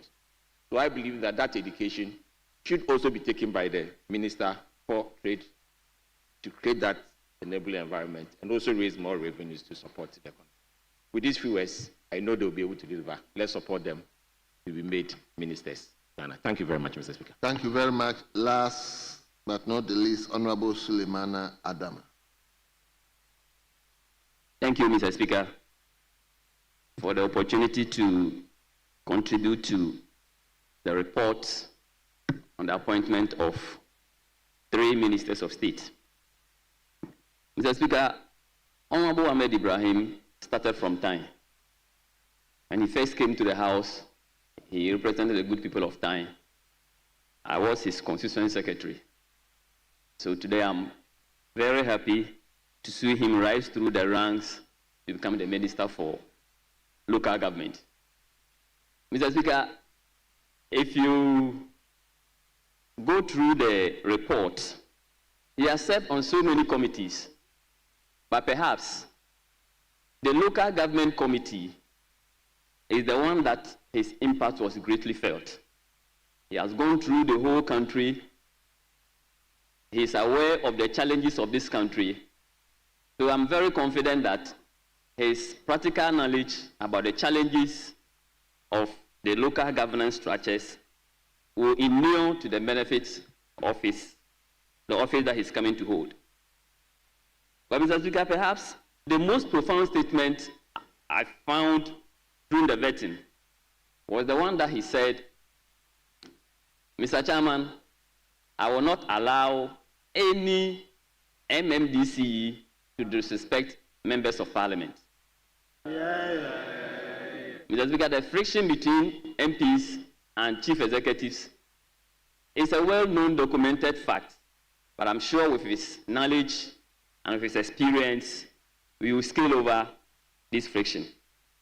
Mr. Speaker, also important to mention was the DRIP, the District Road Improvement Project. He gave firm assurances that management of the DRIP project will improve so that the impact will be felt. Mr. Speaker, perhaps the Roads Minister in the 8th Parliament, you realize the Roads Minister was the most summoned minister on this House. It tells you that the road sector is the most critical when it comes to the developmental issues that we have. So I'm sure with Honorable Ahmed Ibrahim as the local government minister, with proper structure and ownership of the machines, the DRIP project will get to the intended purpose that we envisaged. Mr. Speaker, Elizabeth Ofosu-Adjare is a former Minister of State in charge of tourism. She's a lawyer. She is a gender activist. But for me, her appointment demonstrates the commitment of President Mahama to gender equity. Perhaps I agree with the honorable member for the former Western Regional Minister that the most important ministry for the next 4 years of President Mahama is the Ministry for Trade and Industry. It is where the central theme of our campaign, the 24-hour economies. No wonder President Mahama chose Elizabeth Ofosu-Adjare, a woman of metal, and I'm sure she's going to deliver, just like she did when she was a minister for tourism. Mr. Speaker, President Mahama didn't add there. The EAI that established the new ministries added agribusiness to that ministry. It tells you job creation is central, and Elizabeth Ofosu-Adjare will be in charge of one of the central themes of this administration. Agnes Namumo Latte, she is my former colleague at the backbench there. She's a very serious woman. She never misses any whip system. Anytime she was needed in the chamber, Namumo is there. She's a gender activist. She has gone through the mill in gender activism. But I was happy with her statement when she said the school feeding program was going to be decentralized, and that the minister's role will be supervision. Mr. Speaker, I am sure that with her knowledge in gender activism and her care for the girl child and the children in general, thank you.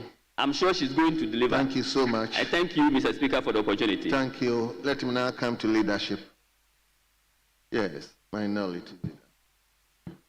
Mr. Speaker, thank you for the opportunity to add my voice to this motion on the floor. Mr. Speaker, before I say anything, let me acknowledge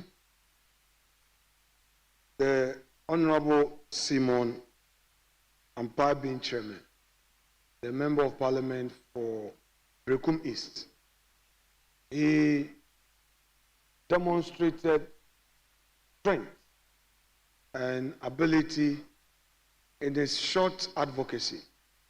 And I think that such an early positive start must be commended. No doubt, he's coming from a stock familiar with the front bench business of the House. I mean to say, the former majority leader of this House, an MP for Brekum, Honorable J. Owusu-Achampong of blessed memory, I'm told, is related to him. So I'm sure he's done some great works. Proud to come in here. I inquired whether he was a lawyer. I'm told he's here to be called to the bar. So I wish him well in this chamber, and I know he will do great things. The Speaker, having said that, let me remind government that our side is ready to help them to put government together.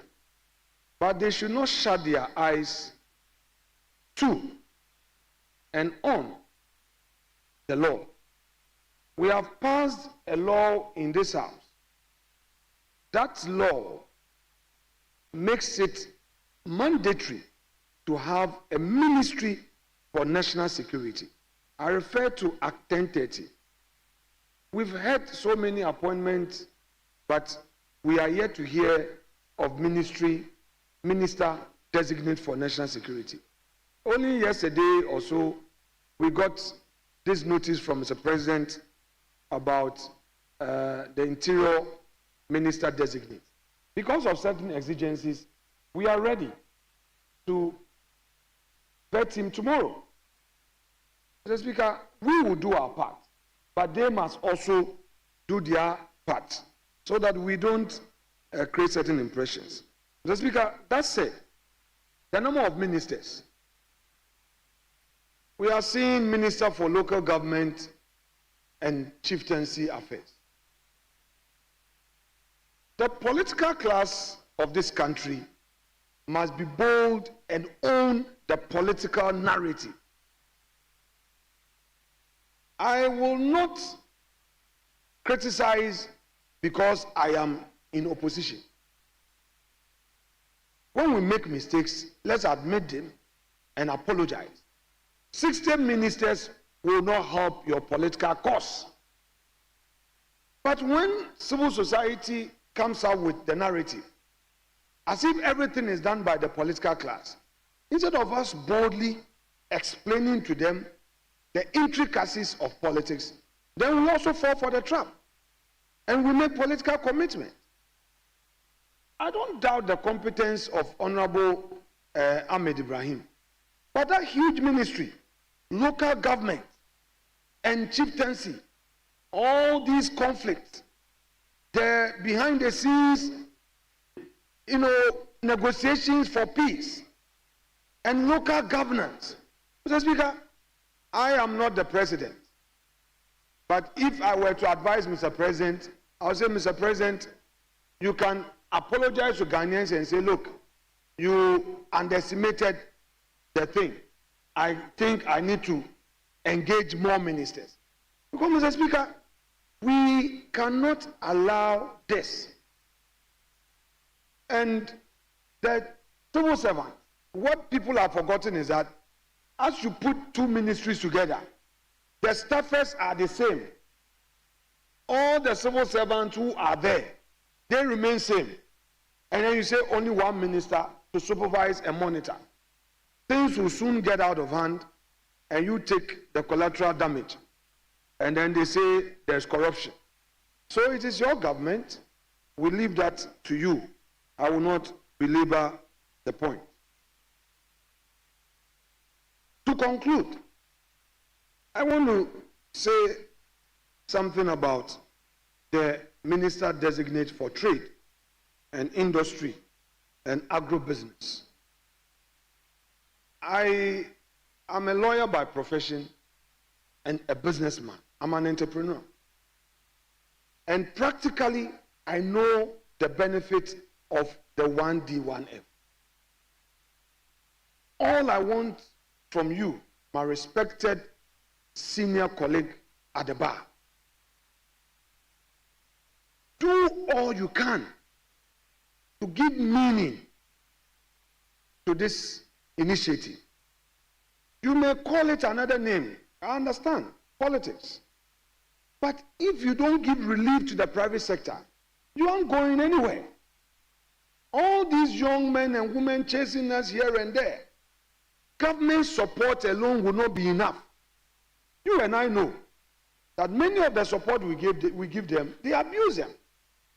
If we energize the private sector to be successful, they would employ these individuals and they would be measured by their output. If we don't do it and we think that, oh, government will do it, government will do it. Look, you know the debt situation. We've been attacking each other. Huge debt, as if it just came out of nothing. It is as a result of the social intervention programs we introduce that when our people benefit, those of economic value do not get returned to the state. So we keep digging a hole. My respected colleague, be bold at cabinet. I know the strength of this majority leader. I know how objective he can be. Let this 9th parliament be a game changer. That it is this 9th parliament that through advocacy compelled the government to put in place the support system for the benefit of Ghanaians. For me, it doesn't really matter if Ghanaians want a new government in 2028, it will happen. You can't do anything about it. But at least for your record, let history testify that when you had the opportunity, these were the transformations that you introduced in the governance of the country.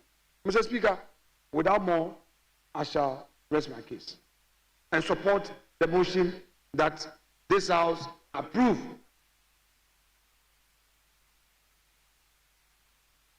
this House approves the report of the appointment committee as ably moved by this House, by the chair. Thank you so much, Mr. Speaker.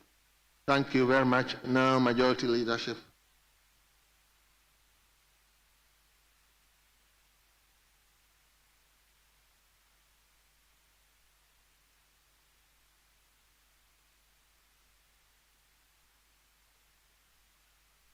Speaker, thank you for the opportunity to add my voice to the motion presently before us for the adoption of the report ably laid by the chairman of the committee. Mr. Speaker, in doing so, let me make the point forcefully that the Honorable Minority Leader again got the point wrong on this vexed issue of the, yes, I disagree with him that the insistence that the Act 1030, the Act 1030-2020 Security and Intelligence Agencies Act actually provides for the establishment of the Ministry of National Security. Because specifically Section 24 only provides for the functions of the minister. And Mr. Speaker, the minister is defined in Section 49 of the law as the minister responsible for national security. So indeed, the president, as he is now, can actually mandate the minister responsible for the interior to be also responsible for national security. That is why, Mr. Speaker, the former president, President Nana Addo Dankwa Akufo-Addo, he sponsored the bill that led to the birth of Act 1030. He himself, in 2021, when his mandate was renewed for the second term, he didn't establish the Ministry of National Security pursuant to Act 1030. He did so with an EI 12. So, my leader, this matter came up during the vetting of the Attorney General, and we set the law. We set the law. He suggested that in reading the law purposively, but by no stretch of imagination will you interpret the provision in Section 24 to constitute the provision for the establishment of the Ministry of National Security. That prerogative is left for the President to exercise. So, with these words, Mr. Speaker, I join the call that the report be adopted so Ahmed can quickly proceed to deal with matters of state. I thank you for the opportunity. Mr. Speaker, not to debate, but before you put the question, I want to remind the majority front bench to look behind. There are empty seats. The Chief Whip should observe all the empty seats and advise us whether in the circumstance we can put a question. They should get the chamber populated. They say they are super majority. They should let their people come. Mr. Speaker, I'm advising them with all these empty seats, we want them to be in so that we meet the necessary requirements of law so that we can put the question. We are ready to help you. We are ready. We need to take a decision. Chief Whip, this is baptism, first day baptism. Let us see your first day work. This is not for majority leader. Leader, this one is not for you. Chief Whip, marshal your members in. Let them come in and fill the spaces. Your back is empty. Mr. Speaker, that must be done before we put the question. No, this side is, look, the whole place is empty. The whole place is empty. We told you so.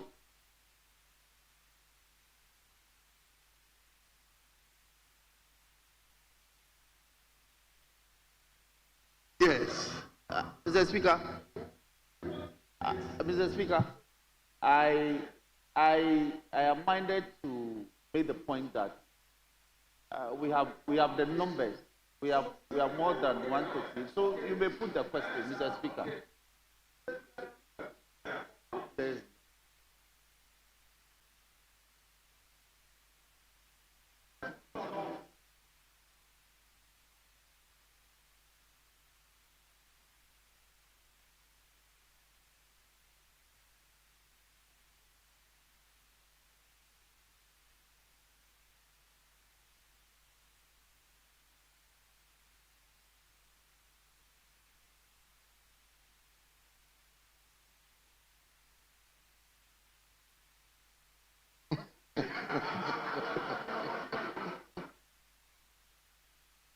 Honourable members,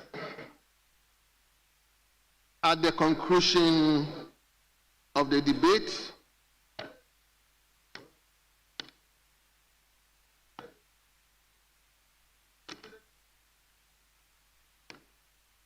he has not caught my eye.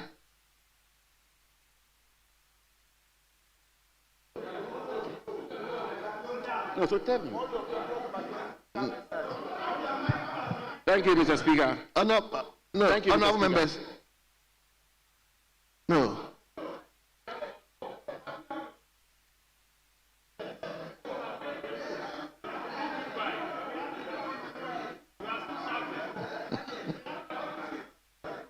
Thank you, Mr. Speaker. Mr. Speaker.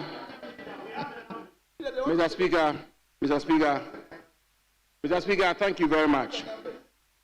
Mr. Speaker, over the years, particularly in the 8th Parliament, Mr. Speaker, the question of attendance to this House had become a major issue.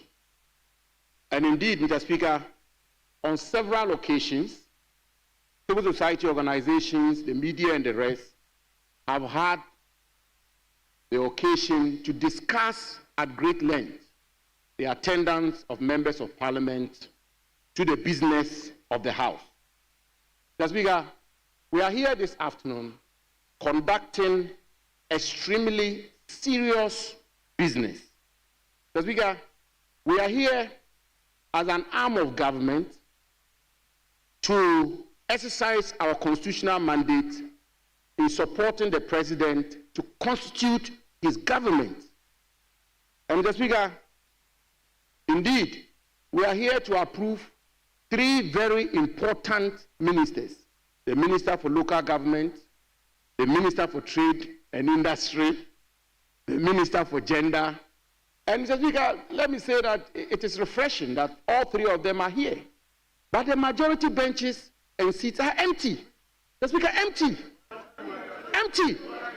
Mr. Speaker, Mr. Speaker, Mr. Speaker, Mr. Speaker, Mr. Speaker, Mr. Speaker, on December, Mr. Speaker, Mr. Speaker, on December 7th, Mr. Speaker, on December 7th, Mr. Speaker, on December 7th, Ghanaians queued and voted for 275 members of Parliament. 183 of them are members of the majority side. They are not here. Mr. Speaker, they are not here. Mr. Speaker, look at the minority side. They are always happy. They are always happy to erroneously, Mr. Speaker, they are always happy to erroneously refer to us. They are always happy to erroneously refer to us as micro minority. But Mr. Speaker, this minority will be in this House every day and conduct our business and perform our responsibility. Mr. Speaker, that is why I refer you to Order 64. Order 64, Rule 4 of our standing orders. Mr. Speaker, and before I even quote the said order, Mr. Speaker, this minority, Mr. Speaker, and I refer to this the minority of this 9th Parliament, the effective minority. And Mr. Speaker,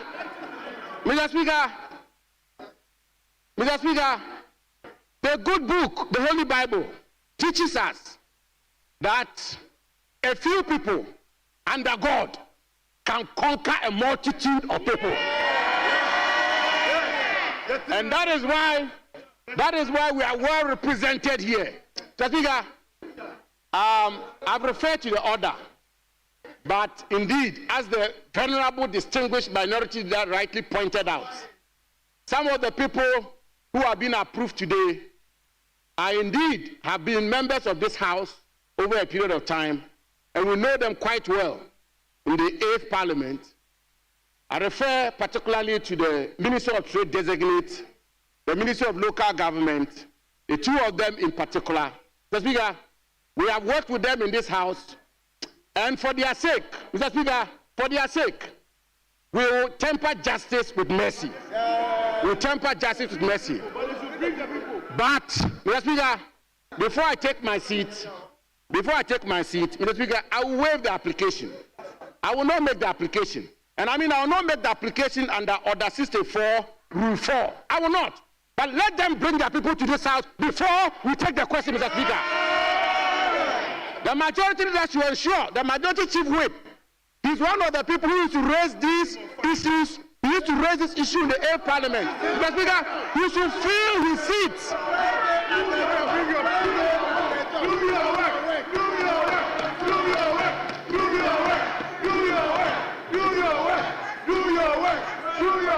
Mr. Speaker, I conclude by saying a huge majority, but ineffective majority. A small minority, but effective minority. Let them come for us to conduct business. Thank you, Mr. Speaker, for the opportunity.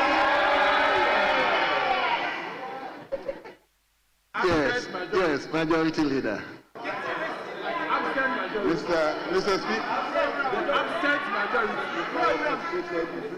Mr. Speaker, I think we have enjoyed ourselves. It's been a lot of fun. Yeah. But the good thing is that he has restrained himself from coming under Order 64. Yes. That's one is. So, Mr. Speaker, you may put the question.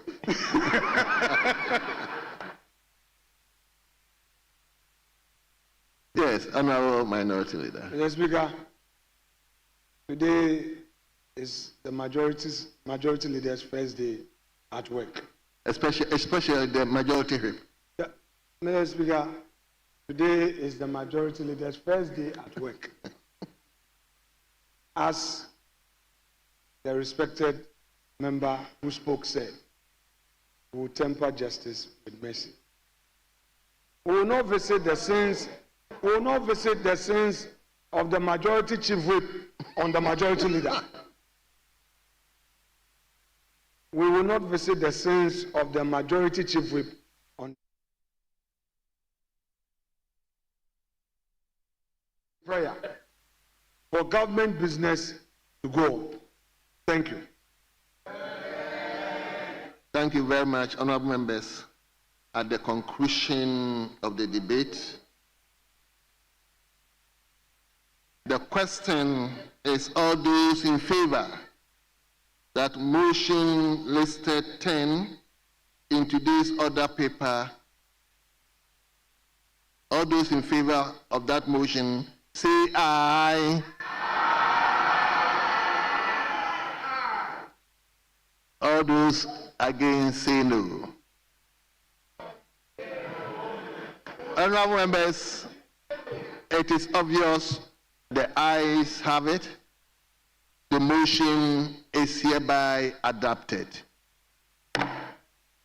And that this Honorable House has approved His Excellency's the President nomination of Honorable Ahmed Ibrahim as Minister Designate for Local Government, Chieftaincy, and Religious Affairs. Honorable Dr. Agnes Na Momolate as Minister Designate for Gender, Children, and Social Protection. And Honorable Elizabeth Ofosu Ejare as Minister Designate of Trade, Agribusiness, and Industry. Honorable members, on behalf of the House, let me extend our congratulations to our colleagues. They are part of us, and they are now going to serve as ministers of state. We wish them well. Yes, Honorable First Deputy Speaker.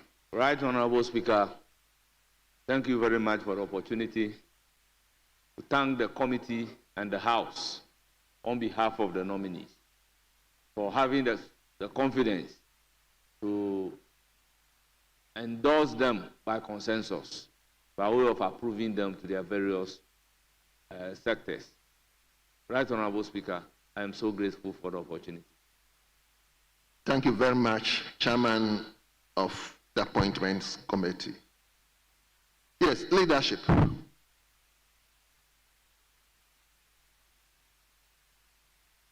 Yes, leader of government business. Right, Honorable Speaker, motion number 10.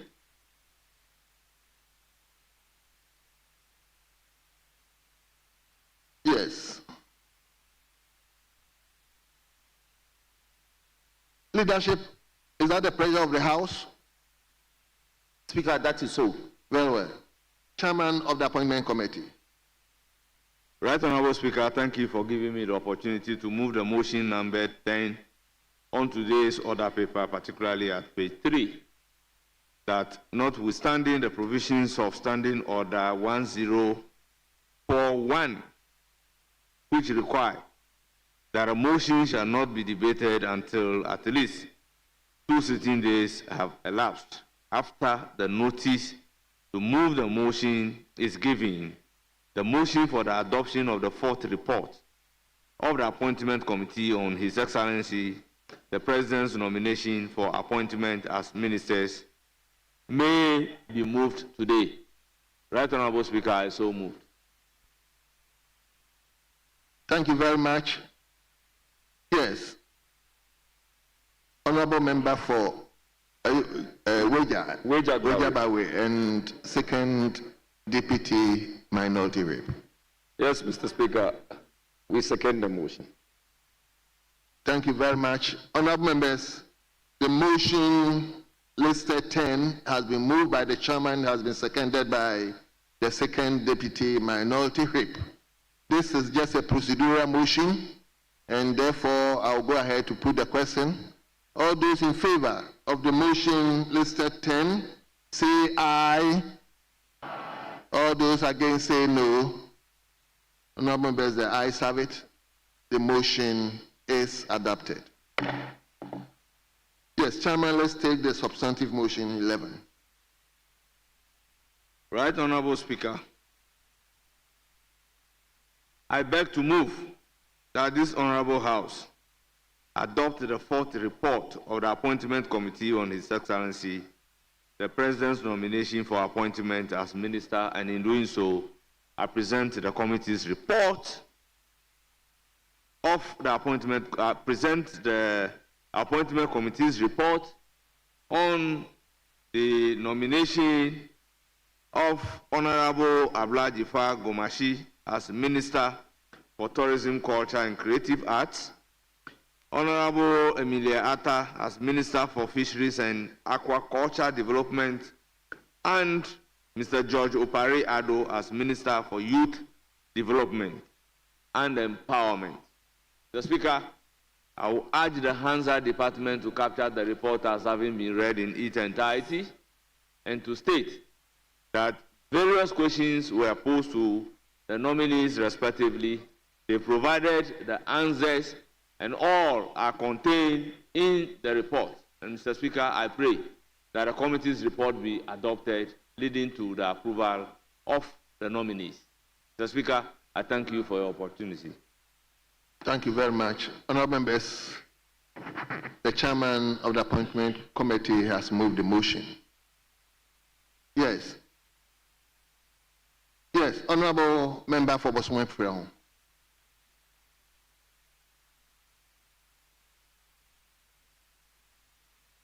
Thank you, Mr. Speaker. The Speaker, I rise to also support the report, to second the report on the approval support the motion on approval. Second the motion. Yes. Yes. I am second the motion. Yes. Second the motion. Go on. In doing so, Mr. Speaker, I want to make some few points. Madam Honorable Abna Jifago Mashi has been an industry player. Hence, we are all aware of her prowess and competence in this industry. Mr. Speaker, it is very important that we draw her attention and refresh her mind to some very key important things that were achieved or done by the SY government, which needs to be looked at, repeated, and if possible, enhanced. Mr. Speaker, one of them is a year of return, which obviously saw about millions of foreigners coming into the country, raising about 1.9 million to support the economy of this country. Mr. Speaker, after the year of return, we introduced the Beyond the Return, which was also very important and helped largely the tourism industry of this country. Mr. Speaker, I would urge her that now that she is coming into the ministry, some of these things should be encouraged, improved, and if better, resourced, so that Ghana will be seen as one of the areas, destination, like we have December to remember in Ghana. Ghana will be seen as one of the destinations and areas we look at. Mr. Speaker, the report also at paragraph 4.1 mentioned clearly when responding to questions at the vetting, stating and speaking on the deterioration of states of some tourist sites in Ghana. Mr. Speaker, it is very critical when you look at that report. He mentioned clearly that she's also going to develop major tourist sites in this area, and then also support the MMDCs to rehabilitate, raise, and make sure that tourist sites in the areas of these countries and local assemblies are developed. Mr. Speaker, I want to also draw her attention to some major sites, tourist sites that Ghana need to pay attention to. Mr. Speaker, one of them, to mention a few, is Abrewa Waterfalls. Mr. Speaker, Bakote Waterfalls, the Awam Waterfalls, the Bobiem Waterfalls, the Dane Waterfalls, the Amomoso Waterfalls, the Tebri Waterfalls, the Subrisu Waterfalls. Mr. Speaker, the Tebesu Waterfalls, not to mention, just to mention a few, are all waterfalls in the Bosome-Frehon constituency. Mr. Speaker, I urge the minister, now that she's going into that the ministry, to support the local assembly to develop these tourist sites, which I believe strongly would improve the tourist ecosystem in this country and also create jobs for people in this constituency, Bosome-Frehon to be specific. Mr. Speaker, Honorable Emilia Atta, Mr. Speaker, I also congratulate her and also say that she has worked well for the NDC and John Dramani Mahama to nominate her. Mr. Speaker, but there is one thing she needs to look at.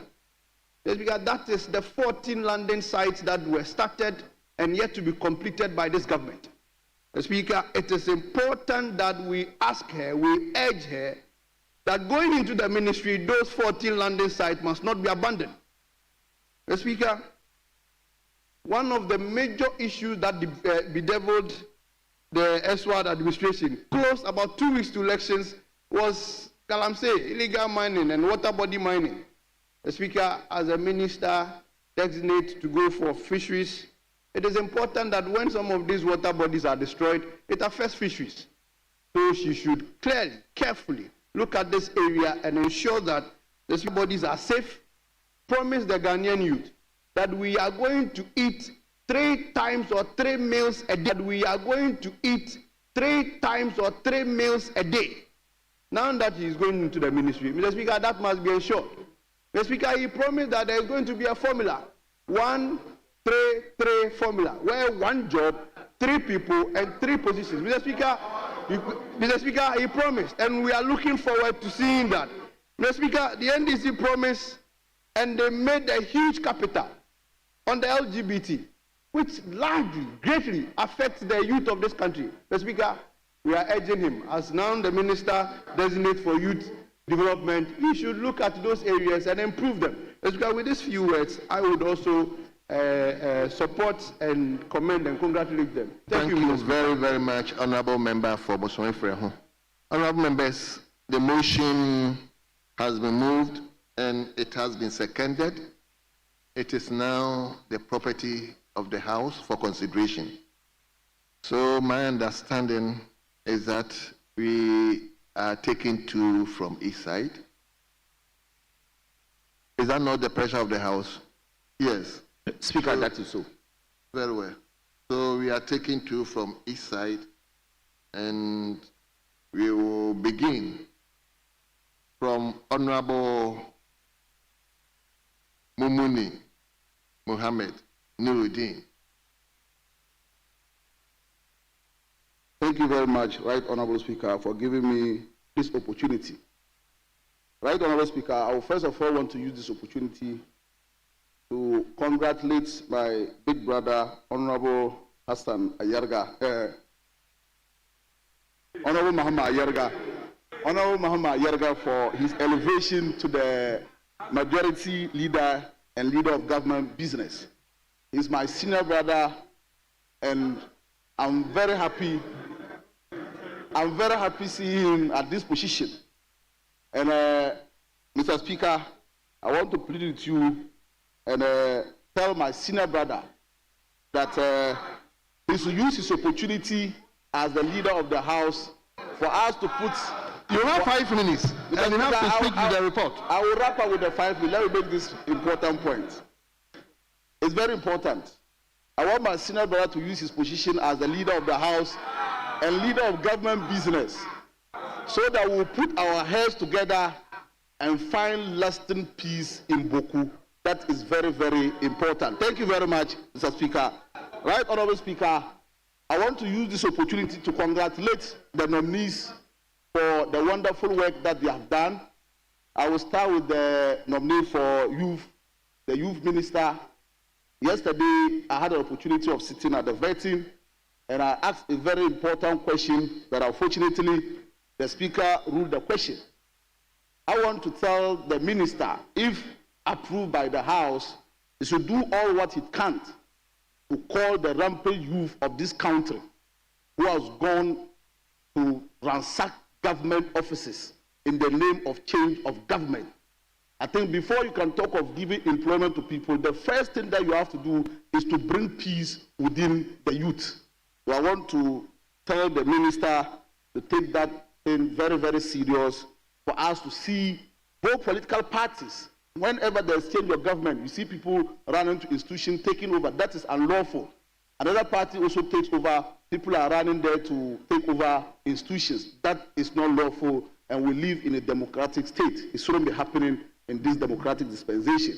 Right, Honorable Speaker, if you look at the youth of this country, it's not all the youth who are educated. Some of the youth need skill training. And in the last administration, the Youth Employment Agency was doing a wonderful job.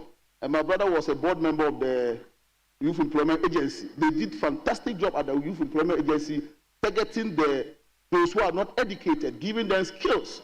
So I will urge the youth minister to put more effort on the skill training, that the hairdressing, the carpentry, the tiling, the plumbing, so that most of these youth who always go on rampage, they will get something to do at that aspect.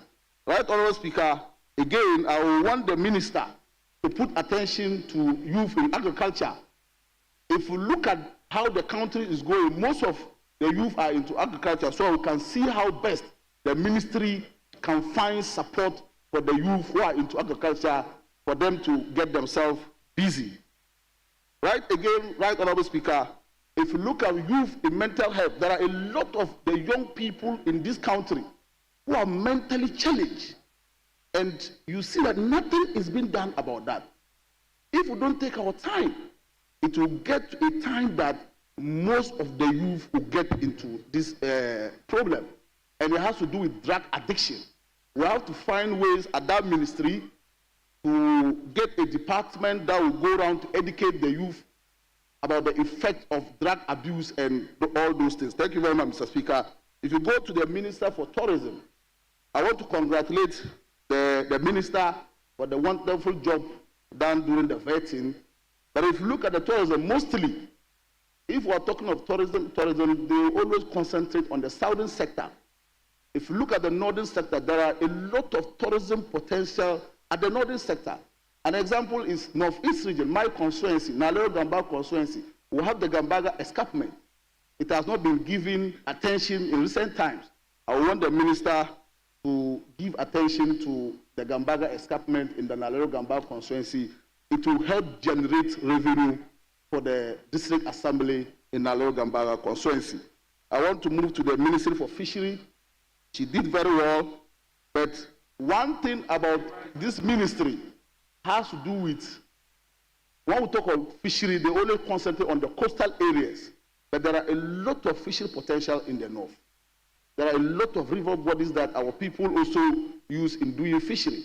So I want her to use her ministry to look at that aspect, to see how best they will give support to fishermen in the northern part of this country, so that they will also benefit. Thank On you. this note, I thank you very much, Mr. Speaker. Thank you so much, my brother. Thank you so much. So now let's turn to Honorable Millicent Yeboah Amankwa. Thank you.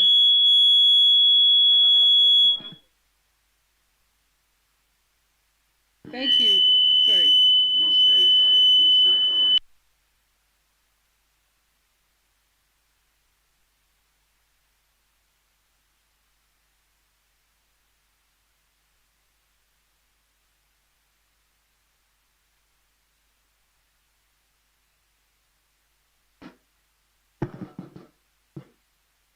Thank you, Mr. Speaker, for the opportunity given to me to contribute to the fourth report of the appointment committees on the nominations of the appointees from His Excellency John Dramani Mahama. I am overwhelmed with the contribution and decision from His Excellency John Dramani Mahama on his appointees and the nomination of Honorable Jifa Gomoshi, Honorable Emilia Arthur, Mr. George Opari Ado. Honorable Jifa Gomoshi was the former Deputy Minister for Tourism, and I have no doubt about his contribution yet to be experienced at the main ministry.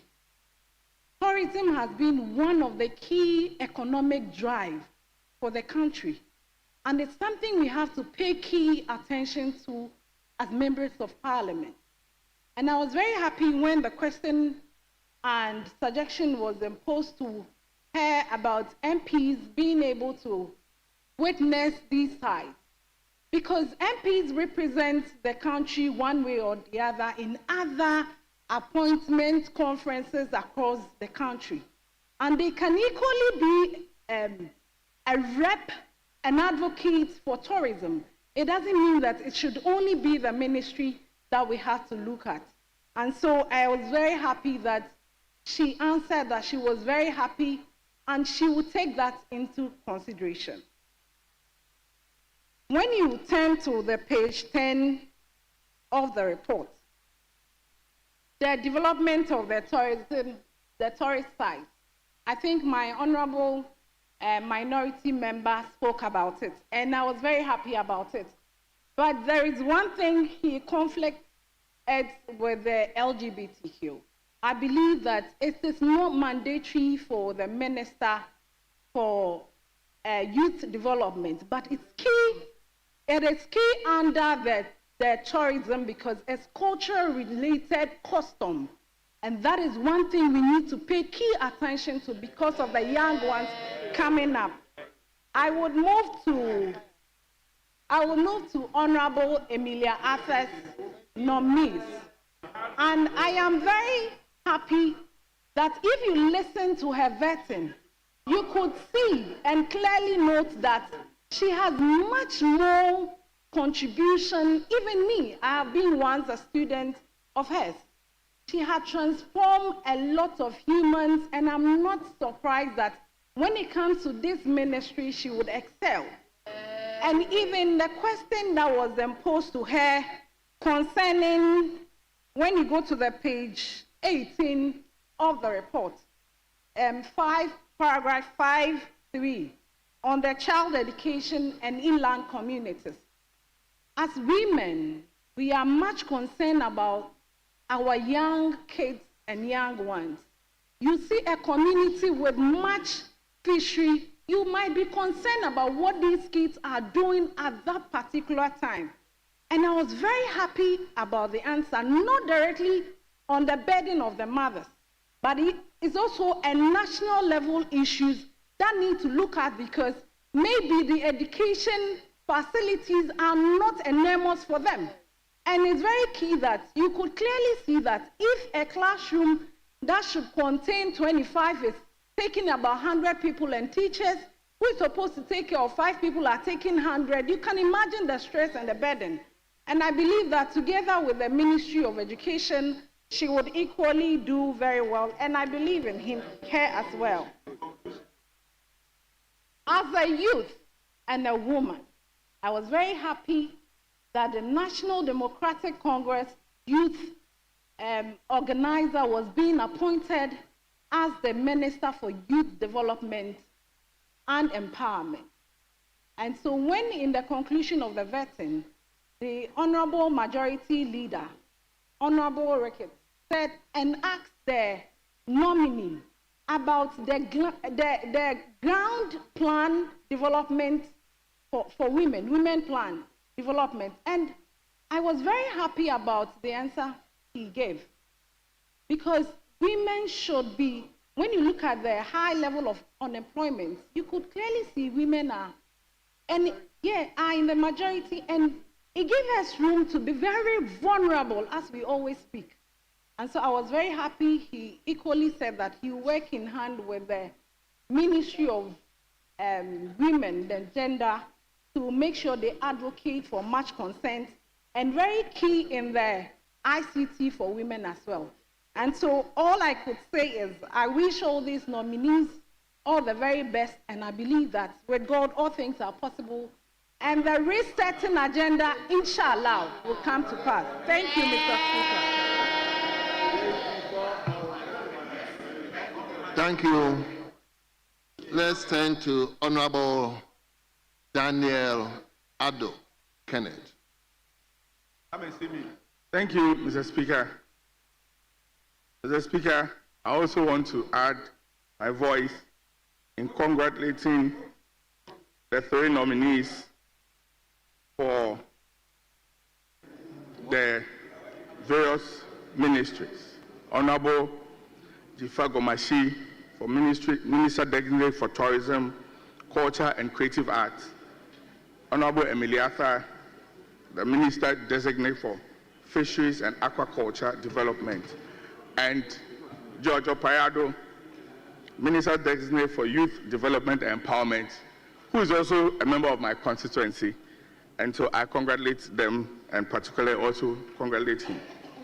Right Honorable Speaker, Honorable Jifa Gomasi, as we all know, has been an industry player, and we believe her competency in managing the tourism industry.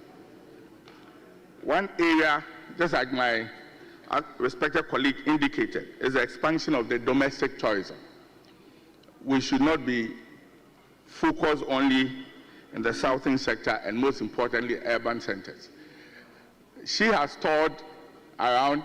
I meet her often at festivals and funerals, and I think that one area we suggest for her to consider is the commercialization of our festivals, the major ones, and some major funerals as well. These are areas that are untapped in the tourism and creative arts industry that I think that we ought to look at. I also want to draw attention to the Kole Lagoon. We should not, this time, her ministry should not think that it is only the environment and sanitation aspect. We all travel outside and even far away to the Water Lake to have some cruises. And looking at the position of the Kole Lagoon, it being in the capital, if her ministry takes it up in connection with the other relevant ministries to properly clean it, it would, one, provide a lot of jobs for these young men along the lagoon who would be protecting it and making sure that the pollution of it is prevented. We will share a lot of ideas with her as to how this can be done. I would also want to move on to my brother, Jojo Parado, to take particular look at the NYA, which can be the area that, to borrow their own agenda, can be used to resetting some of the mindsets of the youth in terms of productivity, in terms of technical skills, and other areas.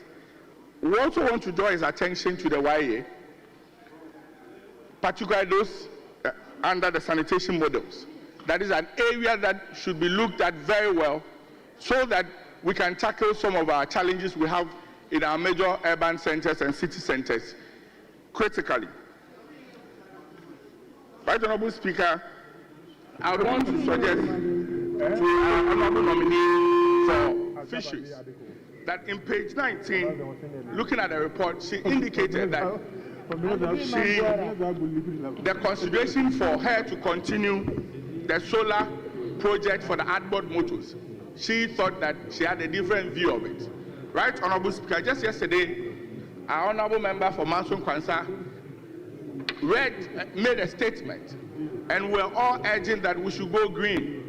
And if our commitment to going green energy is anything to go by, then I think this initiative will be something that she should reconsider her position on, so that this initiative can help reduce the cost of premix and the issues that are associated with premix fuel.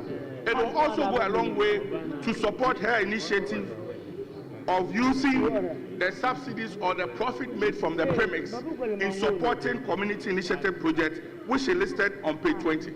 And so, Right Honorable Speaker, I respectfully suggest to the Minister-designate that she should reconsider her position on the fuel for premix and then go and continue the solar project.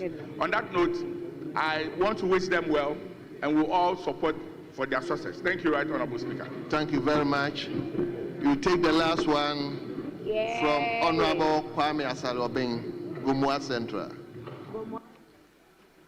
Thank you very much, Mr. Speaker, for the opportunity. I want to first of all congratulate the nominees and also commend the President for the kind of appointments that he has made. In fact, looking at the caliber of people who have been appointed into various positions, it makes us confident that they are going to perform. And as a stakeholder in the creative arts industry, I will spend more time commenting on Honorable Zifa Abna Gomeshi. But before that, I will also commend Mr. Giorgio Pariado. In the 2024 elections, the youth voted massively for the National Democratic Congress. And the future of the National Democratic Congress, whether they will be in power in 2028 or not, depends on his performance. And so I'm very confident that he is going to perform, and the party has given him a big role to play in that next election. Also, Honorable Emiliata is going to play the role of Jesus Christ. She's going to take care of the fish. And I'm very sure that she is very much aware of how Jesus Christ dealt with fish, and the people of Ghana will be waiting to get more of that. I want to remind her that there is the biggest fish farm in Ghana. The biggest nursery in Ghana is in my constituency, R&B Farms. It's in Gomwa-Nsuyem. Unfortunately, I didn't hear any comment on R&B Farms. It looks like most of the people who were at the committee don't know about R&B Farms. R&B Farms is the biggest fish farm in Ghana, It has the biggest hatchery in Ghana and West Africa. And I will urge her to look at that as well.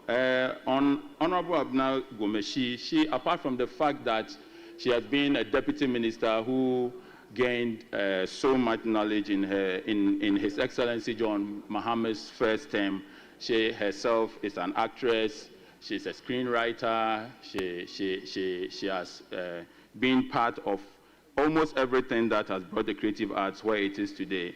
And such an appointment goes without saying, her appointment goes without saying that she's going to be one of the best ministers. She has the requisite experience to deliver, and I'm very confident that she's going to do so, especially as a creative art consultant. I believe strongly that she's going to unearth talent, especially in rural areas.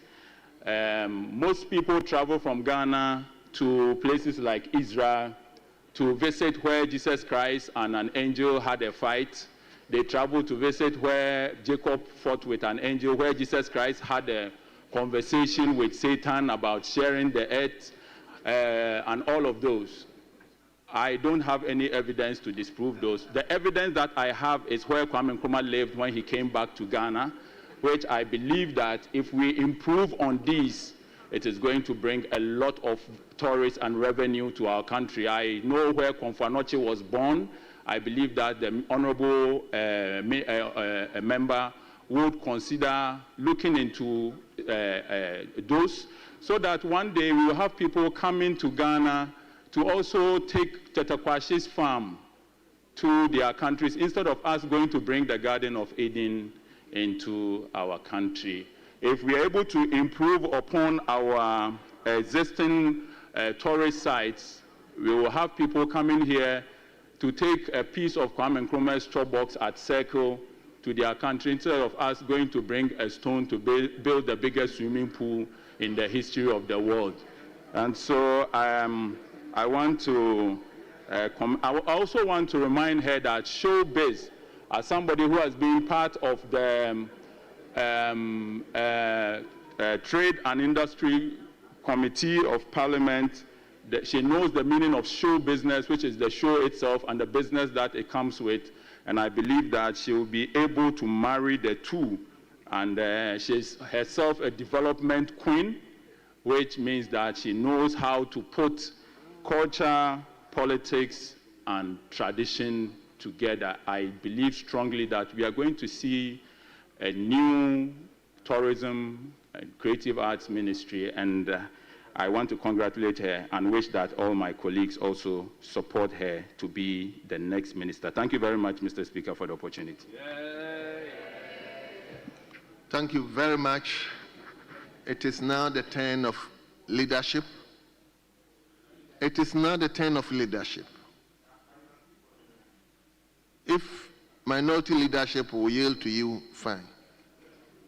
Yes. Thank you very much. You know, Mr. Speaker, thank you once again. First, we'll congratulate all the nominees for such appointments. Mr. Speaker, I'll take from fisheries. Honorable Emiliata. I've known Emilia since 2008, when she first contested for the Shama seat. Mr. Speaker, there are two issues I believe that she needs to reconsider her decision. The first one being the solar outboard motors. Mr. Speaker, it is a fact that premix has been a problem because of the subsidy. And Mr. Speaker, it will continue to be a problem. Mr. Speaker, because Ghana cannot continue to subsidize when we have an alternative in solar. So I believe that government should be more interested in investing in the solar outboard motors for our fishermen, so that one, they can keep their costs down, and two, the problem of inadequate supply, corruption in the supply of the premix will be a thing of the past. The 53% profits that are invested in community projects are just minimalistic, so small, they can never have the huge impact we expect in our communities. So I believe that as a minister taking up this position, the solar outboard motto is something that you should hold on to and make sure it's implemented in a big way. I know for a fact that the last time I was in Shama and I'd announced the solar outboard motto, the fishermen had welcomed it. And she was there to also add a voice to the matter. So I find it very unfortunate that she's feet dragging on this matter, because government and Ghana's money cannot continue to be used in subsidizing it when we have an alternative. If we didn't have an alternative, so be it. Mr. Speaker, secondly, she had made mention of curbing mining in the water bodies, and I support that position. Mr. Speaker, if we take all our rivers, we have the communities along those rivers. And as I can speak on authority, that all the people we have arrested as galamseyers, on them, they had always come from those communities. And we all know the people that work on those communities. So please, I believe that this is one major area she's been spot on in making sure that she works on them. Finally, I would like to also move on to the Minister for Tourism. Everybody knows her work. Everybody knows her involvement in the ministry. And we are no doubt that she can't perform. We know she will be able to perform. But Mr. Speaker, on the issues of roads leading to tourism sites, I believe that the minister should avert her mind to the district road improvement program. I believe that if he's able to connect well with the local government minister, you should be able to fix a lot of these roads, especially the last mile to these tourist sites as quickly as possible. One other issue has to do with the tourist site itself and a lot of our museums across the country. Mr. Speaker, because funding doesn't come from the center as quickly as possible, a lot of our museums and tourist sites are in very deplorable states. I believe that it is time we decentralize the management of these sites across the country, especially creating special boards for them at the local level. Even if you cannot do it at the district level because it might be too much, if we can do something at the regional level to manage these sites, especially raising funds to maintaining them and then making sure that they do reinvestment, I believe that it will go a long way to sustain a lot of our tourist sites, because a lot of them are just too deplorable. And I believe that we should be able to have these local boards to raise private financing to invest, because the law already states that when people even invest, they should be able to give you something. When the community invests, they should be giving something. And I believe that we've been able to do one with Inzulenzu. When we had major difficulty, we were able to bring the community together. And all those that invested, including Tourist Board itself, were given some shareholding that they are able to draw on it or reinvest in those communities. Last but not least, has to do with Minister responsible for youth development and empowerment. I believe that if you take the new title for the ministry, it's clear-cut, very clear-cut, development and empowerment. And the youth definitely will be looking up to the minister that you raise the necessary resources from the Ministry of Finance and other private agencies to support the youth of this country to be able to. And I believe that, as you said in your NDC manifesto launch, you place emphasis on technology and digitalization. Already, Minister for Roads has also said the same, and I believe that you carry on with that mandate to make sure that, as we had preached in our term under Dr. Maubia, you continue to invest more in the youth, especially in the area of technology. Thank you very much, and we congratulate all of you for getting this nomination through. Thank you, Mr. Speaker. Yes, majority leadership. Thank you very much, Mr. Speaker, to contribute to the motion. Mr. Speaker, first of all, I would like to congratulate the nominees, Honorable Ifa Gomashi, who is going to the Ministry of Tourism, and then Honorable Emilia Atta, who is going to Fisheries and Aquaculture Development. and Mr. George Opariado, who will be the first minister for the newly created Youth Development and Empowerment. Mr. Speaker, I'll start from Honorable Opariado, who is going to this Youth Development Ministry. Mr. Speaker, we do know that one of the biggest problems that we face in this country, especially to do with our economy, is basically about youth unemployment. So I think that in the wisdom of His Excellency John Dramani Mahama, to create this new ministry, which is a specific ministry for youth development, is something that we should welcome. And I'm glad that the champion of youth in the NDC party for the last few years as a youth organizer being sent to that ministry is in the right direction. And his answers were quite impressive, that I have no doubt in my mind that he will do quite well in that ministry. When you come to Honorable Emilia Atta, she is someone that I have known for years, and I have worked with her when I was a Central Region Minister, and she was working with Honorable Shirley Aite of blessed memory in the fisheries area, and he has a very deep understanding of the subject matter. And I think her answers, that she gave, to do with all the questions that she was asked, were also quite impressive. And with her, she has a background. And I have no doubt in my mind that my constituency, which is a fishing constituency, will benefit greatly, such as the other fisheries community, when she takes office. And then lastly is Honorable Jifa. I think I was quite impressed with the idea that we need to develop tourism infrastructure in this country.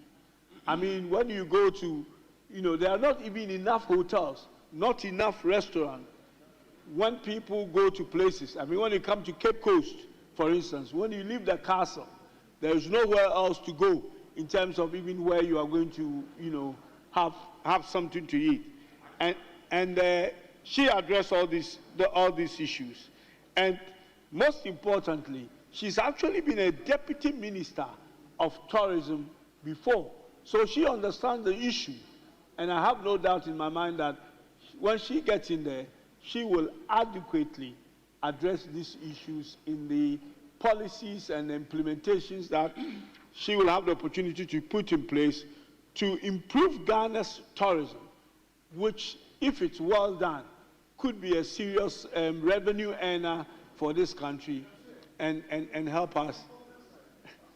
And help us. So, Mr. Speaker, I would like to join in asking the House to approve these 3 nominees so that they can go and start work immediately. Thank you very much. Thank you very much, Honorable Deputy Majority Leader. Honorable members,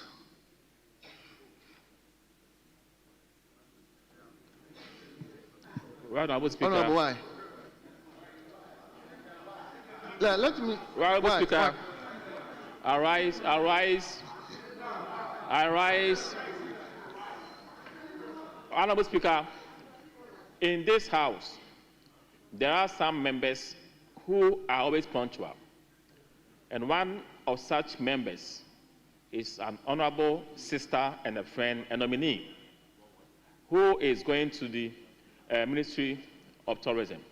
And because of her eager to come to the House all the time, I come under Article 102 of the Constitution and Order 64 that talks about quorum of the House. I don't want it to be said of her that somebody who always comes to the House and on a day like this, at her approval stage, the house is empty.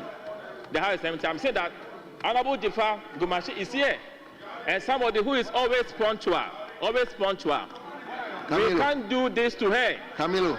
We can't do this to her. So we are pleading with you to get your numbers here. And my application is that I'm raising order 64 quorum. We don't have quorum to let her go to. What are your members? Please, yes. Please, there's my application. Let us do her the honors by bringing our members here. I'll come to you. Let me listen to Honorable Susu. Mr. Speaker, thank you very much, Right Honorable Speaker, for the opportunity. Mr. Speaker, I observed that when the member rose on his feet, without even the speakership recognizing him, he went ahead, turned on his mic, and began to address the House. Mr. Speaker, I believe that this is a House. Honorable Sesu, initially that was right, but later on, once I saw him still standing.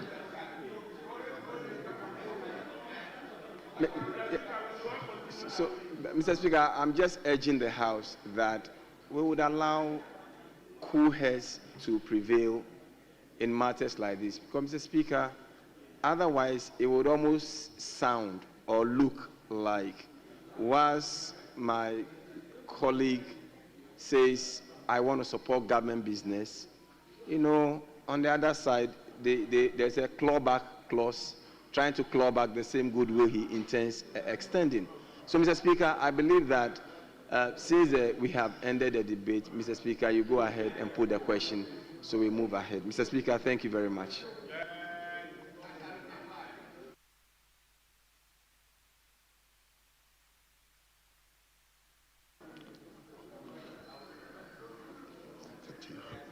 Speaker, when you know.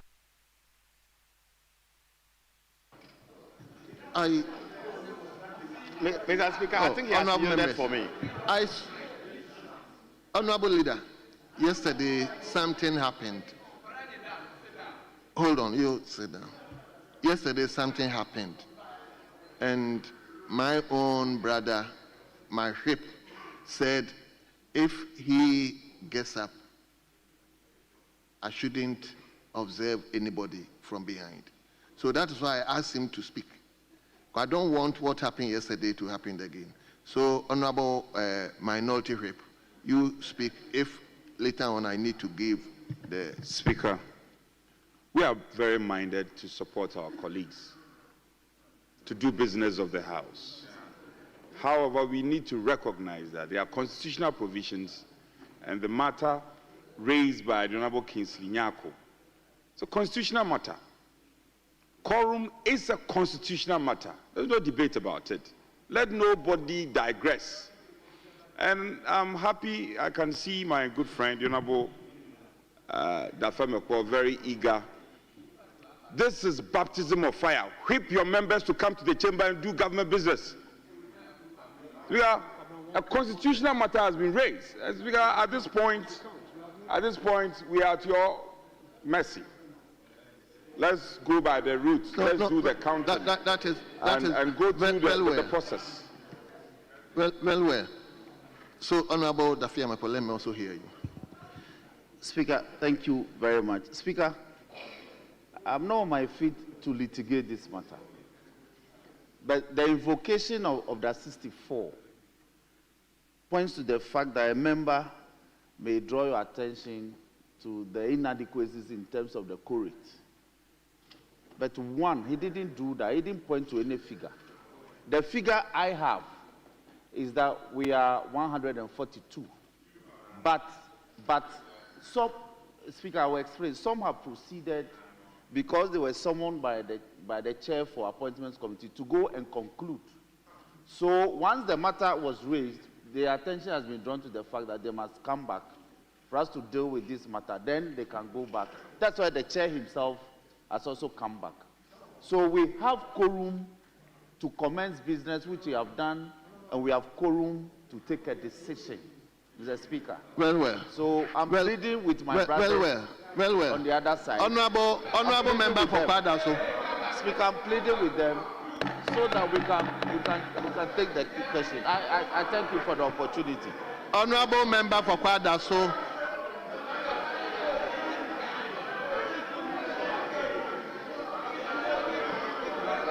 He has a responsibility to bring him. Member for Kwadaso. It's not good.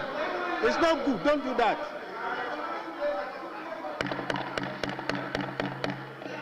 Honorable member for Kwadaso. Honorable member for Kwadaso. Honorable Speaker. Please, if you want to invoke the standing orders or the Constitution, do so that we go through the procedure. No, he didn't do that. He didn't do that. Honorable Speaker, my understanding is that we are not in quorum. So per the procedure, I think we need to get the numbers to be sure, or the bell is rung, so that Mr. Speaker, what is being done, Mr. Speaker, at Order 64 and Article 102 of the Constitution. These are the two provisions that are invoked. Order 64.1 and Article 102 of the Constitution. Are you coming under Article 102 or Article 104?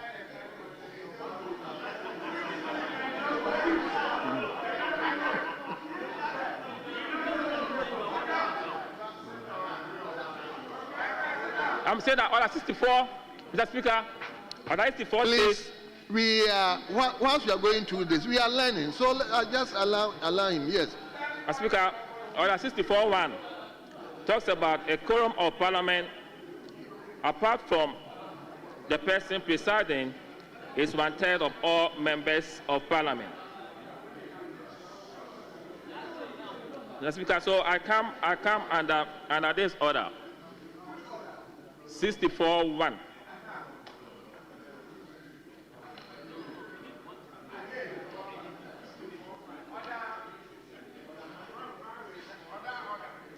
Honorable member, if you rely on Order 64.1, and I want to read for the hearing of all of us, a quorum of Parliament, apart from the person presiding, is 1/3 of all the members of Parliament. So if that is what you are...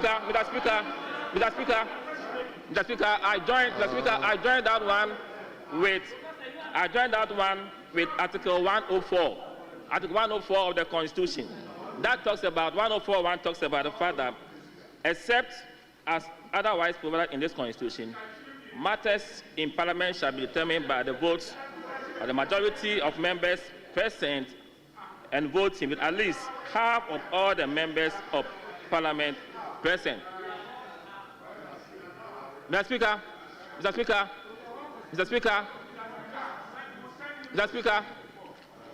in raising this constitutional matter, it is without prejudice. It is without prejudice. My considered position is that our friends on the other side are in the majority, and I premise my position on the fact that we have some dedicated members in this house who are always punctual. And in an occasion,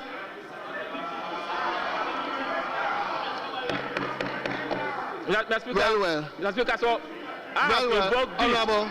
My understanding is that we are only 120 in this house. 120 in this house. And we are supposed to be 139 to make the decision. Thank you.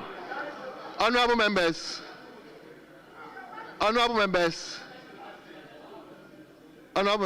this is a constitutional matter.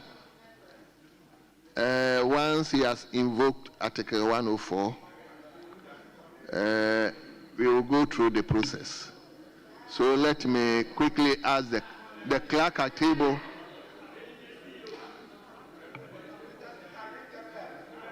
Let me call the clerk at table to ring the bell.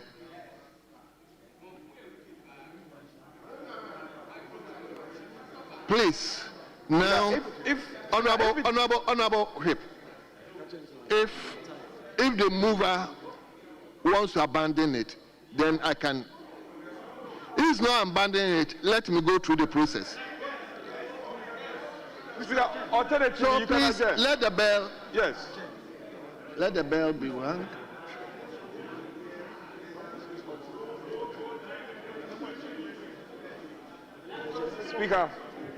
Speaker, with your attention, shall we then adjourn? Come again? Obviously, they don't have the numbers. We don't have the numbers. Instead of you to beg, they're not begging. Instead of you to beg, your chief will be here begging, and you are making papa. You don't have the numbers. Where are your people? Speaker, could you please adjourn? Go and bring your numbers. No process. Shut up. We are adjourning. Speaker will adjourn. Look at your chief whip. Your chief whip is begging here.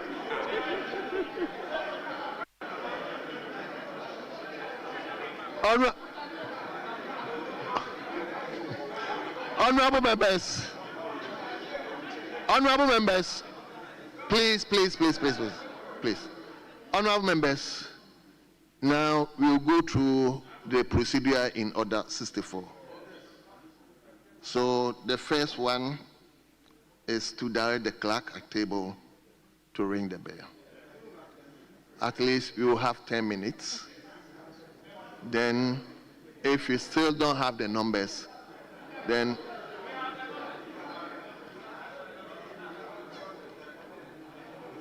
so clerk at table, please ring the bell.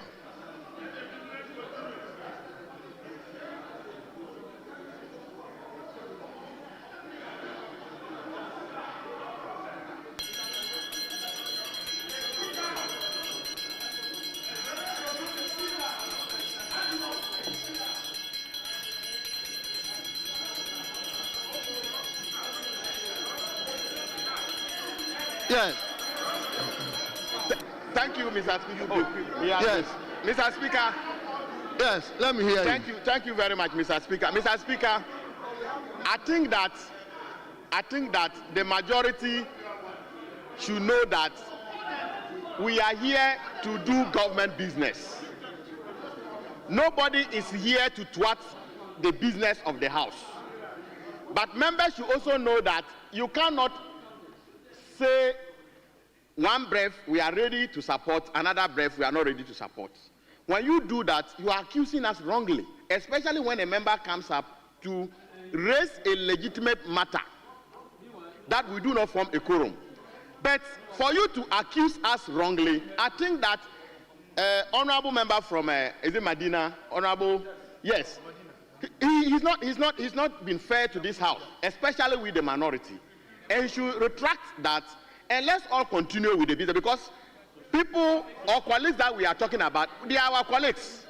And if you listen to the honorable member who raised Order 64 and 104, he was actually appealing to the majority to know that they call themselves super majority.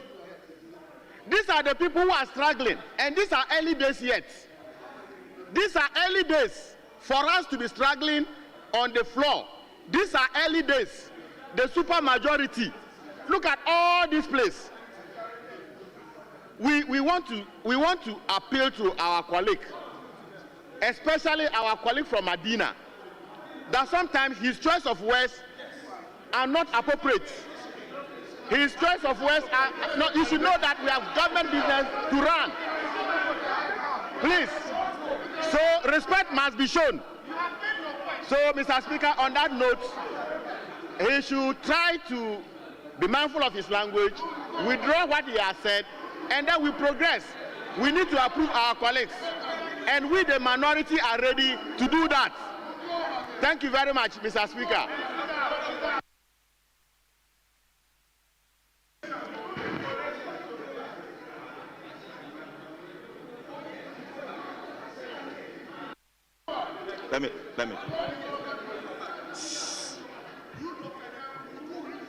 Mr. Speaker, I want to use this opportunity to call on my brothers on both sides, especially on the government side, to know that where we are, today is the day of transition. We've not put the first and second deputy plus the main chief whip. They've not yet created their platform for whipping. They've not yet had their caucus meeting for so many things. So today is just their first time. And I therefore want to plead with the government, former chief whip, to call on the honorable member who called for the quorum to withdraw the quorum and let us proceed and make amends. The Speaker, to add, if you are on the government side, it is not enough for you to just attack. We must be defending. So when the member was raising the quorum, looking at your back and knowing that you don't have the numbers, you don't have to attack them. You only plead. You only plead. If you plead and they disagree, then you call on the speaker to defer the question. Because you can go by force and put the question, and they will challenge it. The motion will be lost. Should we have to go and restart? Which we cannot. So where we are now, colleagues, please bear with us and withdraw the quorum. And let's make amend. It's the only exit that we have. If you want to go through the whole process, leader, you know it won't do us a great deal. Today is just the first day. And Mr. Speaker, to conclude, we have 138. If you ring the bell, members will come. But it will take a long time because Interior Committee is sitting. Appointment Committee is sitting. By convention, we don't sit when critical issues are being debated on the floor. Some of the members also don't know. So we don't have to be raising emotions and tensions at this time. So, honorable member for Kwadaso, not so long ago, we were here and we approve you. Today it is our time. Thank you, Mr. Speaker, for that opportunity. I know my colleague will draw the quorum. Yes, Mr. Speaker, the experience Ahmed was filibustering to ensure that the seats were filled up. But, Mr. Speaker, if a question of quorum is raised under Order 64, it doesn't necessarily mean listen to the House rules, listen and learn. It doesn't necessarily mean business must come to a halt. You direct that a bell be rung, which you did. That is why I'm entertaining the discussion. Yes, which you did. And for 10 minutes, if you don't have the number, you can put a question or suspend sitting. Those are remedies that the rules have catered for. So it wasn't a fact that means that, oh, by all means, the House be suspended or a decision ought not to be taken. You needed to go through the procedures under 64, exhaust it, and we take a decision. So I'm sure by now you have the numbers, and the honourable member, Mr. Speaker, the honourable member for Kwadaso has something interesting to tell you. So let's indulge him. Thank you. Mr. Speaker. Yes, honourable member. That's to listen to. But again, listen, you are not patient. So let me commend the Minister, Local Government, and this proves to the fact that we will need your guidance in navigating forward. And so, Chief Whip, where are you? You should be seated on your seat. So, baptism of fire.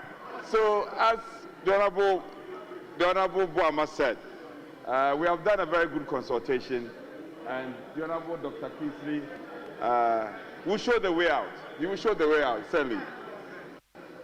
Okay, Honorable Member for Kwada, so let's hear you. Mr. Speaker, Mr. Speaker, this job is a very difficult one. It's a very difficult one. Jifa Gomashi is my very, very good friend. Very, very good friend. And even though I read this Quorum, I felt it. But because I admire her so much, and she being one of the most dedicated and committed and most intelligent female MPs in our midst, I, Kingsley Nyako, Mr. Speaker, Honorable Madina, Mr. Speaker, I withdraw the quorum, the application because of Honorable Jifa Gomashi, the nominee. Thank you, Mr. Speaker.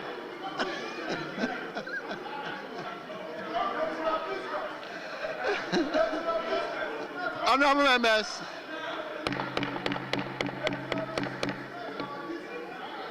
honorable members, Honorable Yusuf, please, you don't have the floor. Yes, honorable members, at the conclusion of the debate, the question is, as many as are in favor of the motion listed 11 in today's order paper, say aye. All those against, say no. Honorable members, the ayes have it. The motion is adopted. And that this honorable House has approved His Excellency the President nomination of Honorable Abra Jifa Gomashi as Minister Designate for Tourism, Culture and Creative Arts. Honorable Emiria Atta as Minister Designate for Fisheries and Aquaculture Development. And Honorable George Opare Ado as Minister Designate for Youth Development and Empowerment. Honorable members, on behalf of the House, let me extend my congratulations to our honorable members. We wish them well in their new office. Yes, Honorable First Deputy Speaker. Honorable Speaker, I'm so much grateful for the opportunity to, on behalf of the nominees and their reference, thank the committee and the entire House for approving them as ministers of state. Once again, I am grateful to the House. Thank you very much. Yes, leadership, any indication? Speaker, there was an earlier agreement at conclave on the number of statements he had admitted. So, Speaker, it's important. The Honorable OPK, yes, even though he has some challenge, he has been yes, sitting here I all don't have day. any problem, but then it means yes.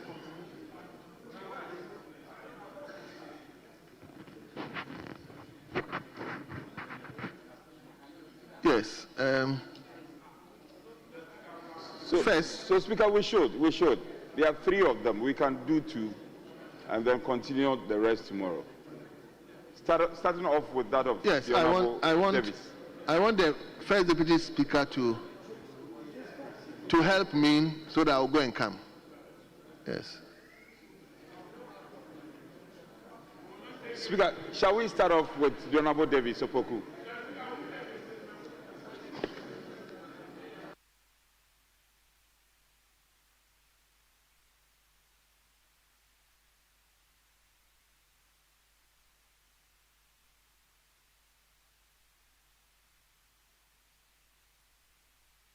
Speaker, we are ready to.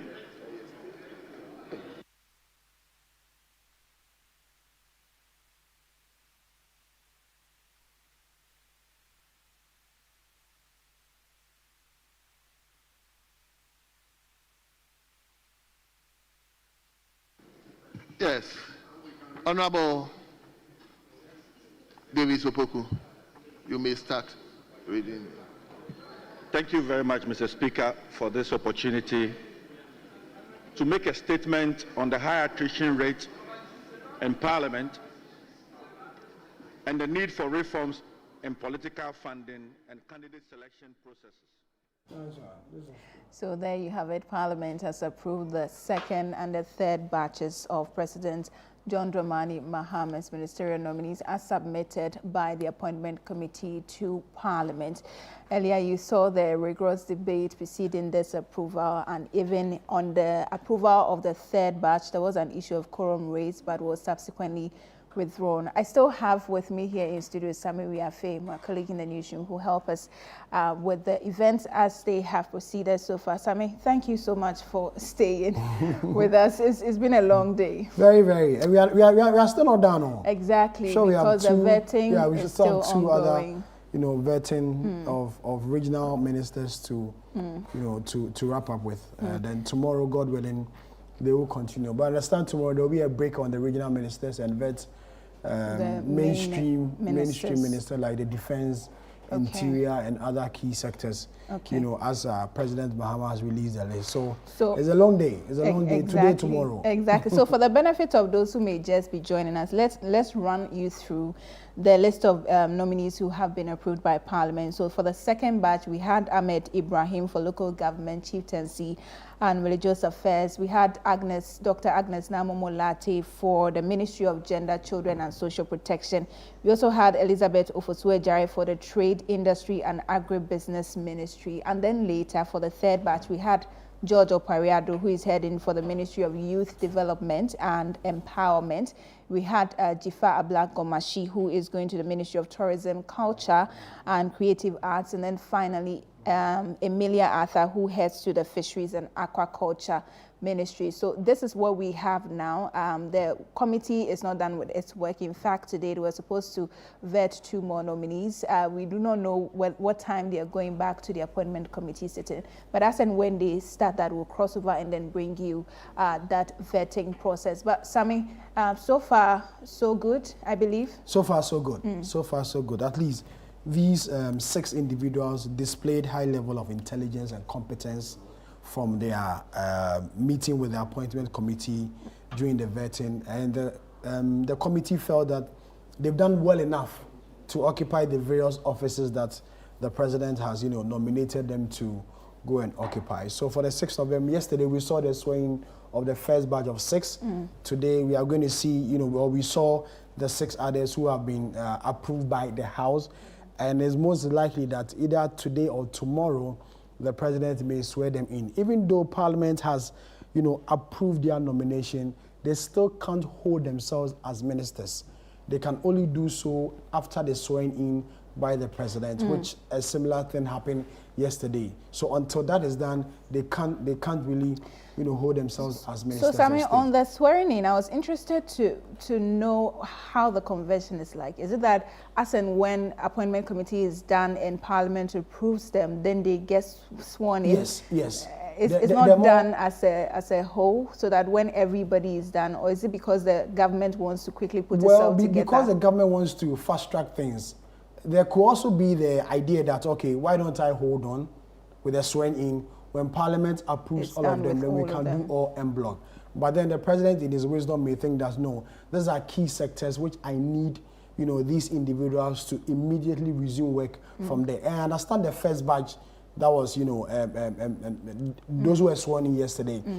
if you look at all 6, very key, very important key. ministry. Finance, very key. Finance, education, AG, and the rest, very, very important. So in those areas, you don't waste much time.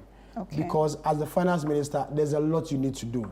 Payment of salaries and the rest. The month is about ending. You need to collaborate with the controller and accountant, So you even have to prepare the budget for March. Prepare the budget in March. So there's a lot for you to do. So those ones are hurriedly done. Okay. So that they can get their footing in the ministry before they begin the execution of. Not to say that the other ministries are not important, but then when you want to do the scheme of things and arrangement of ministry, some ministries are more important than the others because they affect the day-to-day life of the ordinary Ghanaian. So without these ministries, there may be a lacuna, there may be a problem, there may be a gap in there which must be addressed urgently. So I feel that's the reason why the president feels that, let's get this 6 done, and then later we can come and get this 6 also done. And then for the rest, they can come later. Like the regional ministers, for instance, they're not really much of an importance compared to the mainline minister, even though they're important, because now that they don't even have regional ministers, the director of the regional coordinating councils are running the affairs within the various regions. And so even without a regional minister, things will also go on. Just that there are some contracts and some decisions that can't be taken without the presence or the approval of the regional minister. That is why, those ones can come later on. But for the mainstream one, you don't have to waste much time on them. Now, let's look at the issue of numbers. I found it very interesting, the point that was raised about while an important and critical issue like the approval of ministerial nominees is happening, we also have several sittings of other committees happening. And the Honorable Kingsley Nyako, the Kwadaso MP, raised the quorum, which was later addressed. But what do you make of the whole issue about the numbers of the majority, the absence, and all of that? Well, this parliament is just, I think, 2 weeks or 3 weeks old. Now, there's a formation of various committees. And remember, there are, as of the last count, there are over 100 new members of parliament. So you need to go through orientation, get to know the committees you are being fixed or where you are being positioned in the various committees and other things. So you don't expect all of them to be in the chamber at the same time, unless there are very, very critical things that need to be done. With the general approval of ministers, even though you need your numbers, the thinking is that if the appointment committee, which is a wing of parliament, has already done the approval, there's no much work to be done by the main parliament or parliament itself. So for you, that quorum it wasn't really necessary. But then it was funny how the tables have turned, and today you see the majority rather pleading with the minority to withdraw. Some few months ago, it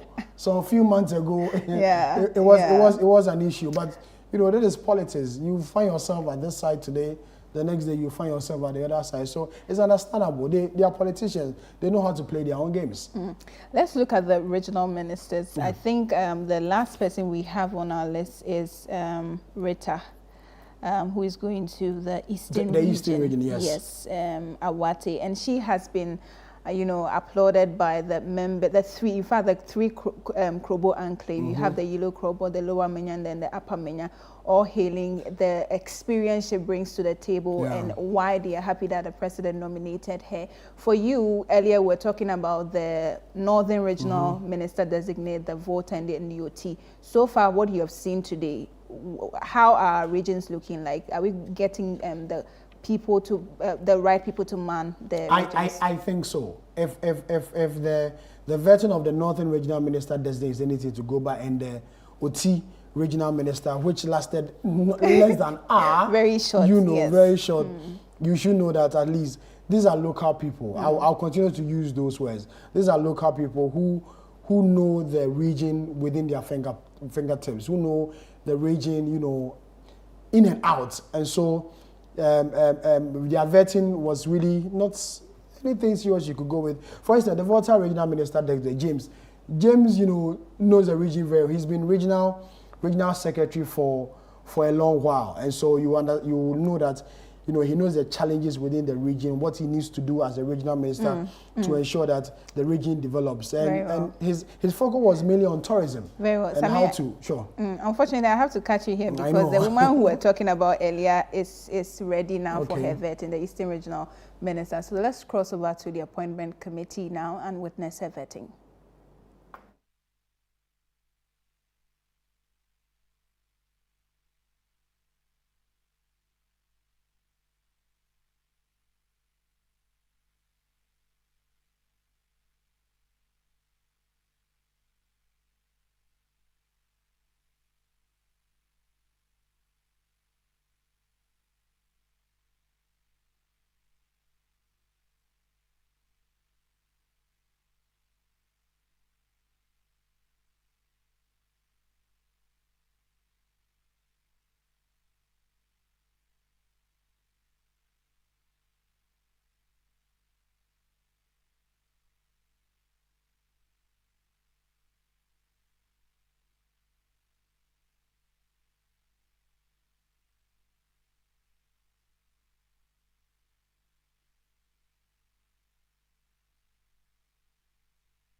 So just gone by in your pictures was the setup of the appointment committee waiting for the Eastern Regional Minister designate to take her seat for her vetting to begin. Now, Sammy, let me come back to Sammy. Sammy, you were making a point. I had to cut you short. If you can conclude on that, and then we can move on to some other matters. So I was talking about the regional ministers and what they bring, on the table.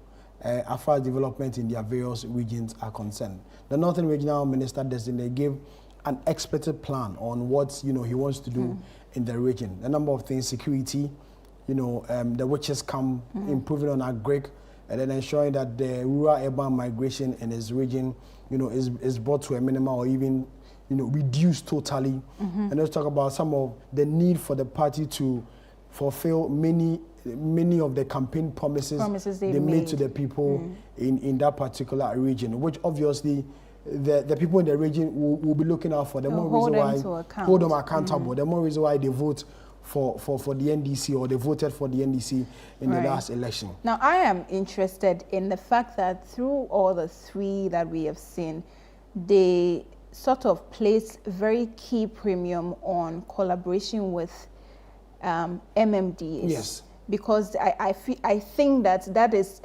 the general understanding of the role you're going to play, that it is a very decentralized role. They are representing the government in the region, and so the engagement with some of these MMDs is very important. And another question was asked about how there's usually friction between MPs and then MMDs, and then when you have to, for instance, the MP has to get access to his common fund, it's usually a problem.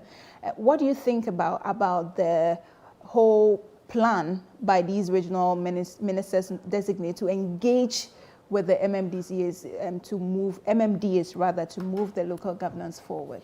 You should remember that these regional minister designates have all served as regional executives for the party in the region. For instance, the regional chairman for the NDC in the northern region is still the regional chairman for the NDC. His secretary, who was appointed as the Director General for the National Lottery Authority, was also at the vetting. And he has been a DC before. He's also been a DC before. So he knows how it is when a DC wants to sabotage a minister or an MP. Now let's do an MP. Ministers. Okay. So normally the District Assembly Common Fund, it comes to the District Assembly. And the MP always has an allocation for development projects. Now, if you have a DC who doesn't like your matter, for want of a better word, or they like your matter, wrap up on this point from who wants to sabotage you, even when the money is released, he or she will tell you the money is not in. It's not there. Because you don't have access to it, you can't do anything about it. And it's a problem. It gets worse when the DC or the MC wants to challenge you in the next election for your parliamentary seat. That's when it gets worse. Right. Sammy, we'll have to come back to this conversation because it's very important. But now let's go back to the appointment committee where Rita Awate has taken her seat for her vetting as Eastern Regional Minister designate. I taught for a period then. So my first station was Secretary Presby Primary. From there, I proceed to University of Ghana to do my diploma in home science. Graduated in 2002, right? I taught again.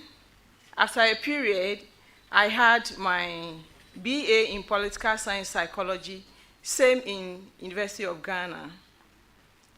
I came back to teach, and I taught in Yilok Robo Senior High School.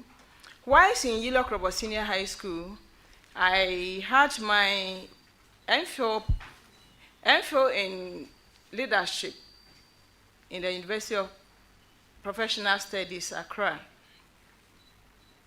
Mr. Chairman, I have been an assembly member. I have been a presiding member for 2 terms. I have been on NALAG executive for 2 terms. I have been a woman organizer, constituency woman organizer for 1 term. I followed to become the deputy regional women organizer, Eastern Region. today I am here, and finally I am reading my PhD in migration in the University of Ghana. Mr. Chairman, panel members, I am here today. I have been nominated by the President of Ghana as the Eastern Regional Minister designate. I hereby plead with you. I hereby plead with you to approve me. I plead you to become the Eastern Regional Minister. Thank you. Thank you very much. But to say, honorable members, this is like a parliamentary sitting. Committee sittings are parliamentary sitting. And we don't clap in parliament. I would plead with you to remain silent, watch and listen to the proceedings so that in good time it will be done. Let me place on record that we will recommend for your approval or otherwise, but the committee itself does not have the power to give the approval. It is Parliament of the Republic of Ghana that will eventually be considering the approval. But we'll do our best to see what kind of recommendation the committee will be putting before the entire House. Thank you. Relax, feel at home. I will now give the floor to the members to start asking their vetting questions. Take it easy, listen to the question, and provide the answer to the question. Thank you very much. Thank you, Mr. Chairman.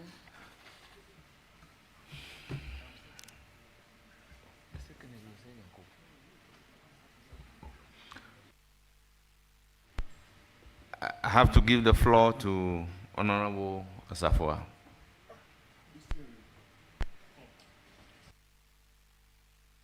Right.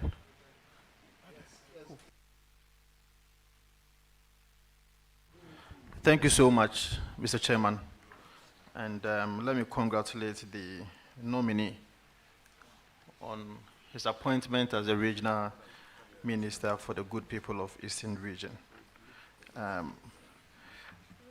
I am going through your CV, and as you rightly also indicated to the committee, that you hold a Master's of Philosophy in Leadership from the University of Professional Studies. And you are also a PhD student in Migration Studies. I don't know whether there's a distinction between what a PhD student is and a PhD candidate is. But even with my question, I want you to outline to us what your research topic was at the master's level and how it is linked to the development of Ghana. If you're a PhD candidate as well, then you can also let me know the topic that you've chosen at your PhD level. Thank you, Mr. Chairman. As I did indicated, I read my MPhil in leadership in the University of Professional Studies, Accra. And I graduated in 2015. I wrote on examining women participation in local governance, a case study of Yellow Krobo Municipal Assembly. I am a PhD student and not a candidate.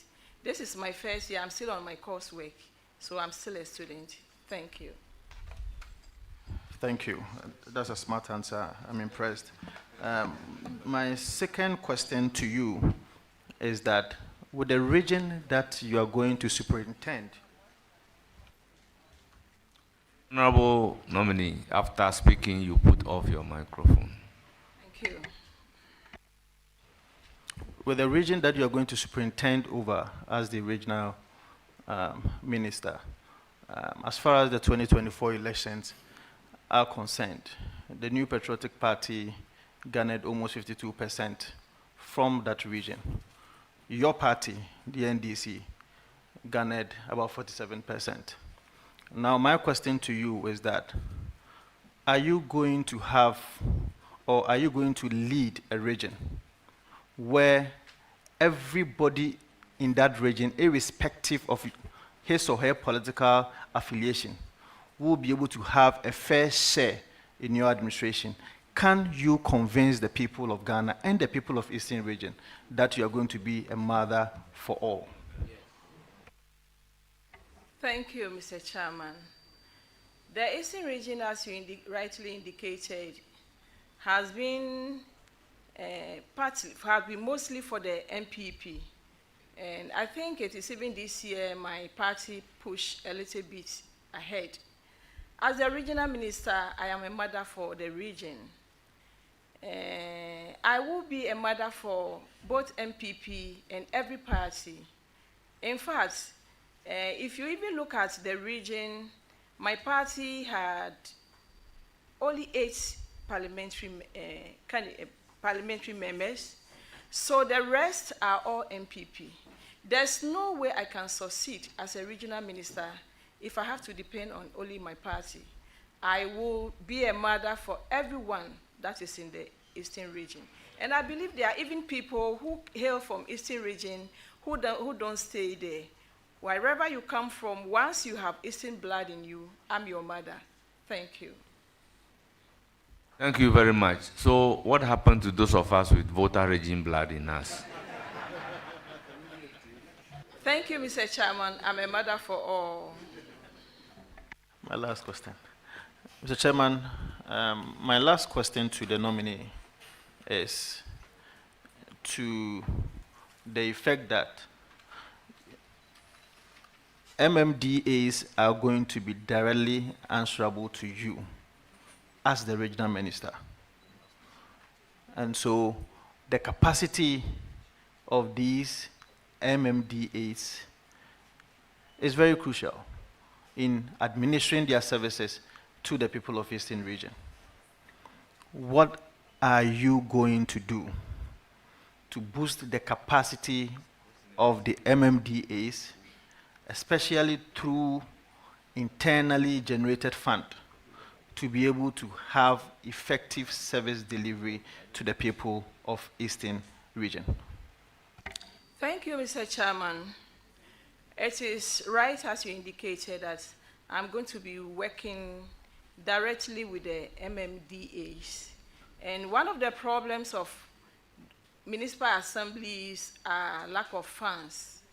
One of the things I will be doing is to have training programs for MMDAs to be able to mobilize funds. We'll be having training programs, capacity buildings. I'm going to engage most of the MMDCs to know where the loopholes are in their municipalities. We shall be doing feasibility studies on every municipalities to really get their problems, and with engagements, collaborations, we are going to go forward in the Eastern region. Thank you. Thank you very much. I will give the floor to Honorable Kennedy Nyako. Thank you, Mr. Chairman. Mr. Chairman, Madam Nominee, congratulations. Thank you, Mr. Chairman. Yes, I have just some few questions for you. My name is Kennedy Osei Nyako, MP for Achimswedro, so I'm within your region. Eastern region, most of the paramountcies in the region have chieftaincy dispute. I want to narrow it to where I am the MP there. That is Achimswedro, which falls under the Bosome traditional area. There have been several chieftaincy disputes for almost 13 years. If you go to other paramountcies, you can see the same problem within the region. I want to find out from you, as a minister designate, if God willing, you are approved by the House. What are your plans? Or how do you intend in solving this chieftaincy dispute that we have been grappling with it in the region? Thank you, Mr. Chairman. Of course, I know there are pockets of conflict in my religion, I know Eastern region has a lot of paramountcies. I know we have about 11 paramountcies in the Eastern region, and there are a few areas that have pockets of conflict. First, I will engage my chiefs.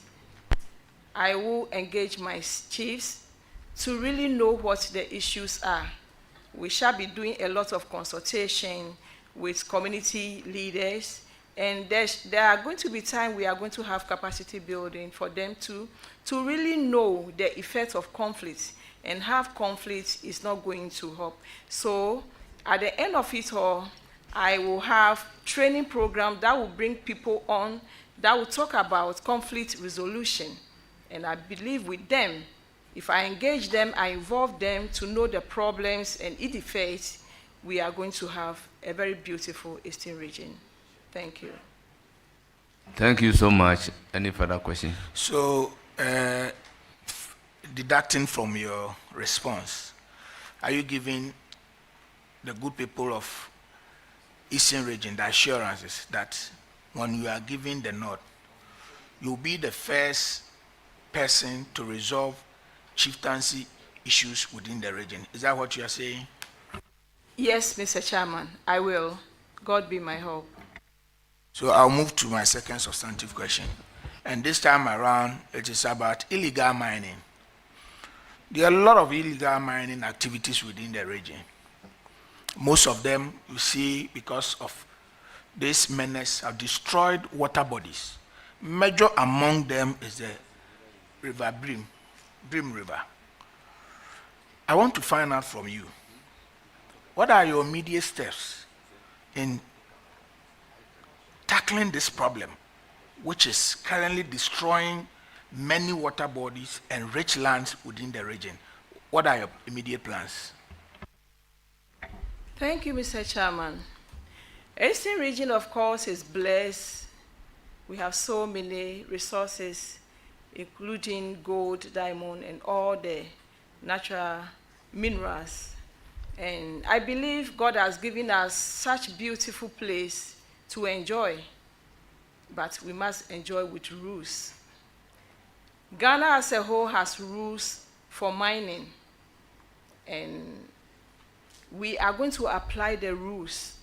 We are going to do small-scale mining, and we are going to do legalized mining. I believe that if we apply the rules and we go with what we abide with the rules in mining, we are going to have a beautiful Eastern region. Of a truth, illegal mining has destroyed not only our waters, our farm, and even the environment, the air we breathe. So we are going to mine, all right, but we are going to do legal and proper mining. Thank you. Thank you. Any further question? Mr. Chairman, thank you. I want to find out from the nominee, when you mentioned that you are going to ensure that we do proper mining in the region, what exactly do you mean by you are going to ensure we do proper mining in the region? Thank you, Mr. Chairman. Eastern region, as I indicated earlier on, has a lot of stakeholders. We have the chiefs, we have the security, we have a lot of people. We have a lot of people who matter in the Eastern region. I will be doing a lot of engagement. I will be collaborating with the chiefs and stakeholders in the region. And my party, the NDC, has in its manifesto the proper way of mining. And because I'm a representative of the government, I'm going to really go by what my party manifesto says. for mining. Thank you. Okay, thank you. This is House of Record, so we'll put everything that you have said on record, and later on we'll come to you. The last question that I have for you. Honorable Kennedy Nyako, I just want to remind you that she is your regional minister to be. Thank you, Mr. Chairman. Thank you, Mr. You have taken notice of it. Yes, Madam Nominee, this is my last question for you. All these questions that I'm asking are major challenges within the region. I'm sure you are aware of some, maybe some you are not aware. The last one is about sun winning. It's one of the major challenges within the region. Farmland have been destroyed, several fertile land that could have been turned or used for either farming for other purposes have been destroyed because of this sun winning. I want to find out from you, what are your immediate steps to tackle this problem when you are giving the nod? Thank you, Mr. Chairman. I think sun winning and mining have similar effects on our land and the people. I've earlier indicated that my party, NDC, has in its manifesto the measures we are going to apply. I will really involve, engage, come together, collaborate with my chiefs, my elders, my leaders, and all the stakeholders that matter. The security. No, let me come here and let us know that sun winning and all other things are not just a security issue. They are social issues because they have social implications on our health. We are going to apply the rules. Thank you. Okay, thank you, Madam Nominee. I wish you well. But don't forget, we are going to work with 8 against 24 MPs. We are 24. So if you want to be successful in your administration, don't neglect the 24 and work with the 8. That you have a big challenge or a big problem. I wish you well. Thank you, Mr. Chairman. I will recognize Ritana Odole Soa. Thank you, Honorable Chair. I don't have a question for my sister. I wish to congratulate you on your nomination by His Excellency John Dramani Mahama. I was with her at Nalag. Thank you, Chairman. Madam Nominee. Thank you, Chairman. Madam Nominee, I wish you well and I congratulate you. You will do well. And I believe using the NDC manifesto as the blueprint, inshallah, you are going to be the best performing regional minister the region has ever had. Thank you. Thank you. Thank you very much. I move to Alexander Ayawasi Akwa. Chairman, my name is Akwesi Akwa. Alexander Akwesi Akwa. Okay. Thank you very much, Mr. Chairman. Honorable Nominee, SK, congratulations. Thank you. I represent the good people of Achem Oda, and so you are soon to be my regional minister. And it's the reason we have a lot of interest in this vetting. My first question has to do with market fires. Very recently, most of our markets have experienced serious fire outbreaks that have actually consumed the capital of most of our traders. And you look at the setting of these markets, you would agree with me that the MMDAs are those that manage some of these markets. Because of that, enough security measures are not put in place to forestall some of this occurrence. As you move into office as a regional minister for Eastern Region, would you want to consider the management of most of these markets so that it will be properly managed by proper property developers to ensure that we have enough security to forestall some of this occurrence? Thank you, Mr. Chairman. I think exactly that is what I'll be doing. Thank you. Most welcome. Any further question? Yes, Mr. Chairman, I have another question.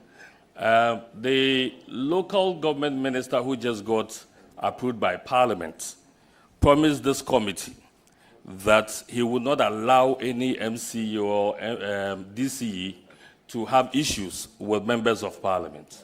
Like you've been told, we have 24 members of Parliament belonging to NPP in your region. Obviously, your MMDCs are going to be appointed from your party. Would you want to assure this committee that when you are in office, the MPs from your region will have direct access to you so we don't get frustrated by your MMDCs? Honourable Member, that question has been asked and answer provided that she will be a mother for all in the region. And I even asked, the what of those with voter regime blood? So the question has been asked and answered. Chairman, I was looking specifically at members of Parliament's relationship with MMDCs who are going to come from her political party. It's a bit different from being a mother. So the relationship between members of Parliament and MMDCs in your region. So you can answer that one. Thank you, Mr. Chairman. The relationship and conflicts that exists between some Member of Parliament and MCs is a worrying one because the region needs the collaboration between MCs and Member of Parliament to have a peaceful working relationship. As the leader, when you give me the opportunity to become, or when you approve me to become the Eastern Regional Minister, I will be engaging both the MMDCs and the Member of Parliament occasionally. I will be having quarterly meetings with them. We are going to collaborate a lot. We'll be having capacity building meetings that will create the very peaceful relationship between them. You know, most of the time, the MMDCs have to sign the common fund for the MPs. If there's no good relationship between them, it makes work very difficult for them. I'm going to be engaging them to bring them together occasionally. Quarterly, we'll be having meetings. Thank you. Wait. By saying the common fund, do you mean the 4.5% that they refer to as MP's share? Mr. Chairman, please, can you come again? I'm saying that referring to the common fund in relation to the MPs, are you referring to the 4.5% that is referred to as MP's share of the common fund? Yes, please. Yes, thank you. Please. Thank you very much. Mr. Chairman, thank you very much. You see the question is bringing out the best of the nominee.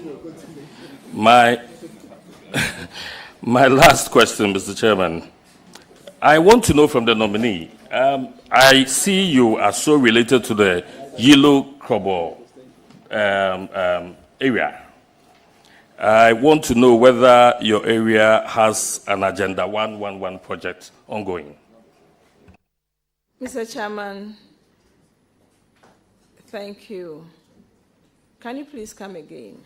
I was asking whether your district, Yellow Crobble, has an Agenda 111 project. That's Agenda 111 hospital. Mr. Chairman, no, please. Yellow Crobble doesn't have one. No, please. How many hospitals or health facilities do you have within that enclave? Mr. Chairman, please, are you talking about Yellow Crobble?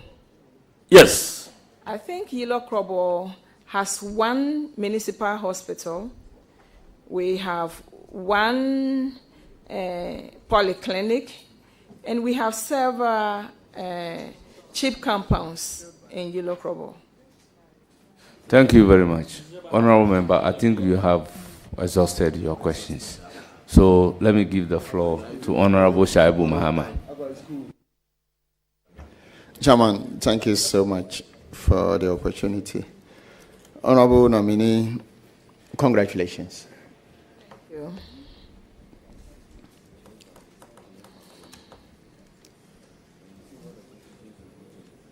I looked at the list of regional ministers. and I found that we have about 3 or 4 women. Did you check how many women were in the list of the regional ministers? Yes, please. I know of Honorable Helen Intosu. I know of Honorable Amma Mavis, Amma Frimpong, and that's all right. What I'm dragging at is many young girls look up to those of you the president has given an opportunity, the women. And so they look up to you to a high standard. So your performance will tell how the young ladies will also want to join politics. So that's a big task for you, the women who are part of these ministerial nominations. My substantive question has to do with, we have women groups who market women in your region. And this is one group that you need to pay attention to. The NDC manifesto has mentioned clearly the establishment of a women development bank. Tell us how you intend to work this promise with the women of Eastern region so that they benefit from the program. Thank you, Mr. Chairman. Women empowerment form a crucial part of any community because women form majority of even our national population. Women are seen as the pillars of the basic unit as a family. Most women are found doing works that are around the homes. Our manifesto has spoken about a women development bank. And as a woman, I think one of the things I will be so passionate about is to negotiate with the gender ministry, to negotiate with the Ministry of Finance, to make it done so that the women in my region can be empowered. You know, when women are empowered, the family is empowered. Thank you. Thank you very much.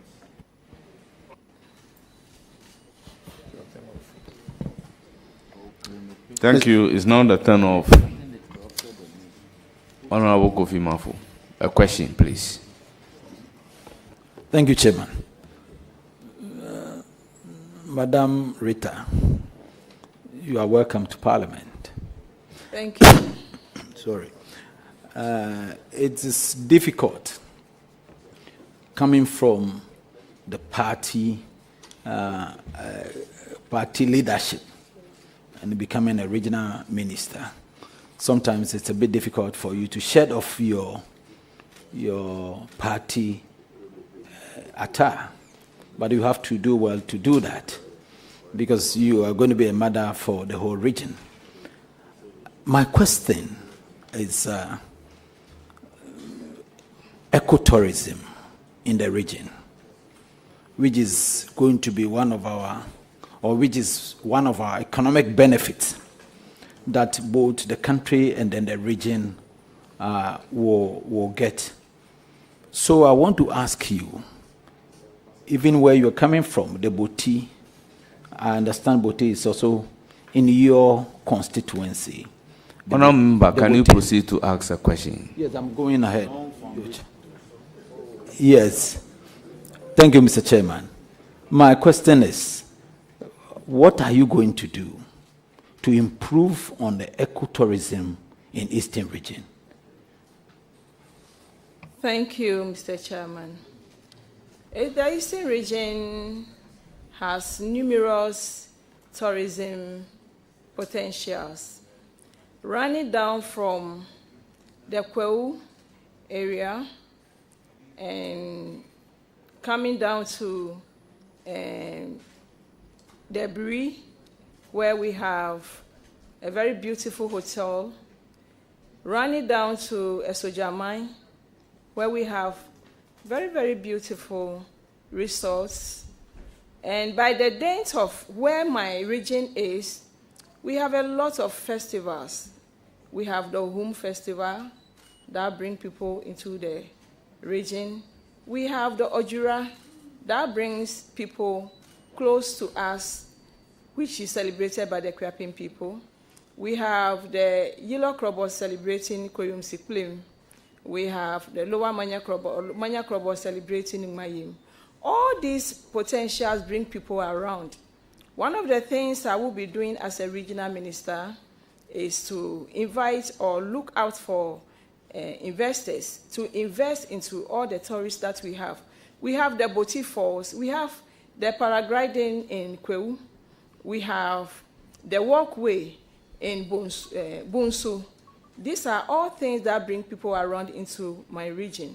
And with the help of my stakeholders, we are going to do more visibility studies on other potential that have never been gotten now, so that we look for investors to invest into such areas so that we could move forward from where we are now. Thank you. Mr. Chair, a follow-up. Follow-up. Yeah, follow-up.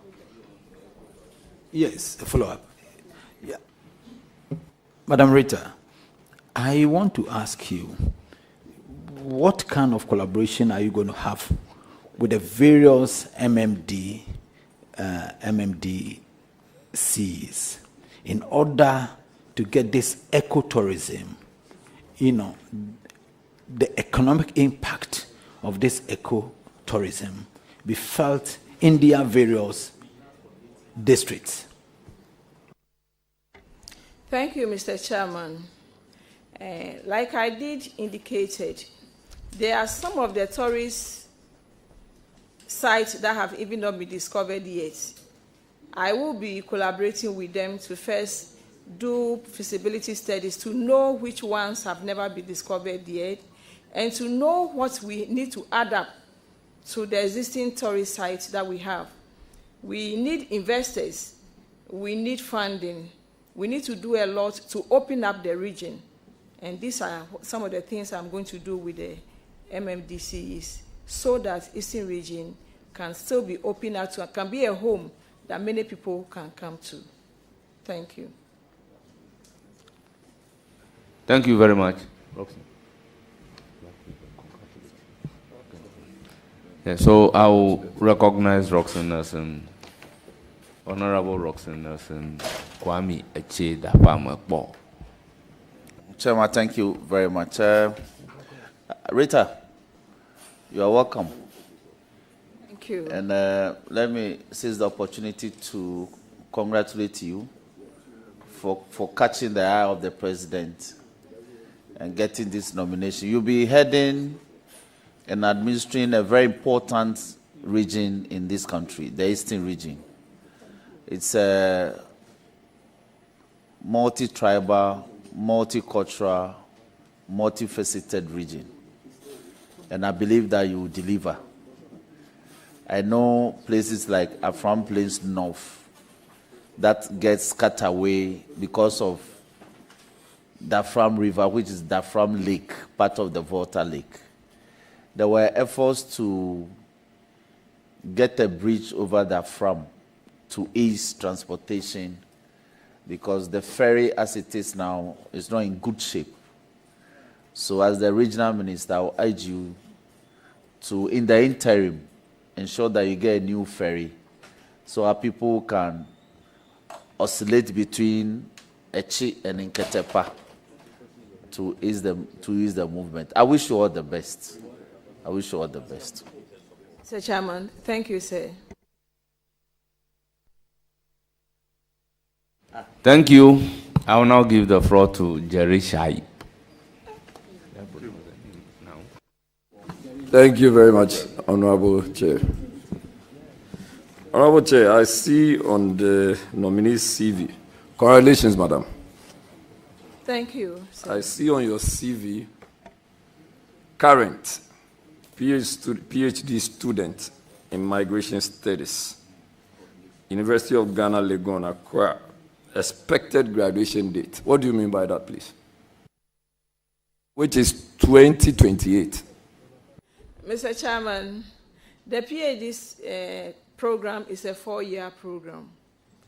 And I stated that date, knowing very well that by 2028 it will be 4 years. And I have to work very hard so that I complete all my thesis and everything and complete within that period. Thank you.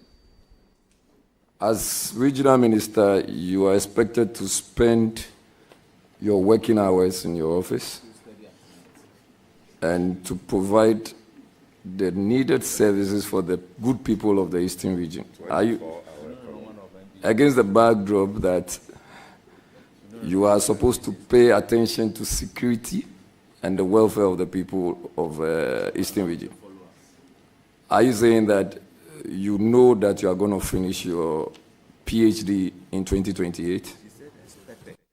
Thank you, Mr. Chairman. If you really look at my CV very well, I'm a woman that have combined so many things. If you really look at it, I have combined my job with almost all my schooling. At a point, I was in Yulok Provost Senior High School and was doing my MPhil. I was able to finish up with my thesis and completed within the actual time. I know I will have to do much to be able to do it, but I will. God be my help. Thank you very much. Are you done with your questions? No, Chair. No. Chair, I have a few. Cocoa farming plays a major role in the livelihoods of the several farmers in the Eastern region. How would you assess the current state of cocoa production in the region, and what are the major challenges faced by the farmers in the region? Thank you, Mr. Chairman. Almost all the cocoa growing areas are areas that we have our mineral resources. And per what is happening now, almost all the cocoa lands are being destroyed by illegal mining. We are going to apply the rules. All that we are saying now is that all lands that have been touched, or all farming areas, or all forest areas that are reserved forest areas should not be touched anymore. We are going to do deforestation to plant more trees so that we can regain our forests, so that our farmers can have their land, continue planting our cocoa to make Eastern region great and make Ghana great. Thank you. Madam Minister Nominee, there are reported cases of violent crimes in your region, in some part of the region. Some areas including Obosomasi, Tutu. And some of these crimes include robbery, murder, and some physical assaults. What specific actions would you take as chairman of RECSEC to ensure that these violent crimes or heinous crimes are nipped in the bud? Thank you, Mr. Chairman. As you did indicated, being the chairman of RECSEC, I'm going to engage all the security personnel in my region. We have a lot of security personnel. We are going to look at the status of our police stations. We are going to look at the status of the number of security people that we have in the region. I'm going to do that not alone, but with the engagement of my stakeholders, being the MPs that are within my region, my chiefs, and the MMDCs. With this engagement, we are going to do a lot of education. We'll be doing a lot of security education to our people. And through this collaboration, we are going to solve most of the security problems in the region. Thank you. Madam Nominee, a lot of us now prefer to run up to the mountains to acquire parcels of land. There are a lot of problems with land acquisition in the Eastern region. So you'll see that most of them are deeply rooted in traditional land ownership systems. How do you intend to deal with this or manage the intersection between the customary land law and the formal legal land system to avoid conflicts? Thank you, Mr. Chairman. Traditionally, we know that the lands belong to the traditional council. I don't really have control over the land as the regional minister. I cannot do anything without the support and collaboration with traditional leaders. I am going to engage much with the traditional leaders, and we are going to also collaborate with the Sector Minister for Land and Natural Resources to really see what the problems are so that we solve the land acquisition problems in the Eastern region. Thank you. Mr. Chair, I just want to find out, do you own a property in the Eastern region? Thank you, Mr. Chairman. Yes, I own the property. I own a school in Yellow Krobo, specifically Somenya.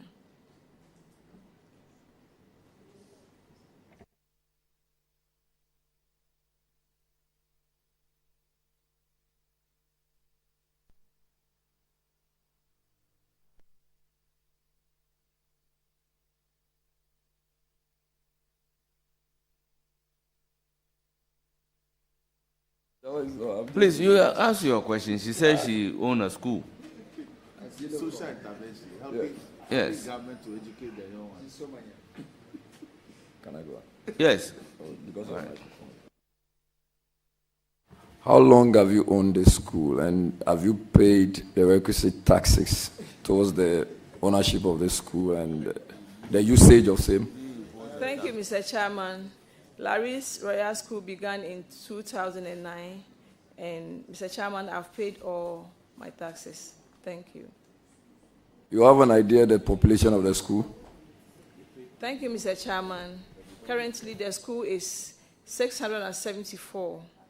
We have 674 pupils, starting from crèche to JHS. Thank you. And how many of the people have you given scholarships to? Thank you, Mr. Chairman. It will interest you to know that about a quarter of the children in the school are on scholarships. I have a plan that if you are a parent and you bring about 3 children, the 3rd child will be on scholarship. And if you are in the school and you lost your parents, you then get scholarship from the school. Thank you, Mr. Chairman. Jerry, that is really social intervention that you are doing. Are you done? Mr. Chairman, no. Mr. Chairman, if kindly you may let the support team understand that we are just conducting parliamentary business, and therefore words like "are" cannot be used here, respectfully.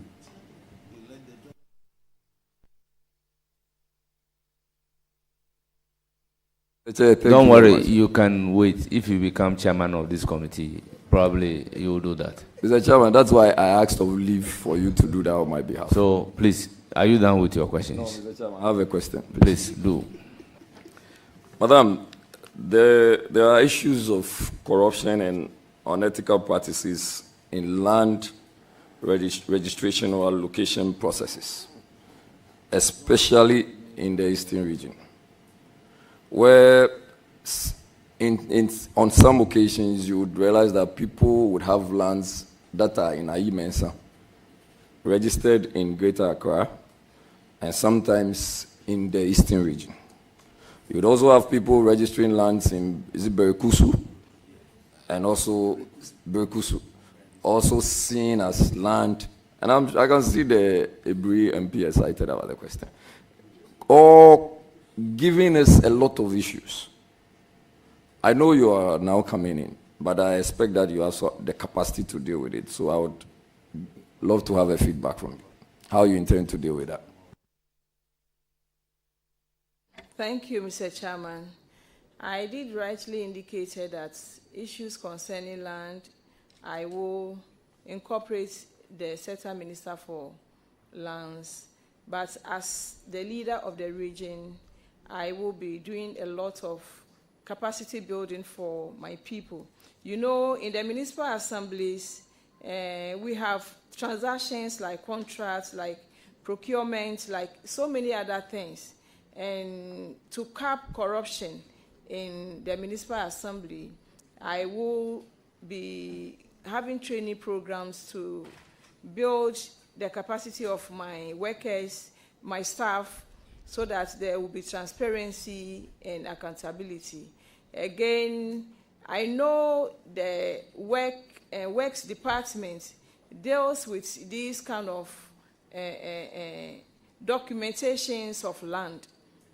Occasionally, there will be forums for checking on them, what really is happening in the works department, so that that kind of corruption that you are talking about on land documentation will be reduced. Madam Nominee, as a proprietress of a school, you are aware that there are issues of child abuse. There are also physical and sexual assault of some of our children. And it's not just about your school, but and I'm not saying it's happening in your school, but these are issues that you can find in your region and some other regions. As a mother and a proprietress, how would you want to take steps? What steps would you want to take to ensure that our girls are not abused sexually, physically, they are not molested? And also as the chairperson of the Regional Security Council. Thank you, Mr. Chairman. With the issue of assault and molestation on our school children, I think the GES has adequate regulation on such, and such individuals or teachers that are found will be punished. And I believe before even the punishment come, we really have to spell out the rules. Every school needs to spell out the rules for these people. And I think I will not take it lightly when such an issue happens in any school and it is covered. Thank you. Thank you very much. This should be my last question. I'm also well aware that you are confronted with some problems in your region, one of which is transportation. So I'm still interested in post-harvest losses. What about the roads? What about the bridges? And what are your plans to ensure that you have most of these things very functional? Thank you, Mr. Chairman. The Eastern region has a very big stretch from Afram Plains north, south, coming down to the Quorum Mountains, to Suhum, to Insawam, and down to my area, my backyard, the Krobo area, and the Sojaman. And we have a lot of horticultural crops. I think the major problem in transportation in my region is our roads. Our road network is not very, very good. When you get to the Afram Plains, between Mami Krobo and all those areas, most of the roads are completely destroyed. I will be engaging the road minister, the road sector minister, to really upgrade the roads so that these horticultural crops that we have can be cut into the marketplaces for people to really enjoy. Thank you. Yeah, Mr. Chair, just a follow-up. On Afram Plains in particular, what are the connectivity issues? Connectivity with reference to communication and transport, do we have the networks working properly there? If you go to a place like Uabomaima constituency, although it's in Accra, just because it's somewhat a highland, you have connectivity problems. Besides that, do you also have connectivity problems with reference to transportation? Thank you, Mr. Chairman. I did really indicate that we have transportation problems. And apart from that, we also have network problems. So when I talk about communication, maybe movement. Movement does not only involve transport alone, but the communication problem. So I will also be doing something on rural telephony. Thank you. You said probably that's the last question, so I'll give the floor to Honorable Mr. Chair, I'm done. I just want to wish the nominee well. I'll be monitoring on your final execution of your PhD. And remember, this is the House of Record. Thank you and have a great one. Thank you, sir. I urge you to place monitor at the school. I'll give the floor to Honorable Rickett.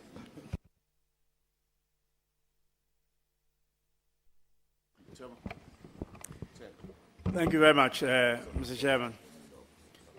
Nominee. Sir. Congratulations. I'm actually very pleased to see yet another woman being given a ministerial position. And from what you have said so far, I can actually tell that you do well. Welcome to the club of regional ministers, former and current, of which I was one, Central Region. So I know you do well, but I think it's something you need to clarify. I know that this PhD thing, I just need you to clarify something which I think will help, because a lot of people are listening. And there are so many people going to school and working. It's not a string thing. You're doing a PhD at the University of Ghana, Legon. Now, this day and age, you can sit in Ghana and do a PhD in the United States or in the UK. It's not impossible because of the help of technology. Either you do an online. You can say it is possible. It is not impossible. The last time it is possible was used, there was a problem. Thank you. Exactly what I want. So, thank you. Exactly what I want. So, I just congratulate you once again. May God help you do the regional minister work. I know how it's like, and I know that you will do fine. Thank you very much, Mr. Chairman. Thank you very much, honorable members and our guests.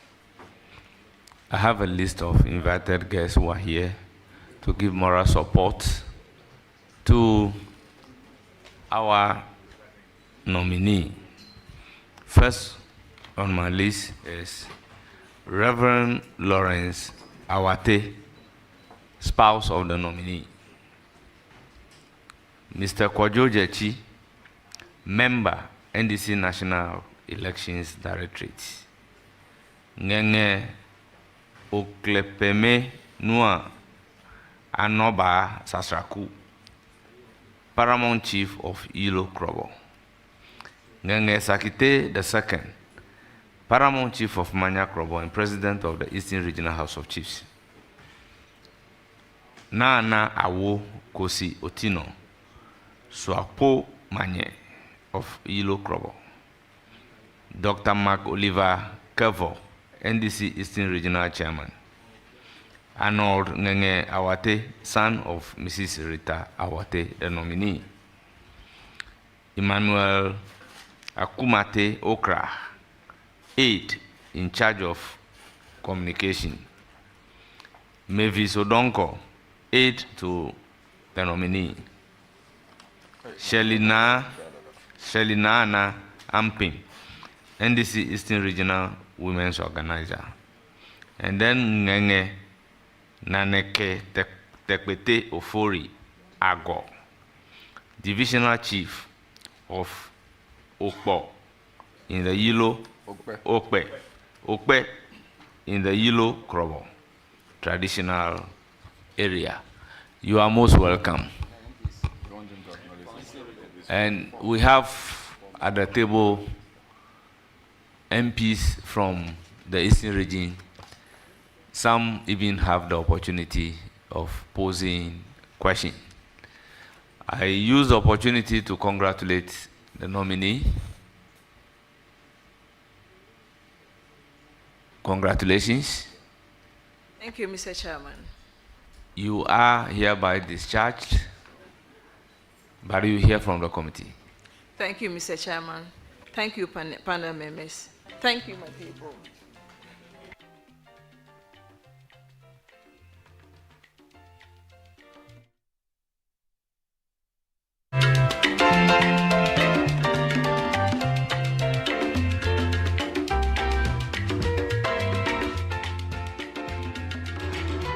There you have it, our last vetting for the day. We have been with you since morning. 4 regional ministers have been vetted so far. The one who just went by is Rita Kosia-Awate, who is going to the Eastern region as his regional minister designate. Of course, the vetting committee will now have to present its report to Parliament, after which an approval will be given, and then the president will swear them in. But I still have in studio here Sami Wiafe, so that we can wrap up our conversation today. Sami, it's been a long day. A long day.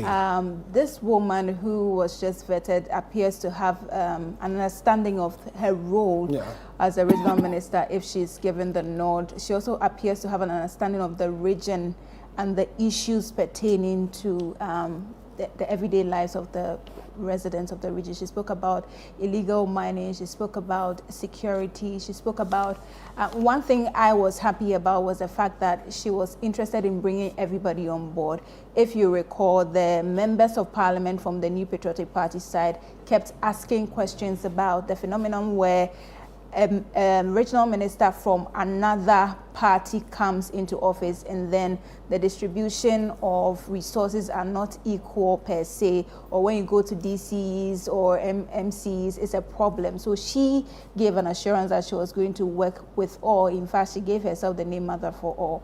If you look at her vetting, is she ready for the role? She's ready for the role okay, she's still current as a deputy regional women's organizer for the NDC. You've campaigned in every constituency in the region. You've been to every polling station, every electoral area, everywhere within every town, every village.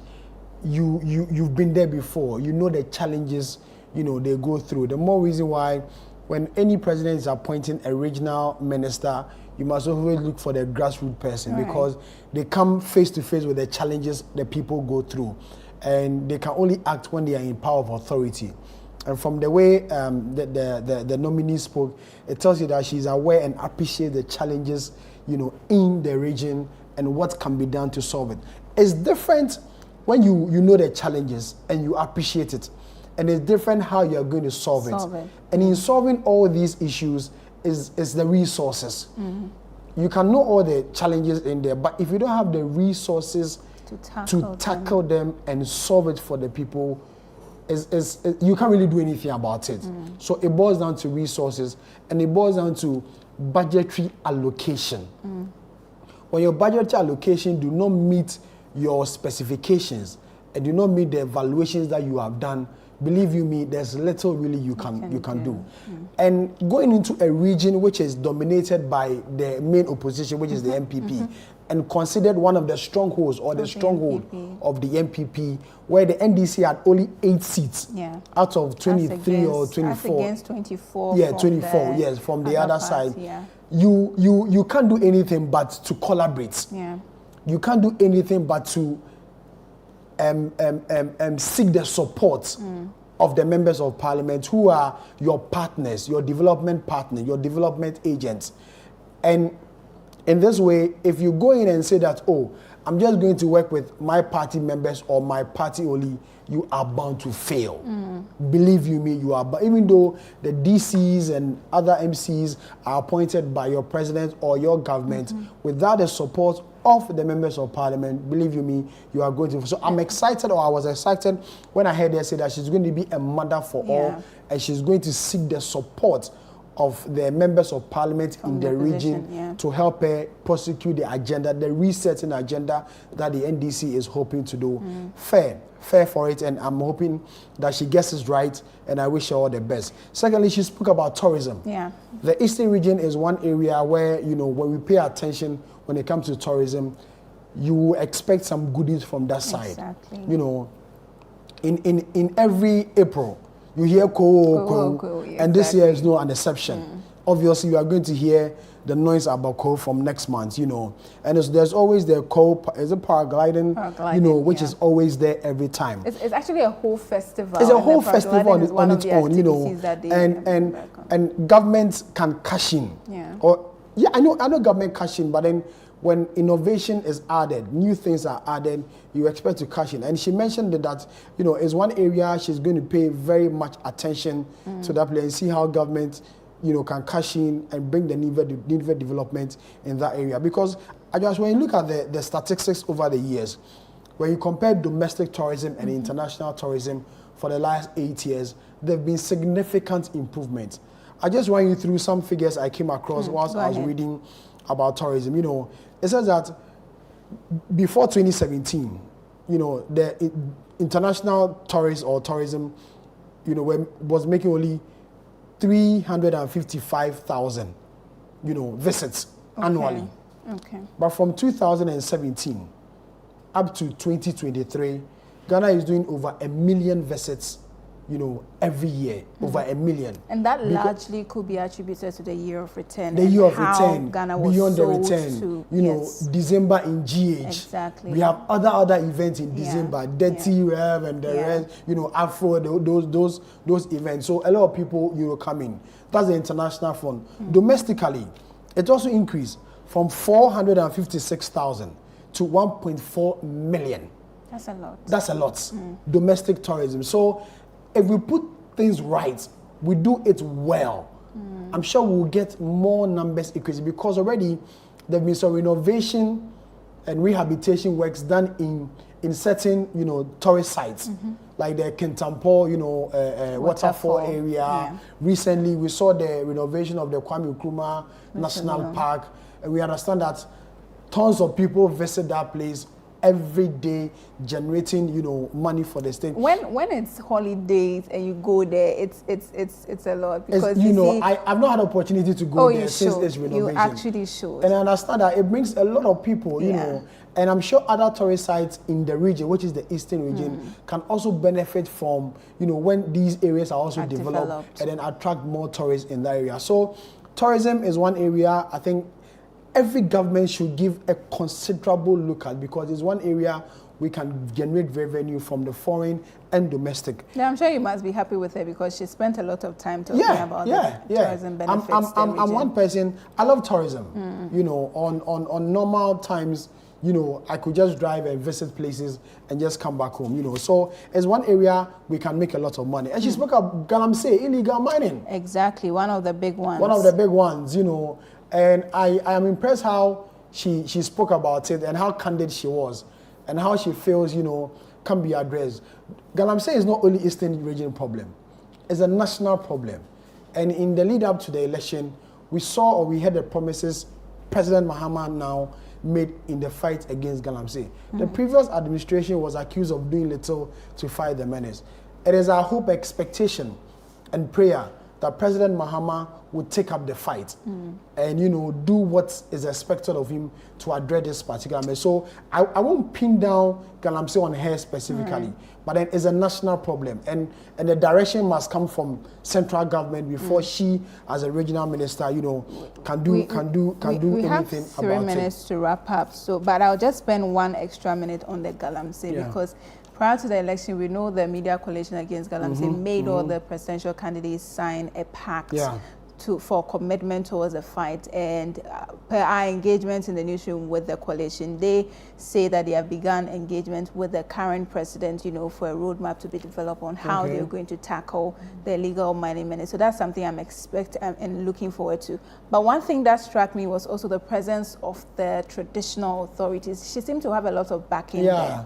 And she's not the only one. Almost every nominee that appears there. And it's exciting to have your subjects, one of your own, you know, being appointed as a minister. And it's the prestige that normally comes with it. And, you know, in Ghana, when you're going for such high profile positions and you don't get people behind you, the question is, I don't need you know, so it's a way to mobilize all these people just to come and show support. So everybody knows that, oh, she has the backing of authority. She has the backing of the most respected people within the community. But actually, for context, in her case, even before her vetting, you saw a lot of the chiefs rallying, doing press conferences and applauding the president for choosing her for them. So it appears that they are really in support of her. I stand to be corrected though, but I think this is the first ever Eastern Regional Minister we've had in a lady. I stand to be corrected though, but when I've been doing the checks, and I think this is the first time we have a lady or a woman as an Eastern Regional Minister. And the first from the Yellow the Krobo area. Exactly. Yes. So you could understand their excitement about why she was chosen. It's acceptable. It goes to confirm the president, you know, talk of including everybody, the affirmative action. We are happy about that. I know. We are very, very excited. We applaud the president for considering the women. So the remaining 18 nominations that are coming up, in fact, the deputy minister says we are hoping that he includes more women because what we have so far is 16.7%, Mr. President. So you've done a calculation. Yes, we have. We are very serious. We need 30%. So we are very serious about it. So you should consider including more women in the appointment. But I mean, let's conclude your concluding remarks in wait of tomorrow. Well, tomorrow I'm expecting good vetting tomorrow, because we understand the Minister for Defense, Interior, Health, and other mainstream, you know, ministers are appearing. And I expect the minority to ask the committee members to ask the hard-hitting questions, because these are very sensitive ministries and positions. I'm not expecting the normal, you know, relationship, we are laughing with you, and those questions. Ask the hard questions, because they are asking the questions on behalf of Ghanaians. Thank you so much. That's my colleague Samiri Afe. He has been with me throughout from morning up until now. We are grateful that you as well, watching us from wherever, have stayed with us till this long. But this is the end of today, our coverage for the appointment committee's vetting. We intersperse it with parliamentary approval of the nominees that have been vetted so far. Tomorrow, we are here to continue and stay with your favorite channel, Channel 1 Television.